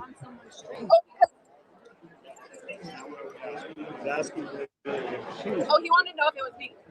Yeah, I'm the freaking person in the video. So she can't stream. She couldn't. I just don't understand what you did wrong. I'm just. I was on someone's stream. How dare I show my face? How dare I show my face? I don't understand. Lauren was on people's streams. There it is. This is wild. Lauren was on people's streams. Look,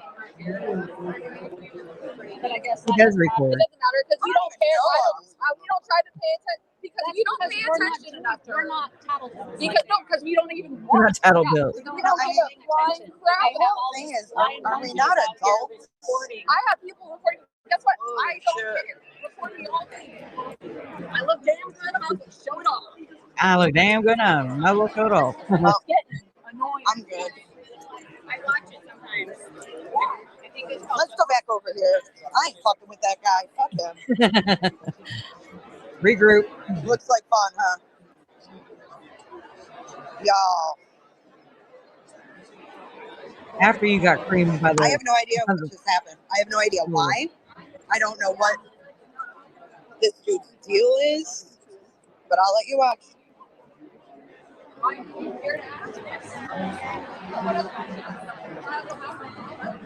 I'm not leaving her. Does he feel I'm like not a big gonna leave her. man?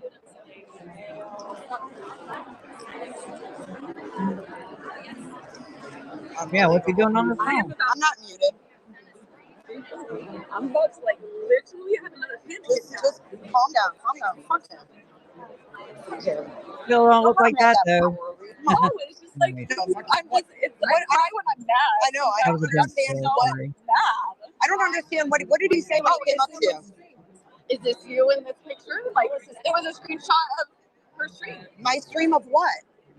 Right now. It was 2 minutes ago when I was on like the. Why does that matter?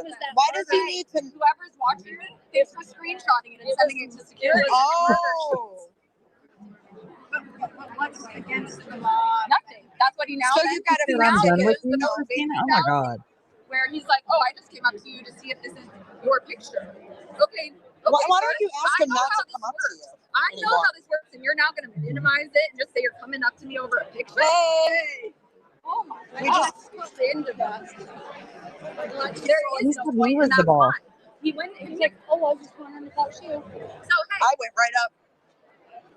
say it to my face, people. If you got a screenshot, That's so weird. Hey, you know who? We can smell your BL through the camera. You can smell your nasty cooter too. Losers. Oh my gosh. No, actually, that guy is kind of a joke, to be honest. There's no stalking. No one would want to stop that. Oh my gosh, thank you. I'm sorry. Let's see what's going on here.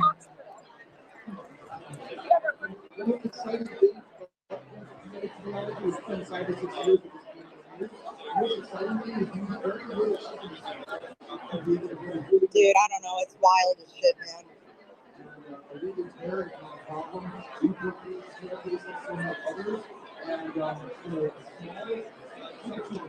It's very, very disappointing. Look, she's talking to security now. Real one. Yeah, there's two more. No, I'm sorry. That guy told me I could stream. Oh yeah. He's like, oh, not in the ballrooms, dude. You told me I haven't recorded telling me I could. Whenever this was live, I went back to that video, that I just shared before this one, and I already got rid of it. But yeah, I went and just to kind of just check, because these people are crazy. Screaming here. I'm glad you had it. And then you saying you recorded me yesterday. It's like, yeah, I was. Their cameras. He said what? You recorded me. You recorded me. Oh yeah. I said, and it's like, yeah, Christina was recording when he got up to her. So was I. I was recording before I even went into Thank you, Claire. Already recording. I was trying to record the Appreciate that. experience of picking up Means my a lot. Like, that's so much for that.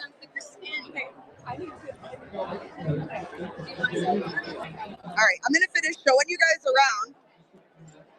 Where are you guys gonna go? I'm just gonna finish these aisles and I'm gonna get the fuck out of this place.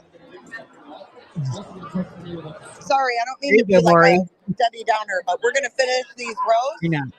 And we're gonna get the hell out. The ID one? Yeah, you can like do your thumbprints. I mean, the fact that y'all continued, like, I mean, oh my God. Like at that point, I was like, just come home. Just come home. Come on. You know? Shit, get the hell out of there. I mean, why? Why be there? Like she said, I don't trust you. And so I believe, I mean, what if there was not any footage of the conversations or the speech that he gave you and Christina? You know, like what would that look like? So by having your recording devices on you for your own protection, that's bad. You know, think about cops too when they go and respond to crimes or whatever calls, and they don't turn their body cam footage on. It's like, oh my God. Now we think it's crazy to not have it, whereas before we thought it was crazy to have it. It's weird. But I mean, kudos for protecting yourselves. And y'all threw me for a loop. I didn't even realize you had Jay. I didn't realize you had the 360 thing too. So for Christina, you know, when I was looking at her video, I was like, you know, the thing was doing like this, and I was like, what kind of camera is that? How is she? Who is filming? You know, like it tripped me out. I didn't know anything about that shit. I was like, it's a damn drone. What is going on? I didn't know y'all had them damn sticks or whatever that do the 360. And that's really cool. And how you can go and like maneuver the 360, the camera angle, right? I'm pretty sure. And so I did a whole deep dive on this shit. Okay. So people asked if it was a drone. I mean, for real, you're like, what's this new high tech shit in the future? Y'all, it reminds me of a story of my grandparents. I remember my mama told me, or maybe it was, I don't know. I picked it up along the way. But back when my dad and them were kids, there were 5 boys. And my grandma, she had a burn barrel, much like I do, where I burnt, remember, early on, I didn't have any eyebrows hardly because I poured just a couple drops of gas. Anyway, don't do that ever. All right. And so it reminded me of how my grandma, back in the day, I mean, this is before my time, but she had 5 boys and they were, you know, some were in high school, some were out of the house and some were younger. And anyway, they found some marijuana. It was my uncle's. And she said my grandpa came into the kitchen and he was like, Mary Louise. He sat down and he got a knife and he opened it and he was like, this smells like outer space. You know, anyway, it just reminds me of that. So weed, right? I used to love that smell when I was growing up. All right, there's that. Go to Dare and you're like, me. Anyways. Oh, yeah. Let me not give them any weapons. Thank God we could partake legally. You know, I feel like I need to sometimes. I do. But it was never my thing. It was like I tried it in high school, and I remember walking into a convenience store because we used to cruise Ryan Street back in the day. And I was with my cousin. My cousin was a bad influence. No, I tried it.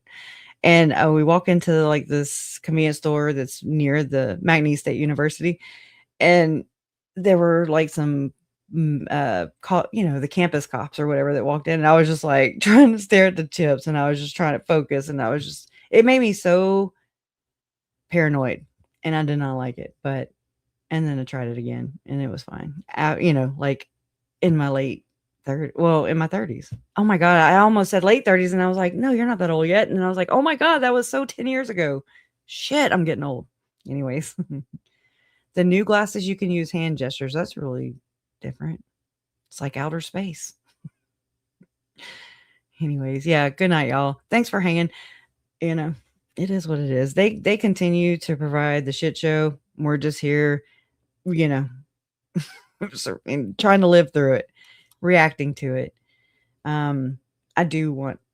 I forgot about this. Sorry, and we'll leave on this. You don't have to watch the whole thing, okay? But I really appreciate Andy for doing this too.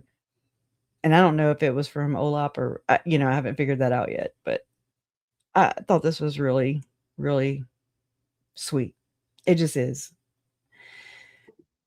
One of the things that gets me real angry is when Trisha keeps I'm gonna take this off. I'm gonna take chat off the screen for a moment. Love you. Justice for Kelly Trisha Charles, Tammy, JJ, and Joe. does shit that family members do not want them to do. Ever. And so maybe shame at some point will change them. So this is just something I put together the other day. Thank you, Andy. I sent it to Krisha. I know a lot of people are like, well, what do you still do it? And I'm like, this is the rest of my life. I don't understand if y'all, those kind of people get that or not. If not, just go on, like you don't have to be here. I do. I don't get to shut it off.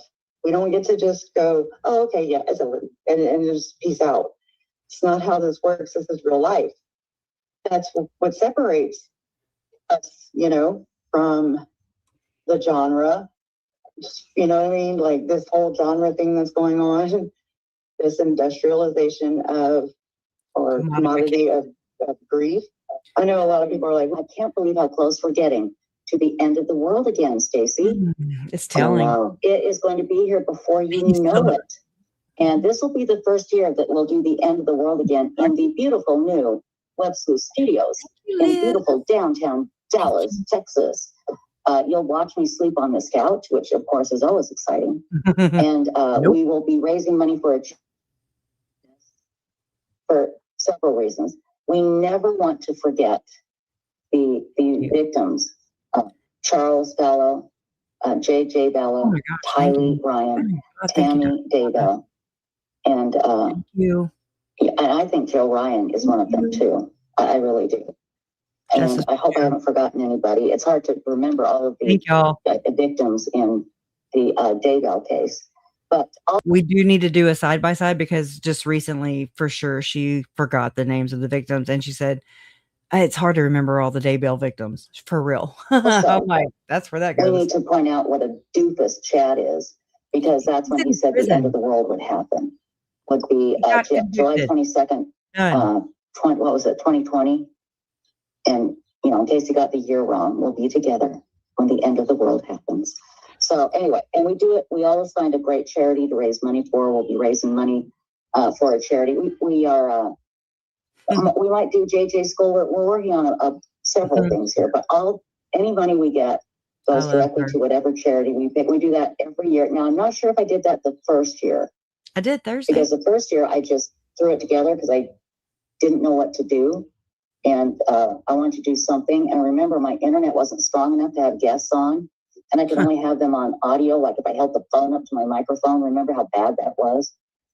And so I just decided to do this new big thing where I would broadcast 24 hours in case the end of the world happened. And I just thought... Let's just put some Krisha perspective in there, though. Okay, so she started her YouTube presence February of 2020. The kids, okay, so, and then she's planning it, I want to say, starting in May of 2020. This is, again, a month before the children were found, which that anniversary is quickly approaching. It's in 6 days, June 9th. And so, I mean, here we are. If she started planning that in May, and I'm just saying, it's really gross. It's really weird timing. How do you come onto a platform, not, brand new, basically, in the true crime community, not so much in the, her website or whatever, but for sure in the YouTube, true crime community. How do you come on with that much audacity to start doing this, like, I don't know. And then you got to think how Hidden True Crime came onto the scene and YouTube scene also in 2020, right after the kids were found. What I mean, I'm just saying, like, I factor these things in. It's just really weird, really gross. It was a fun little thing. I didn't think it'd be a yearly thing, but we had such a great time that it's turned out to be a yearly thing. So I can't imagine him being 14. But I would love to have seen him be 14. I was there when he was born at the hospital, and I really, honestly, I didn't think he was going to make it when he was born. I was like, oh my God, the kid's got the whole world going against him, you know, and pace the halls. And I mean, I wanted to be excited because that's my first time I get to be an aunt, right? But then you run across asshats like Trisha, in my opinion, and Megan and Lauren, and they're everywhere. Okay, the exploitation is the real, and it doesn't stop once the victims, you know, are no longer here. Once they're found, it does not stop. So I realized earlier that, you know, I mean, he was so little. Oh yeah, and it's been that long, even. And I was there when he was born. I was at the hospital, and I didn't think he was going to make it because he was born premature. He had drugs in the system. He was in NICU, wires coming out of him everywhere. He's so tiny. Like, I don't even, it's like a freak of nature in that sense, because it's like, we're just, you know, like, it's a miracle. And I just remember wondering in my own mind, I didn't speak it out loud, but I'm just like, oh my God. He's got, you know, he's fighting. He's a fighter. And so I watched my nephew fight to make it into this world. And then, in the evidence and the trials, I also learned that he fought being forced out of this world. And it's just heartbreaking. And him, Tylee, Charles, Tammy, Joe, and any other murder victim out there, they don't deserve this. And so a lot of what drives me through all this is if they had to endure what they had to endure, and I don't even know the percentage of it, and I have no idea. I just kind of have some. And I have to say that their last moments, in my mind, of how I see them playing out, or, you know, according to the evidence and things that have come out, that is what haunts you. And I just thought it was a fun little thing. I didn't think it'd be a yearly thing, but we had such a great time that it's turned out to be a yearly thing. So, and I just thought it was a fun little thing. I didn't think it'd be a yearly thing, but we had such a great time that it's turned out to be a yearly thing. So, love you guys. Justice for Tylee, Tammy, JJ, I didn't think it'd be a yearly thing, but I've we always had such a great time that it's turned out to be a yearly thing. So,